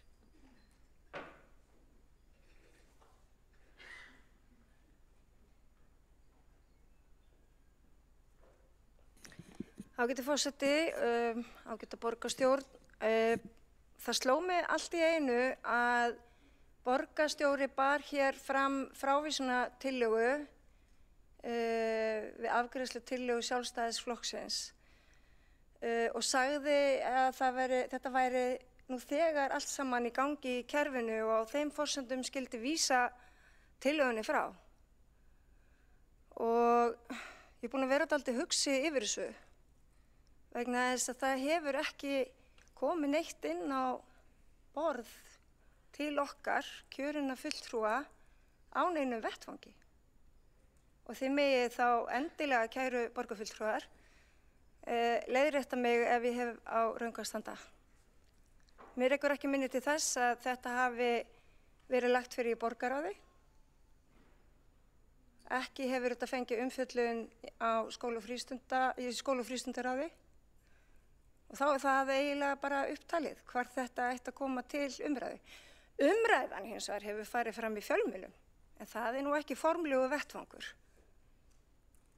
Þannig að auðvitað getur forseti og allir komið hérna upp með einhverja málsmeðferð og beðum að einhver sé vísa frá út af einhver, og ég meina það er hægt að vísa frá, þú ert ekki að hafa góða ástæðu til þess. En þetta er umhugsunarvert.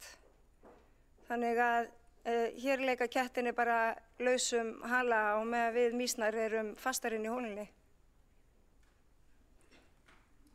Borgarfulltrúi Líf Magnúsdóttir hefur lokið máli sínu og 2 borgarfulltrúar hafa óskað eftir að koma upp í andsvari. Fyrst er það borgarfulltrúi Sabine Leskov. Gjörðu svo vel. Já, forseti, það er rétt að þessi konkrét hugmynd fyrirtæki sem hefur verið rætt í fjölmiðlum hefur ekki komið fyrir hvorki að því að ég best veit borgarráð né skólafrísnaráð.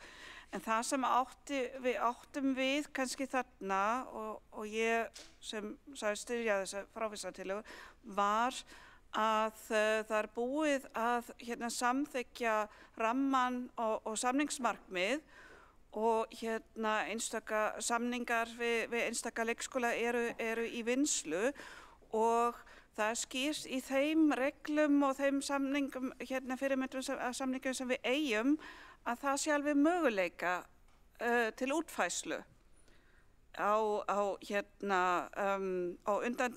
undantekningum fyrir meginreglu að innritun fer fram eftir kennitöluröð. Þannig að svo stöddu þegar ekkert annað hefur framkomið hvernig þessi samningsviðræður sem standa yfirlíta út, þá er eiginlega ekki nauðsynlegt að breyta reglurnar.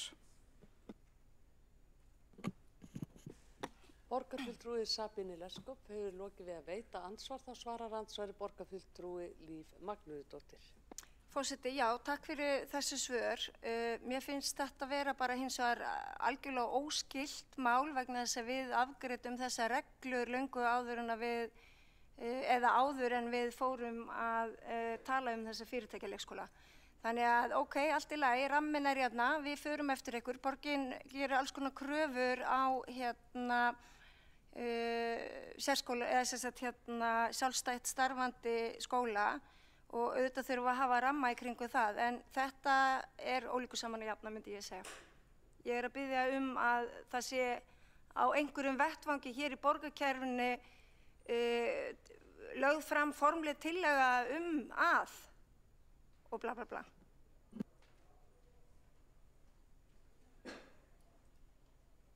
Borgarfulltrúi Líf Magnúsdóttir hefur lokið við að svara andsvar, þá veitir ansvar öðru sinni borgarfulltrúi Sabine Leskov. Já, ég væri þá mjög til að heyra aðeins meira hvað borgarfulltrúi Líf Magnúsdóttir á við með bla bla bla.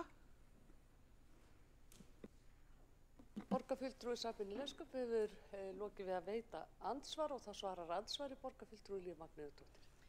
Forseti, ég er að tala í rauninni að formgera einhverja tillögu svo hægt sé að vera í einhverjum viðræðum við einhver fyrirtæki að stofna leikskóla.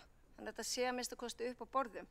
Hér leggur Sjálfstæðisflokkurinn fram með formlegum hætti tillögu í borgarstjórn sem að verður síðan vísað frá að því framkom í máli borgarstjóra, vinnan er þegar hafin og þá spyr ég mig aftur og það er það sem að ég bað að borgarfulltrúi þá hér á þessum sal myndu leiðrétta mig með, ef það er rangt, hvar var svo formlega tillaga lögð fram eða hvar var þetta rætt á vettvangi borgarkerfisins. Það var það sem ég meinti með bla bla bla. Afsakið mig, ég er bara formalisti.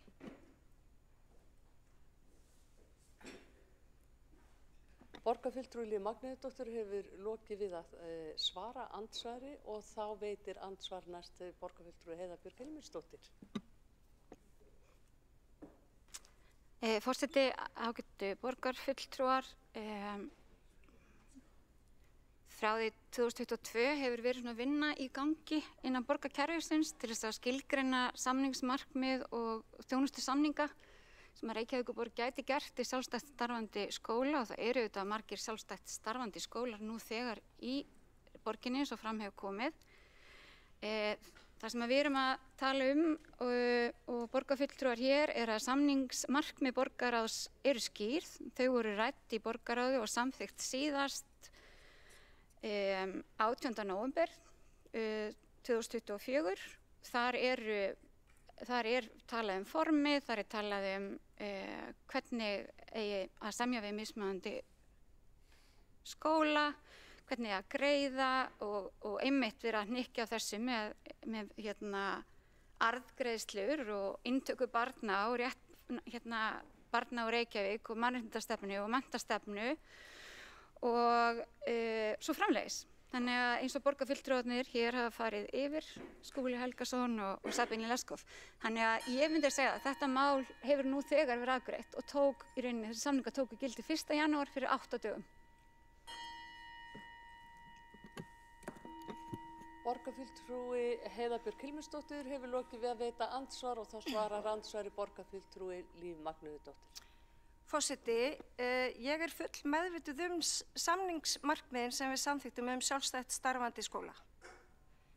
Þetta, og bara ég þakka borgarfulltrúnum kærlega fyrir að benda mér á þetta og þetta hins vegar eins og ég nefndi hér, ólíku saman að jafna og það ekki verið að svara spurningum mínum á hvaða vettvangi það var samþykkt og svo tillaga var lögð fram að ganga til viðræðna við fyrirtæki á almennum markaði sem ekki sérhæfa sig í menntaþjónustu, ef við getum kallað það svo.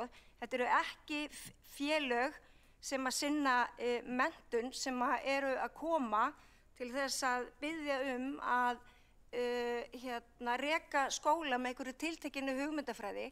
Þetta eru bara óbreytt fyrirtæki á markaði sem að sinna aldeilis óskyldri starfsemi heldur en menntastofnanir. Samningsmarkmiðin eru eitt, formleg tillaga að ganga til viðræðna við fyrirtæki allt annað. Og það það sem ég að spyrja og hér hef ég ekki fengið svör. Borgarfulltrúi Líf Magnúðardóttir hefur lokið við að svara andsvari og þá veitir andsvari öðru sinni borgarfulltrúi Heiða Björk Hilmarsdóttir. Forseti, ágætu borgarfulltrúar, samningsmarkmiðin eru eitt en það sem var samþykkt í borgarráði 8. nóvember var í rauninni ósk eftir því að skóla- og frístundasvið fari að gera samninga við sjálfstætt starfandi leikskóla til samræmis og við meðfylgjandi fyrirmynd að samningi og þetta var samþykkt. Þannig að það er í rauninni búið að samþykkja það að gera samninga við sjálfstætt starfandi skóla og skilyrðin eru þarna frekar vel útskýrð og þetta tiltölulega nýtilega og var að taka gildi og þess vegna segjum við það. Ég get ekki séð að þó að einhverjum detti í hug eitthvað allt annað heldur en að Reykjavíkurborg hefur ákveðið að þá ætti það að gilda meira heldur en ákveðin borgarráðs. Hér eru við með ramma og hann rúmar leikskóla en við munum aldrei og Reykjavíkurborg mun ekki fara að greiða fyrir leikskóla sem ekki fylgja menntastefnu, ekki fylgja mannréttindastefnu eða fylgja reglum Reykjavíkurborgar. Við auðvitað berum ábyrgð á því, þannig að þó einhverjum detti það í hug, þá er það ekki endilega eitthvað sem er að fara að gerast. Borgarfulltrúi Heiða Björk Hilmarsdóttir hefur lokið við að veita andsvar öðru sinni og þá svarar andsvari borgarfulltrúi Líf Magnúðardóttir. Ágætu forseti, ég skal orða spurninguna mína. Hvaða heimild hefur borgarstjóri til þess að taka afdrifaríka ákvörðun það að breyta menntakerfinu okkar með því að ræða við forstjóra fyrirtækja sem í aldeilis óskyldum rekstri en að reka menntastofnanir til viðræðna það að reka hérna leikskóla í Reykjavíkurborg. Hvar var sú ákvörðun tekin? Var þetta einhvern tíma rætt á vettvangi skóla- og frístundaráðs og hefur einhvern tíma verið lögð fram tillaga þess efnis í nafni borgarstjóra að veita honum heimild til þess að ræða þessi mál?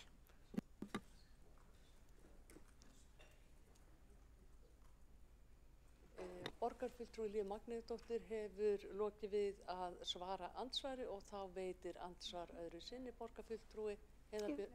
Öðru sinni? Jú. Fyrirgefðu? Forseti? Varstu með spurningu til Forsta? Nei. Nei. Forseti var ekki alveg búin að gefa þér orðið. Nei, ok, fyrir ekki. Þá veitir andsvar öðru sinni borgarfulltrúi Heiða Björk Hilmisdóttir. Afsökunar á þessu, forseti, en forseti ágætu borgarfulltrúar, við erum hér að ræða tillögu Sjálfstæðisflokksins breytingu á reglum sem að nýlega tóku gildi. Borgarfulltrúin spyr hér eitthvað annað mál og eitthvað ákveðið fyrirtæki og það ekki það sem tillaga borgarstjórnarflokks Sjálfstæðisflokksins fjallaði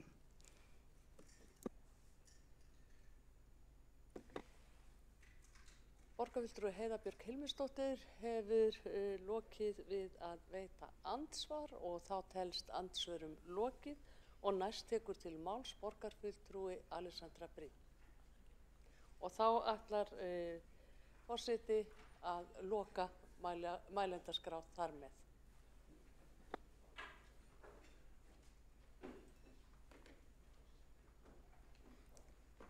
Forseti, borgarstjórn, áheyrendur, afsakið ég kem upp aftur, þetta verður ekki langt og afsakið út úr dúrin en út af því að það kom upp hérna áðan þá langaði mig að hafa aðeins orð á því út af orðum sem að borgarfulltrúinn Friðjón Friðjónsson lét falla í andsvari hér áðan en það er skólakerfið í Bandaríkjunum.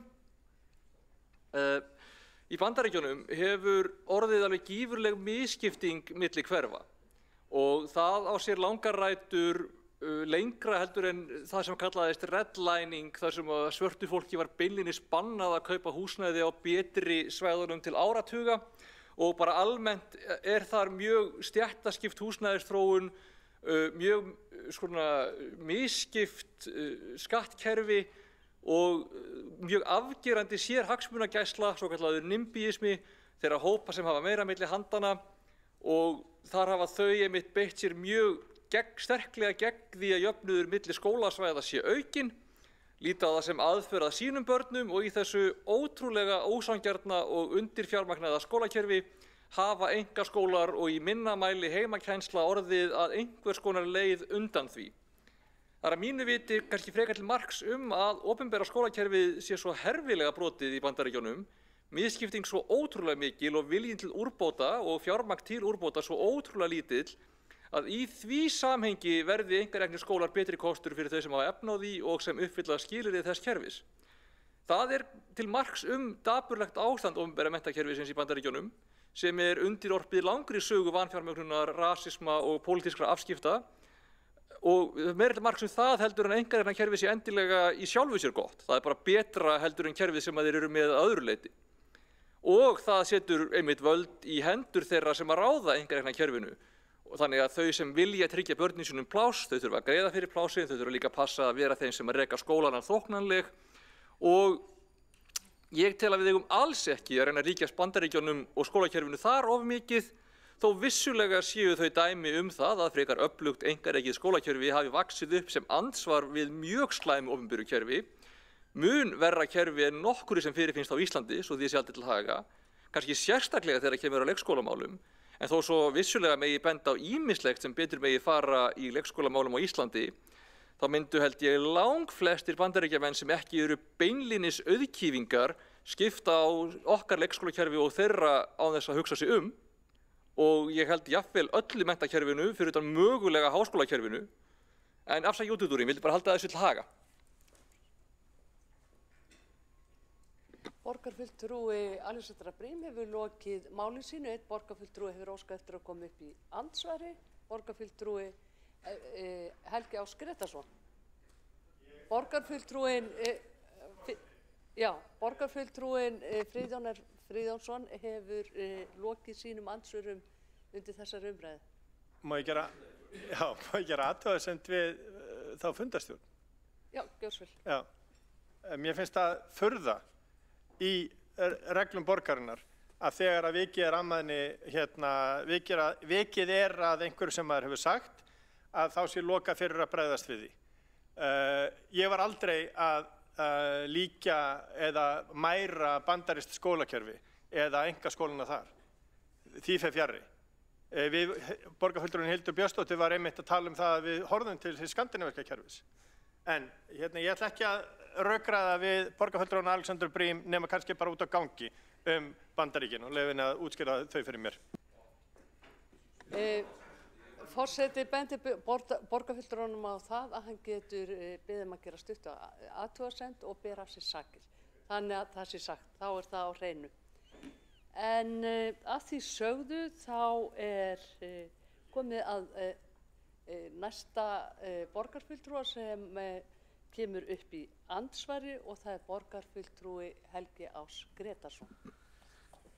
Forseti, ágæta borgarstjórn. Tillagan sem hér er til umræðu, hún lýtur að íslensku samfélagi og lýtur að fjölbreyttari rekstrarformi leikskóla og daggæslu.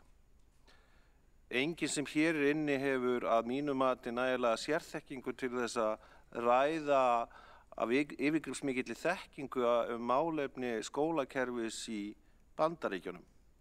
Þessi umræða er því á villigötum að mínu mati. Aðalatriði hér er að það er bara að með tillöguflutningnum er verið að reyna að útfæra eða þenja aðeins út það eðli leikskólakerfisins hér í Reykjavík að fleiri sjálfstætt skólar hefji starfsemi. Það er kjarni málsins og þá að halda öllum sömu gæðaviðmiðunum og halda öllum öðrum skilyrðum og út af það gengur tillagan og að fara að vísa til einhverjar umræðu Bandaríkin og svo framvegis tel ég að vera á mikilli villigötum og vera að reyna að búa til orðræðu sem ekki er málefnaleg. Borgarfulltrúi Helgi Ás Gretarsson hefur lokið við að veita andsvar, þá svarar andsvari borgarfulltrúi Alessandra Briem. Forseti, já, ég bara fyrsta lagi biðst forláts af því að ég náttúrulega vissi ekki að Fríðan Friðjónsson væri búinn með andsvörin sín, en ég reyndar lít svo á að ég fylgist ágætlega með pólitískri umræðu og þó ég myndi kannski ekki endilega vilja hoppa inn í menntamálaráðuneytið í Bandaríkjunum óundirbúið þá tel ég mig alveg geta fjallað það svona á allan yfirborðskenndan hátt þannig að það sé ekki beinlínis rangt.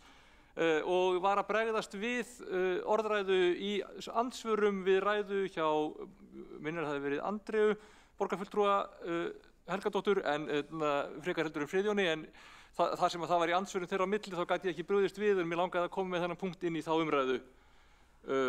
Það var ekki, hvað segjum við, illa meint en mér fannst það að koma með þennan punkt sem mér fannst vera, hvað segjum við, hann átti við ekki vegna þess að ég vildi draga bandaríska menntakerfið en heldur vegna þess að það var dregið inn í andsvörum sem ég var ekki þátttakandi í.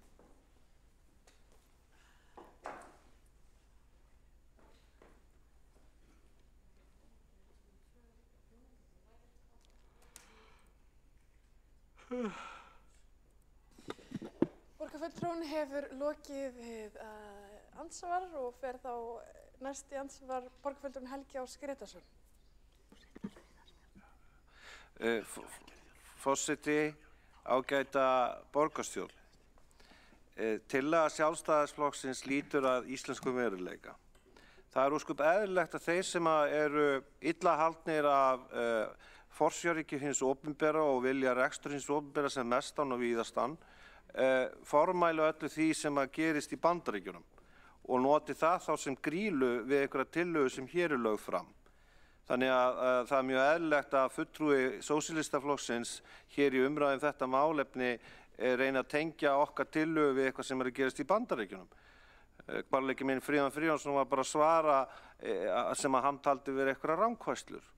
Aðalatriðið er þetta sem má ekki gleymast að þessi tillöguflutningur sjálfstæðismanna hérna í borgarstjórn í dag í þessu tiltekna máli, hann lýtur að því að stuðla því að leysa vanda sem að margar fjölskyldur, foreldrar og börn glíma við og sem að öflugir einkaaðilar eru tilbúnir að sýna frumkvæði og leysa eftir atvikum í samstarfi við hið opinbera. Og út af það gengur okkar tillaga og við teljum að það sé fagnaðarefni. Borgarfulltrúinn hefur lokið við að veita andsvar öðru sinni og svara þá andsvar öðru sinni borgarfulltrúinn Alessandra Briem. Forseti, já, ég gæti verið að mistúlka þér. Ég vona að borgarfulltrúinn hafi ekki átt við mig þegar hann talaði borgarfulltrúinn Helgi Ás Gretarsson hafi verið að tala um mig þegar hann talaði þá borgarfulltrúa sem uppteknastir væru af miðstýringu eða hvernig hann orðaði það og ofstýringu ríkisvaldsins. En í ljósi þess að þessi munur á íslenska og bandaríska skólakerfinu kom til tals í andsvörum sem ég var ekki þáttakandi í, en ég taldi mig hafa eitthvað til málanna að leggja þar, þá ákvað ég að fara upp í ræðu. En biðst forláts aftur á því að hafa ekki verið búin að átta mig á því að Friðjón Friðjónsson borgarfulltrúi gæti ekki komið í svör. Borgarfulltrúinn hefur lokið við að svara andsvari öðru sinna og telst andsvörum undir þessu ræðu lokið. Mælskrá er lokuð, þannig að þeir borgarfulltrúar sem óskuðu eftir að taka til máls geta það ekki lengur, en næsta málendaskrá og lýkur þessari umræðu Hildur Björnsdóttir.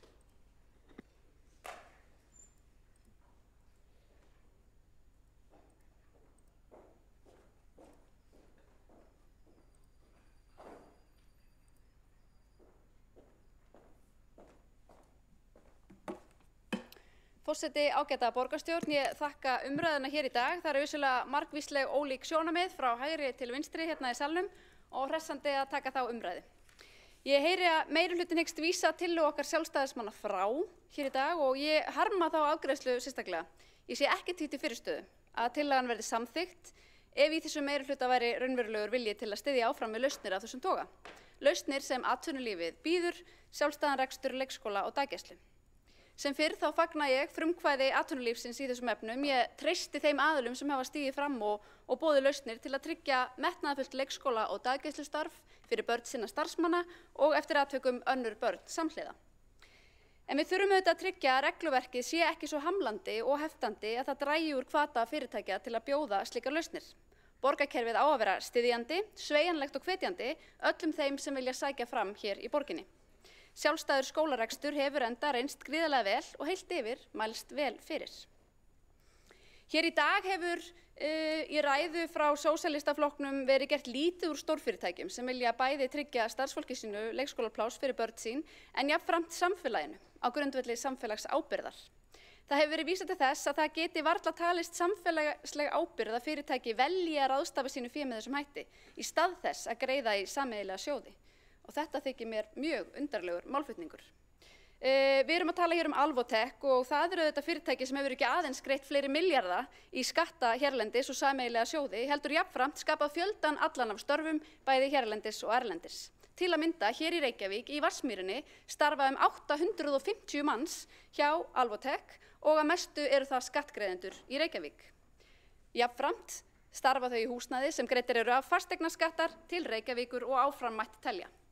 Það er nefnilega þannig að velferðarsamfélagið sem við viljum halda áfram að byggja hérlendis, það hangir á kröftugu atvinnulífi og verðmætasköpun og hér verður aldrei hægt að viðhalda þessu velferðarsamfélagi ef á að tala niður og lama allt atvinnulíf.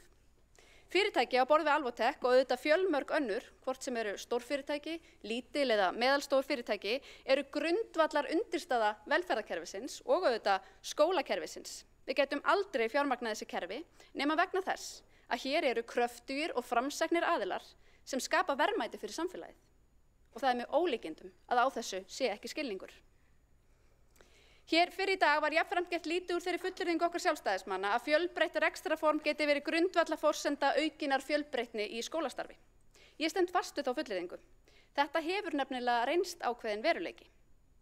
Auðvitað er það almennt svo þegar framsækinn og dugmikill einstaklingur eða fyrirtæki ákveður að opna leikskóla eða skóla eða daggæslu, þá býr væntanlega baki því kraftmikill hugur og metnaður og frumkvæði og hugmyndaauðgi fyrir því að fara tilteknar leiðir í skólastarfi. Sem dæmi sjálfstæðsstarfandi leikskóla hér í borginni mætti nefna Hjallastefnuna, Regnbogann í Árbænum og leikskóla Valdórsskólans. Sem dæmi. Allt eru auðvitað leikskólar sem hafa kynnt tiltekna hugmyndafræði og skólastefnur, ólíkar þeim sem tíðkast í borgarreknum leikskólum. Það er staðreynt að almennt hefur meiri framþróun og nýsköpun átt sér stað í sjálfstætt starfandi skólum en þeim borgarreknum. Og það er kannski líka umhugsunarefni, hvort við séum hreinlega ekki að gefa skólafólkinu okkar í opinbera kerfinu nægilegt frelsi og svigrúm og hvatningu til að sækja fram. Það gera það þó vissulega margir. Þess finnast mörg frábær dæmi og á allt það góða skólafólk og þetta hróskilið. Ég verð seint talin mjög íhaldssöm þó að einhverjir kalli minn flokk íhaldsflokk. Ég er íhaldssöm í fjármálum og stundum er ég líka svolítið íhaldssöm í skólamálum. Og það getur líka verið gott að borgarreknu skólarnir séu sumir hverjir svolítið íhaldsamir í sinni nálgun á menntun. Ég styð nefnilega blandaða leið og blandaðar lausnir í skólamálum, ólík kerfi sem geta talað saman og frelsi hvers foreldris til að velja bestu leiðina fyrir sitt barn. Við þurfum aukið valfrelsi foreldra og tryggari starfsgrundvöll fyrir þau sem vilja sýna frumkvæði og vilja sækja fram á vettvangi leikskóla og daggæslumála í Reykjavík. Einkaframtak í málaflokknum hefur þegar ýtt undir framfarir og nýsköpun og stuðlað leið að aukinni fjölbreytni. Og við fulltrúar Sjálfstæðisflokks, við erum þess fullviss að frekari framfaraskref í þessa átt muni reynast öllum til heilla. Borgarfulltrúinn hefur lokið mál sitt og nú umræðu þessa dagskrárliði lokið. Og við göngum til atkvæðagreiðslu mál 1 á útsendri dagskrá og nú vantar í salinn.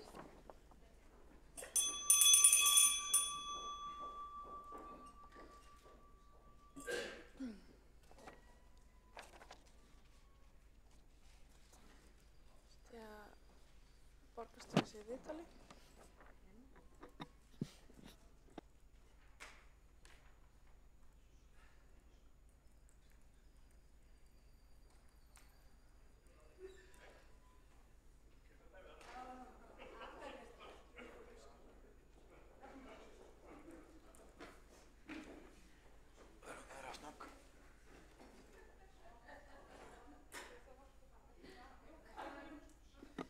Við borgarfulltrúa að setjast í sætin. Við göngum til atkvæðagreiðslu tillögu 1 á útsendri dagskrá. Það er tillaga borgarfulltrúa Sjálfstæðisflokksins fjölbreytt rekstrarform leikskóla og daggæslu í Reykjavík. Borist hefur frávísunartillaga og við göngum til atkvæðagreiðslu þá tillögu að vísa málinu frá. Þau sem eru samþykkir þeirri málsmeðferðartillögu vinsælast gefið þessi merki.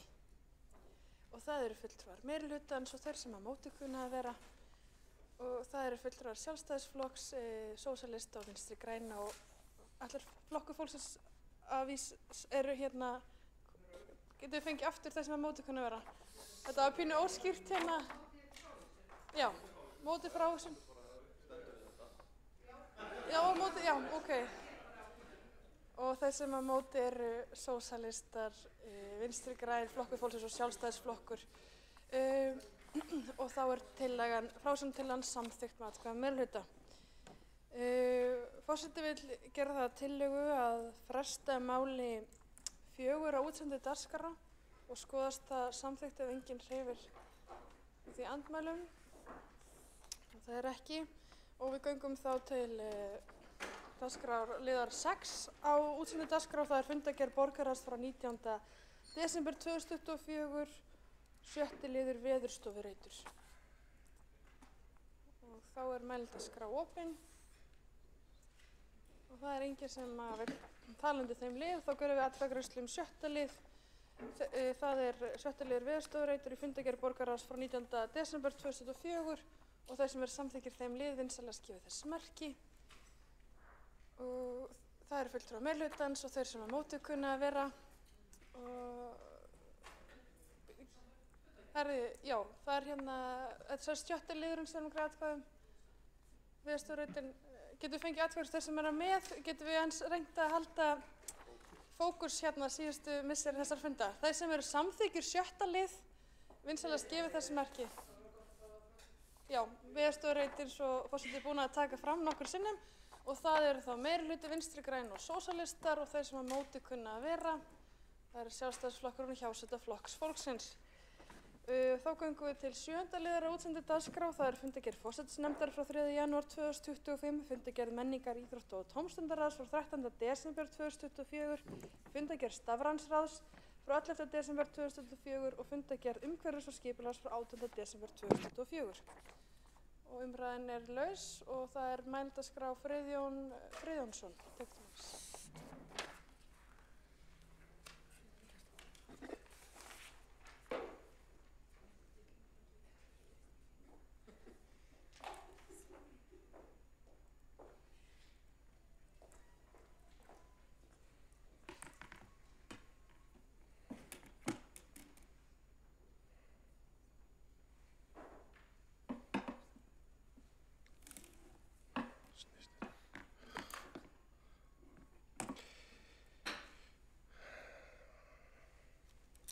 Forseti,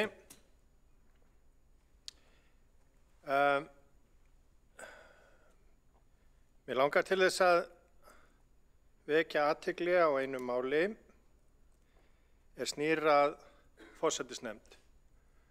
Núna á 3. borgarstjórnarfundi frá alþingiskosningum hafa þeir borgarfulltrúar sem náðu kjöri til Alþingis en ekki beðist lausnar eða sýnt á spilin hvað það varðar. Fundargerð forsætisnefndar.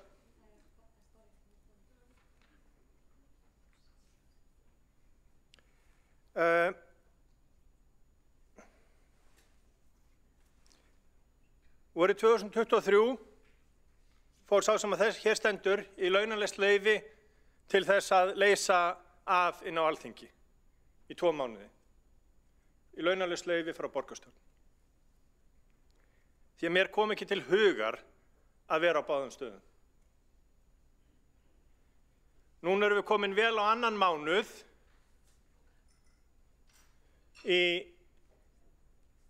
frá því að þingkosningarnar voru haldnar og við sjáum ekki til þess hvað formaður borgarráðs ætlar að gera eða aðrir borgarfulltrúar.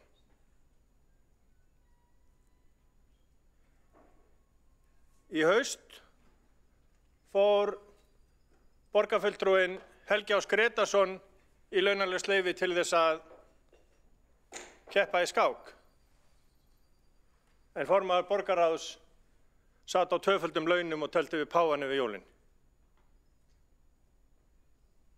Núna áramótin fengu þingmenn 2 launagreiðslur, bæði desember og janúar. Það þýðir að formaður borgarráðs með sínu álagi, formennskuálaginu, hafi fengið næstum því að hátt í 5 milljónir í launagreiðslur núna áramótin af opinberu fé. Og ég skil alveg hvernig þingið virkar að það greiðir fyrirfram launin. Þannig að þess vegna fengu þingmenn 2-föld laun núna síðustu áramót. En núna þegar það blasir við að formaður borgarráðs ætlar væntanlega að sitja út í janúar á 2-földum launum, að þá höfum við ekkert, þá hlýtur maður að spyrja sig hvað í gangi. Þegar þingmenn og ráðherrar hætta, þá bjóðast þeim biðlaun sem að falla svo niður vegna ef þeir byrja í öðru starfi hjá hinu opinbera. Formaður borgarráðs, hann að byrja á biðlaunum og þetta ekki í lagi.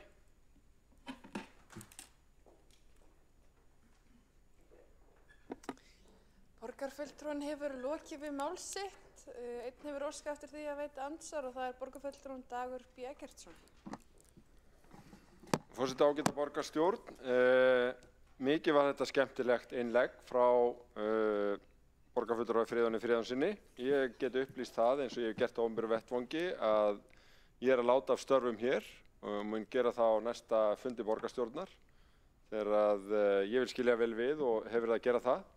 Hins vegar verið að kjósa flokkssystur borgarfulltrúans, formann bæjarráðs í Hafnarfirði, eða allavega skilst mér að hún hefur gefið yfirlýsingum að halda áfram út kjörtímabilið þar, eins og Björn Bjarnason, oddviti Sjálfstæðisflokksins, þegar hann var ráðherra og hélt áfram sæti sín í borgarstjórn. Það ætla ég ekki að gera. Ég ætla ekki að vera á 2 stöðum, þannig að ég verð búinn að víkja héðan áður en þing verður sett.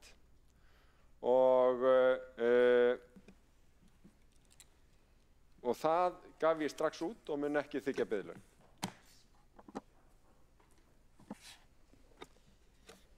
Borgarfulltrúinn hefur lokið við það að veita andsvar og svara þá andsvari borgarfulltrúinn Friðjón Friðjónsson.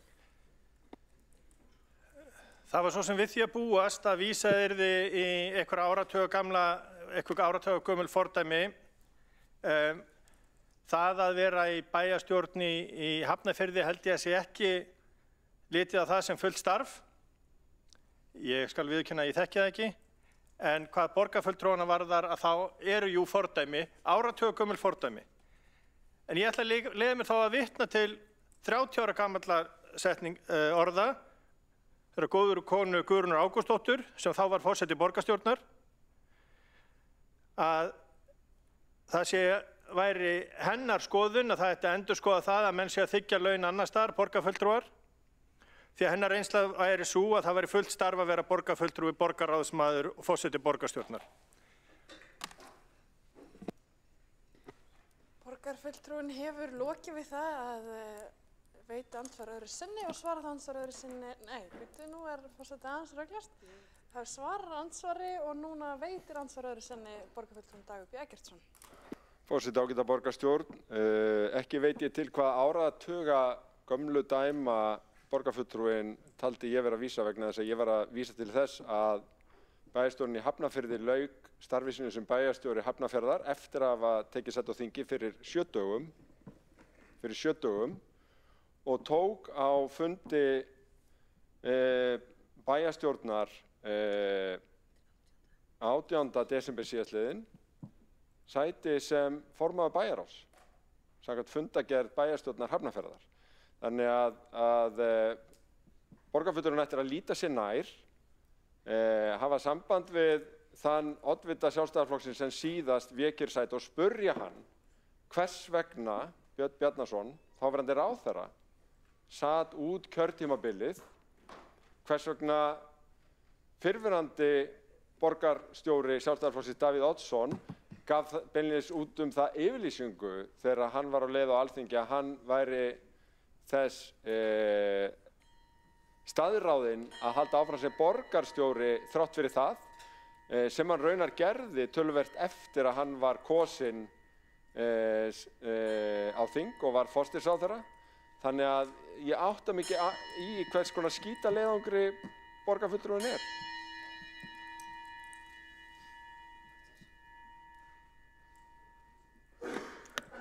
Borgarfulltrúinn hefur lokið við að veita andsvar öðru sinni, svara þá andsvar öðru sinni borgarfulltrúinn Friðjón Friðjónsson. Forseti ágæta borgarstjórn, þegar ég vísaði til áratuga gamalla dæma þá var það einmitt þau dæmi sem að borgarfulltrúinn Dagur B. Eggertsson var að gefa. 30 ár frá því að Davíð var hér í borgarstjórn, rúm, 20 ár frá Birni Bjarnasyni, hvað varðar hvað fólk gerir í öðrum bæjarfélögum, þar sem að bæjarstjóra eða þar sem að bæjarfulltrúastarfið er ekki fullt starf, finnst mér líta öðru við. Þannig að, og það er ekki mitt að gagnrýna hvernig Hafnfirðingar fara með sín mál. Ég get talað hvernig við gerum þetta í Reykjavík og það er gott að vita að formaður borgarráðs ætlar að sjá sóma sinn í því að hætta núna í lok mánaðar.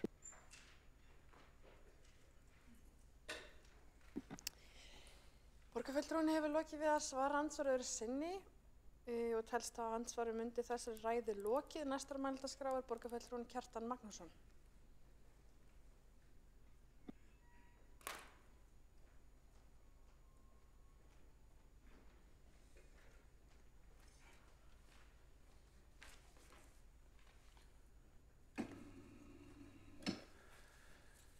Forseti, góðir borgarfulltrúar, ég kveð mér hljóðs undir fundargerð menningar, íþrótta og tómstundaráðs frá 13.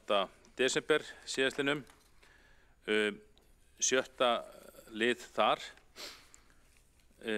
Það snertir viðauka við samning knattspyrnufélagsins Fram og Reykjavíkurborgar frá sama mánuði og fjallar það hvernig eigi að efna samkomulag milli þessara aðila. Nú, ég ætla hér að kynna bókun okkar út af því máli og lesa bókuna með leyfi forseta. Borgarfulltrúar Sjálfstæðisflokksins styðja fyrirliggjandi viðauka við samning Knattspyrnufélagsins Fram og Reykjavíkurborgar. Viðaukinn efnislega í samræmi við tillögu Sjálfstæðisflokksins sem flutt var í menningar, íþrótt og tómstundaráð Reykjavíkur 8. desember 2023 en vísað frá að meirihlutanum 27. janúar síðastliðinn, þar að segja 24. Umrædd Sjálfstæðisflokksins fól í sér að þegar yrði hafinn undirbúningur að byggingu knatthús Fram ásamt áhaldahúsi, byggingaframkvæmdir hæfust árinu 2025 og að húsin yrði tilbúin til notkunar árinu 2026. Vinstri meirihlutinn kýs hins vegar að draga lappirnar í málinu en tillaga hans felur í sér að knatthúsið verði ekki tilbúið fyrir árið 2029. Borgarfulltrúar Sjálfstæðisflokksins hvetja því til þess að tímarammi samkomulagsins verði endurskoðaður til að flýta byggingu húsanna í samræmi við framkvæmdaáætlun sem gerð var í tengslum við áðurnefnda samning árið 2017. Í þeirri áætlun var skýrt kveðið á að knatthúsið yrði byggt árinu 2019 til 20 og felur fyrirliggjandi viðauki því í sér seinkun næstum því áratug að umrædd mannvirki fram verið tekin í notkun. Löngu er orðið tímabært að Reykjavíkurborg standi við samningina að þessu leyti gagnvart Fram og íbúum í Grafarholti og Úlfarsárdal. Gerð athugasemd við að umræddur viðauki hafi ekki verið kynntur í menningar, íþrótta og tómstundaráði áður en hann var samþykkt afgreiddur í borgarráði 7. nóvember síðastliðinn. Til rétt að vekja athygli borgarstjórnar á þessu og eðlilegt að forsvarsmenn íþróttafélagsins og Fram velti fyrir sér hvaða gildi það hafi að gera hátíðlegan samning við Reykjavíkurborg byggingu knatthús rétt fyrir kosningar þegar að borgin ákveður síðan einhliða að seinka þeirri framkvæmdum 10 ár. Nú, ég ætla einnig að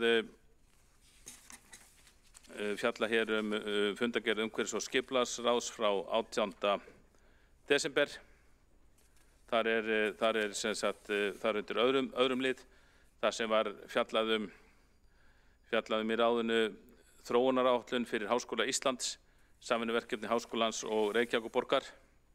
En í fyrsta lagi bara fagna þróunaráætlun að því leyti þar koma fram margar góðar og metnaðarfullar hugmyndir. Það hafa þó vaknað líka spurningar og jafnvel efasemdir. Þarna verður að hafa í huga að háskólinn er líklega stærsti vinnustæður landsins með 14.000 nemendur og 2.000 starfsmenn og auk fjölda stunda kennara. Margt af þessu fólki sækir skóla langt að, til dæmis úr eystri hverfum borgarinnar og nágrannasveitarfélögum og jafnvel utan landi. Margir sækja skólan meðfram hann í vinnu og eiga því mikið undir því að komast greiðlega til og frá háskólasvæðinu og geta lagt bíl sínum þar.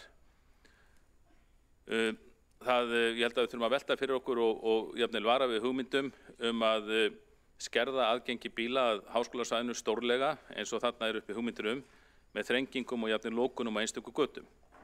Með því að loka til dæmis Sæmundargötu fyrir bílaumferð var ekki einungis verið að skerða aðgengi stórlega að sjálfu háskólasvæðinu heldur einnig að stórum bifreiðastæðum sem eru mikið notuð þar núna af stúdentum og starfsmönnum. Ljóst er að stór hluti stúdenta og starfsmanna HÍ kýsa að nota bifreið og verður ekki séð að brýn þörf sé á því að vega stórlega þeim faramáta sem þeir kjósa sér til að komast í skólan. Þarna í þróunaráætluninni er ekkert fest en þar koma fram hugmyndir að afnema með öllu bílastæði á yfirborði á háskólasvæðinu og minnst kosti ljóst að það er mjög erfitt að gera það og væri óæskilegt fyrir aðrar lausnir eins og bílastæðahús sem þarna eru vissulega nefnd séu komnar til sögunar. Og þetta rétt fyrir okkur að hafa í huga, þarna ekki búið ákveða neitt, þetta allt í þróun og vinnslu en ég held að þarna verði borgarkerfið að staldra við og velta fyrir sér hvaða afleiðingar það myndi hafa fyrir háskólastarfsemina ef að bara öll bílastæði sem eru nú á yfirborði og vissulega mörg væru tekin burt nánast með einu pennastriki. Borgarfulltrúinn hefur lokið málsitt, einn hefur óskað því að veita andsvar og það er borgarfulltrúinn Hjálmar Sveinsson.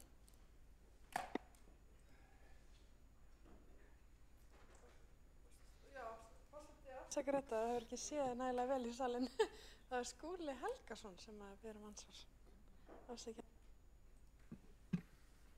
Forseti ágæta borgarstjórn, ég vildi bregðast við orðum Kjartans Magnússonar borgarfulltrúa varðandi viðauka við samning knattspyrnufélagsins Fram og Reykjavíkurborgar. Aðeins bara að hnykkja á því að það mikið fagnaðarefni að það tókst að landa niðurstöðu í þetta mál sem var fast í nokkrum ágreiningi milli borgarinnar og félagsins nokkura missera skeið. En það mikið gleðiefni að menn hafi náð saman. Ástæðan fyrir því að upphafleg tímalína að dróst eða tafðist var auðvitað það að við lentum í heimsfaraldri sem var þungt högg fyrir rekstur borgarinnar og það mikið metnaðarmál hjá okkur að skila fjármálum borgarinnar réttum megin við núllið. Við erum komin á þann stað núna, horfurnar fyrir næsta ár eru enn betri og það kjarni málsins, svona samanburðið við til dæmis það hvernig ríkið hefur staðið að sínum málum undanfarin misseri. Það var gert ráð fyrir því að halli ríkisins á þessu ári yrði 43 milljarðar, 2 mánuðum seinna var svo tala komin upp í 75 milljarðar. Ólíkum saman að jafna. Borgarfulltrúinn hefur lokið að veita andsvar og svara þá andsvari borgarfulltrúinn Kjartan Magnússon. Forseti, góðir borgarfulltrúar, ég vil þakka Skúla Þór Helgasyni fyrir svarið og það alveg rétt hjá honum. Þetta að mörguleyti, þetta fagnaðarefni að þarna skulle ná samningur eða nást samkomulag því að það rétt að Framarar voru orðnir mjög ósáttir og ekki síður bara almennir íbúar í Grafarholti og Úlfarsárdal. Ég er viss að borgarfulltrúinn Skúli Þór Helgason hefur lagt mikið á sig til að reyna að leiða þetta í jörð og af sinni alkunnu prúð mennsku.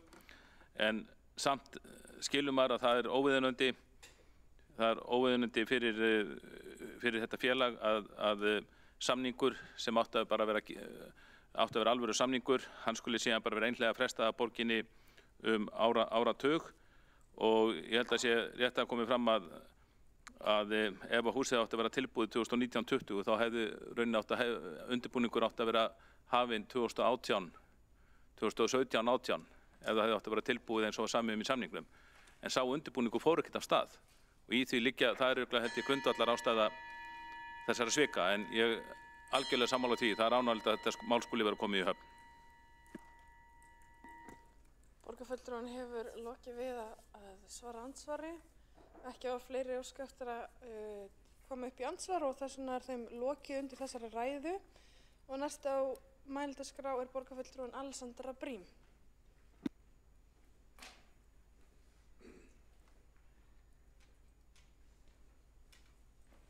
Forseti, borgarstjórn, áheyrendur, ég vildi aðeins koma upp og ræða fundargerð forsætisnefndar vegna þess sem að Friðjón Friðjónsson borgarfulltrúi nefndi hérna áðan og umræðinu sem var þar. Mér finnst það skrítin gagnrýni sem kom hér fram á þá borgarfulltrúi sem nú á leiðin á þing og mér fannst einhvern veginn mikilvægt að einhver sem væri ekki beinlínis einn af þeim borgarfulltrúum kæmi upp og segðu það. Og það þrátt fyrir það að auðvitað ég sjálf ekkert eitthvað brjálæðislega ánægð með þessa þingkosningu og það væri alveg rosalega auðvelt fyrir mig að vera pínu bitur gagnvart þeim sem gekk betur en mér, sem eru núna á leiðin á þing, sem að vera í þingmeirihluta og ég vil ekki vera þannig, ég vil vera sanngjörn. Því að auðvitað eru við öll sammála það að fólk ætti ekki að vera á báðum stöðum samtímis og mér finnst það alveg borðleggjandi ef þú ert á fullu á þingi og í fullu á borgarstjórn á sama tíma þá ertu augljóslega að bregðast öðrum hvorum kjósendahópnum og öðrum hvorum vinnustæðunum. En það þó þannig að það ekki búið að kalla saman þing. Og mér finnst það í sjálfu sér ekkert óeðlilegt að fólk sem hefur verið virkt í borgarstjórn lengi vilji klára einhver verkefni meðan að þingið ekki enn komið saman. Og það má alveg gagnrýna það að þingið byrji að greiða laun áður en þing kallað saman. Það ekki nýkjörnum þingmönnum að kenna. Ég skil það alveg að þau vilji klára þau verkefni sem þau eru með í höndunum hérna áður en að þau fara yfir á þingi. Mér finnst það pínu asnalegt og ég biðst forláts á orðbragðinu en það virkar svona eiginlega bara pínu smásálilegt á mig að fara hart fram í gagnrýni á það að borgarfulltrúar sem eru á leiðinni á þing fyrir það að ætla að sitja út í janúar meðan að þing ekki enn komið saman. Hvorki Dagur B. Eggertsson, Pavel Bartók né Kolbrún Baldursdóttir eru í þannig ábyrrandi lykilstöðu í nýrri ríkisstjórn að það kalli á aðkomu þeirra akkurat núna í janúar. Ekkert þeirra þingflokksformaður, ráðherra eða formaður í þannig stöðu að mér vitandi. Og þar sem ekki er búið að kalla saman þingið er ekkert sem bendir til þess að það sé sérstaklega mikið vinnuálag á þeim þinglega séð fyrr en þingsetning hefur átt sér stað, sem að kemur í veg fyrir að þau geti unnið sína vinnu sem borgarfulltrúar á meðan. Þannig að ég skil alveg einhverja svona ákveðna pirring eða biturð hjá þeim flokkum sem að gekk illa í kosningunum. Ég skil það alveg og það er leiðinlegt að horfa upp á fólk að fara í ríkisstjórn sem maður er ekki sammála. En það er ekki búið að kalla saman þing, þau eru ekki að vinna á báðum stöðum, þau eru ekki að bregðast sínum kjósendum meðan að þing er ekki komið saman. Þannig að bara róum okkur aðeins með þetta. Come on. Borgarfulltrúinn hefur lokið við mál sitt. Forseti vill minna borgarfulltrúa á að halda sig við efni sem er á dagskrá fundarins eða í þeim fundargerðum sem hér eru undir. Það er ekkert í fundargerð forsætisnefndar sem varðar laun þingmanna og kannski halda umræðinu þá frekar við eitthvað sem að gæti hafa verið þar eins og lausnabeiðnir sem að forseti hefur heimilað umræðu En svona passa við séum ekki að sem borgarstjórn að fara víðan völl í þessari umræðu. En Friðjón Friðjónsson, borgarfulltrúi, er ósk eftir að veita andsvar. Forseti, það breytir eiginlega engu hversu mikið álag er á hvorum staðnum fyrir sig. Það er greitt fyrir bæði störfin sem fullt starf og það er ekki góður bragur á því að geta ekki, sérstaklega fyrir mann sem að var blasti við að hann myndi ná kjöri á þing, að hafa ekki komið málum sínum í lag og það sé ennþá að því 36 dögum eftir kjördag. En eins og ég sagði í upphafi, þetta snýst ekki álagið í starfinu, þetta snýst það að vera á launum á 2 stöðum hjá skattgreiðendum. Það er það sem þetta snýst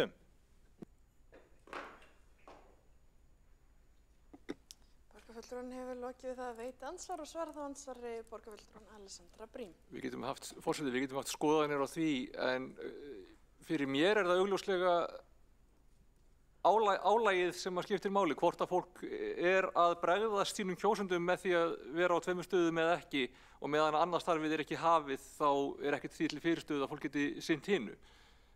Og ég myndi telja, og það reynslan er, báði borgarfulltrúarnir Friðjón Friðjónsson og Dagur Eggertsson hérna áðan nefndu ýmis dæmi fólk hefði verið á báðum stöðum, frá bæjarstjórn og borgarstjórn og fleiri gegnum söguna. Mér finnst þetta bara pínuskrítið, að þú veist,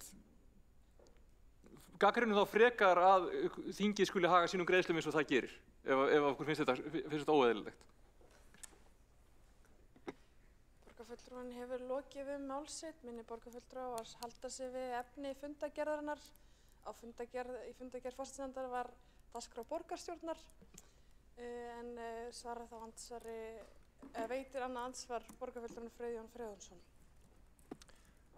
Forseti, ég skal reyna eftir öllu megni að halda mig við umræðu mögulega og ómögulega lausnarbeiðni, vegna þess að mér finnst það vera, eins og ég endurtaki mig aðeins,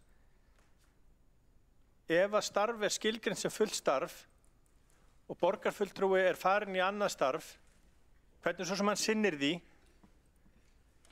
þá á hann ekki að vera áfram í fullu starfi á fullum launum á þessum vettvangi. Það er mín skoðun og hefur verið skoðun mín lengi. Eitt er að þegar fólk hverfur inn og út í 2 vikur eða viku eða 10 daga eða hvernig svo sem það er, eða fer til fjalla á sumrin, en fullt starf er fullt starf. Borgarfulltrúinn hefur lokið við að veita andsvar öðru sinni og telst þá andsvörum undir þessari ræðu lokið. Og næsta mælendaskrá er borgarfulltrúin Sandra Hlíf Ókares.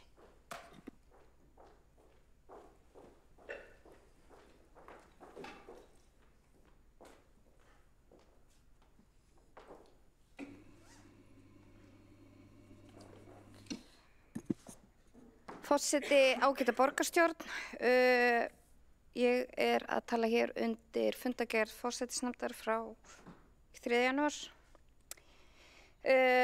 Ég tek undir með borgarfulltrúnum Friðjóni R. Friðjónsinni varðandi að mér þykir einkennilegt að ekki hafi legið fyrir lausnarbeiðni þeirra fulltrúa sem að sitja hér í borgarstjórn eftir að þeir aðilar hafi verið kosnir inn á þing.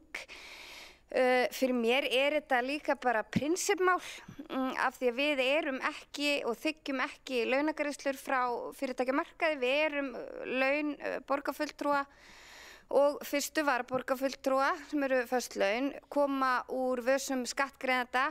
Og mér finnst þetta bara prinsippmál og bara það að það sé einhvern veginn svörin sé að benda fingur á annan aðila, mér finnst það ekkert fyrir mig persónulega að gera hlutin eitthvað betur og vera að benda á einhverja aldagamla, þú veist, Davíð Oddsson 91, ég var 11 ára, en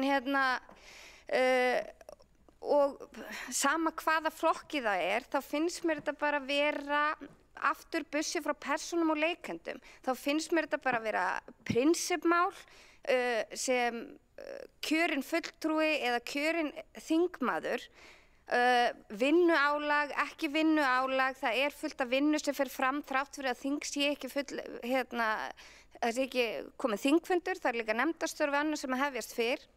Ég veit þau eru ekki hafin, en hins vegar er alls konar vinna. Þannig að aftur, bussi frá persónum og leikendum, mér finnst þetta bara prinsippmál. Við erum að þiggja laun, kjörnir fulltrúar, þiggja laun frá skattgreiðendum og mér finnst óeðlilegt að það sé vera skattgreiðendur borga sama aðilanum tvisvar sama mánuðin. Takk. Borgarfulltrúinn hefur lokið við mál sitt. Einn hefur óskað eftir að koma upp í andsvar og það er borgarfulltrúinn Dagur B. Eggertsson. Forseti, ágæta borgarstjórn. Þetta er athyglisvert upplaup hjá borgarfulltrúum Sjálfstæðisflokksins. Ég skal glaður koma þeirri ábendingu sem ég tek hjartanlega undir að mér finnst sérkennilegt og koma á óvart að Alþingi byrjaði að greiða laun áður en þing er sett. Það eru engin þingstörf og heldur engin nefndarstörf vegna þess að það er ekki búið að skipa í nefndir. Og það væri á mörgu leyti eðlilegt að launagreiðslur myndi hefjast þegar þingi kallað saman. Það er ekki búið að úrskurða gildi kosninganna, þannig að sveitarstjórnarfólk allt land sem er að taka sæti á þingi er í þeirri stöðu að það er ekki búið að staðfesta af hálfu landskjörstjórnar gildi kosninganna. Þannig að það eru mjög fáir ef einhverjir sem eru búnir að biðjast lausna vegna þess að það er bara gert einu sinni. Það er bara gert einu sinni.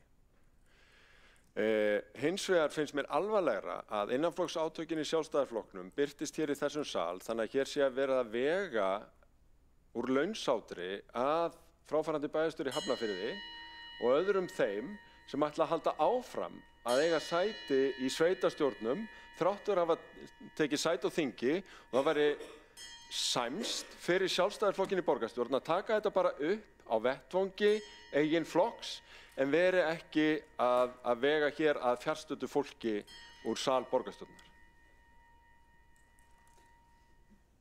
Borgarfulltrúinn hefur lokið við það að veita andsvar og svara þá andsvari borgarfulltrúinn Sandra Hlíf Ókares. Forseti, ágæta borgarstjórn, bara ítrekað ég tók fram að ég veit að nefndastörf er ekki hafin. Mér finnst þetta ótrúleg mér finnst ég hafa bara verið frekar málefnaleg og ekki ókurteis í garð þeirra fulltrúa sem voru kjörnir inn á þing og mér finnst þetta ótrúlega samsæriskenninga neðanbeltis að eitthvað vísa einhvern klofning eða eitthvað lunsáturs árás á einhvern annan fulltrúa innan flokksins. Bara eins og ég tók fram fyrir mér er þetta bara prinsippmál. Mér finnst bara já, mér finnst þetta skrítið. Borgarfulltrúinn hefur lokið við það svara andsvari og veitir þá andsvar öðru sinni borgarfulltrúinn Dagur B. Eggertsson. Forseti, ágæta borgarstjórn, þeir borgarfulltrúar sem hafa verið kjörnir á þing ætla allir að virða prinsippið. Þeir ætla að víkja úr borgarstjórn eftir því sem ég kemst næst, áður en þing kemur saman. Þá hins vegar ekki við alla sveitarstjórnarfulltrúa, meðal annars Sjálfstæðisflokksins, eins og hér hafa verið rakin dæmi Þeir eru ekki hér til að svara fyrir sig að greina frá ástæðan þess og þess vegna finnst mér þetta ekki sæmandi. Hér verið að tala fyrir prinsippi sem við ætlum öll að virða en samt látið að því liggja að við ætlum ekki að gera það. Ég skal koma ábendingunum varðandi launagreiðslur til þingsins því að það vissanátt sérkennilegt að þær hefjist áður en úrskurðið gildi kosninga og þing kemur saman en þannig það nú samt. En hafi þessi leiðangur fyrst og fremst verið pólitísks eðlis fyrir þennan sal til að koma höggja á þá borgarfulltrúa sem að fara að taka sæti í þingmeirihluta viðtakandi ríkisstjórnar í þessum stærstu tapkosningum Sjálfstæðisflokksins í sögunni og þetta sé hluta einhverju svekkelsi, þá dæmið það sé bara sjálft. Borgarfulltrúinn hefur lokið við að veita andsvar öðru sinni og svarar þá andsvar öðru sinni borgarfulltrúinn Sandra Hlíf ÓKRS. Forseti, ágæta borgarstjórn, ég vil bara benda á það að það er enginn sem dró fjarstadda fulltrúa inn í þessa umræðu annar en borgarfulltrúinn Dagur B. Eggertsson. En bara það kannski sýnir þessa ofboðslegu viðkvæmni og særindi vegna þessara umræðu. Hversu illa borgarfulltrúinn tekur þetta upp. Bara, takk fyrir. Borgarfulltrúinn hefur lokið við að svara andsvar öðru sinni. Forseti vill minna borgarfulltrúa á að halda sig við efni fundargerðarinnar sem hér liggur fyrir. En næsta mælendaskrá er borgarfulltrúinn Hildur Björnsdóttir.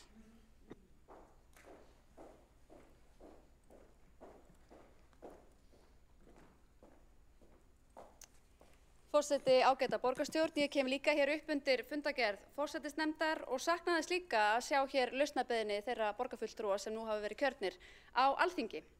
Ég vil byrja á að minna borgarfulltrúa á að við hér í þessum sal erum ráðin í 100% fullt starf á vegum skattgreiðenda og það eru þingmenn líka, ráðnir í fullt starf hjá skattgreiðendum. Hér hafa bæjarfulltrúar í Hafnarfirði verið dregnir inn í umræðuna og þá má benda á að laun þeirra eru fjórðungur af launum borgarfulltrúa. Bæjarfulltrúar í Hafnarfirði sinna sínum störfum samhliða öðrum aðalstörfum annar staðar. Fundir þeirra fara fram kannski 7 á morgnana eða eftir hefðbundinn vinnutíma. Þannig að það auðvitað allt annars eðlis og engan hátt samanburðarhæft. En ég kem hins vegar hingað upp fyrst og fremst með spurningu. Ég tel reyndar að borgarfulltrúi Dagur B. Eggertsson hafi lokið sínum andsvörum og ég óska eftir að forseti veit honum tækifæri til að gefa hér stutta athugasemd. En spurning mín er þessi. Er það rétt skilið hjá mér að mánaðamótin, 1. janúar, hafi borgarfulltrúi Dagur B. Eggertsson fengið greitt tvöfalt þingfararkaup fyrir janúar og desember sem samsvarar rúmum 1,5 milljón hvort sig, laun frá borgarstjórn 1,6 milljón Þetta tengist ekki fundargerð forsætisnefndar. Já, við söknum lausnarbeiðninnar. Þetta mál tengist ekki fundargerð borgarstjórnar. Ég bendi á að borgarfulltrúin hafi fengið greiddar 5 milljónir króna frá skattgreiðendum 1. janúar.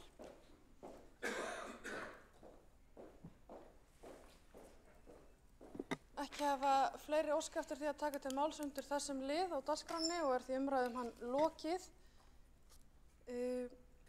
undir lið 7. Og við slítum þá, allar bókanir komnar áður en að forseti slítir fundi, allar bókanir komnar inn, allt klárt og þá getum við slítið borgarstjórnarfundi klukkan 19:10. Það er ekki að lesa upp þær? Já. Lesa þær, já. Ætlar þú að... Já, en ég get slítið.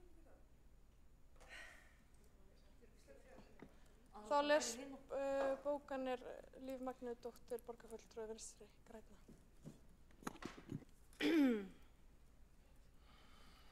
Hefst þá lesturinn.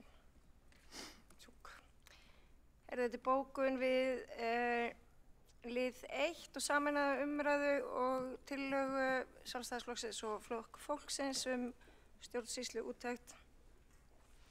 Fulltrúi Vinstri grænna telur afar mikilvægt að stjórnsýslu úttekt og málefnum Álfabakka 2a verði unnin skjótt og vel. Reykjavík kom mikið undir því að traust ríki til skipulagsmál í borginni og til þeirra stofnana sem að þeim koma.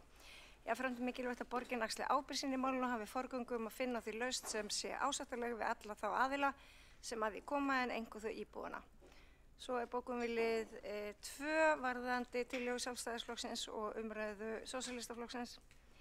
Margt á huldu varðandi hugmyndir Sjálfstæðisflokksins og borgarstjórum fyrirtækja leikskóla og hvaða vanda þeir eigi að leysa fyrir aðra en starfsmenn fyrirtæki sem hann reka. Vandi leikskólastigsins hérlendis og allan heim mönnunarvandi. Margt varhugavert við þessar hugmyndir, þær eru ekki sprottnar á hugmyndafræðilegu jarðvegi menntun ungra barna, heldur vegna þeirra áskorunum sem yfirvöld standa frammi fyrir í að brúa bilið og skapa jafnræði inntöku barna í leikskólum borgarinnar. Margt hægt að tína til hugmyndum til foráttu, meðal annars þann ójöfni sem þessi stefnubreyting kann að leiða af sér og að börnum í viðkvæmri stöðu verið mismunandi, til dæmis vegna fötlunar, tekna, foreldra eða barna sem þurfa mikla aðhlynningu félagslega og námslega. Einkarekstur leikskóla ekki algengur á Íslandi en hefur þó aukist síðari ár. Það umhugsunarvert enda hafa dæmin allt í kringum okkur sýnt að ofuráhersla á markaðsvæðingu menntakerfisins hefur beðið skipbrot og það kann ekki góðri lukku að stýra að feta þá slóð eins og margir flokkar í borgarstjórn gæla nú við að gera. Lestri lokið. Og þá lestri bókanna lokið og við slítum borgarstjórnarfundi klukkan 19:13. Takk fyrir fundinn.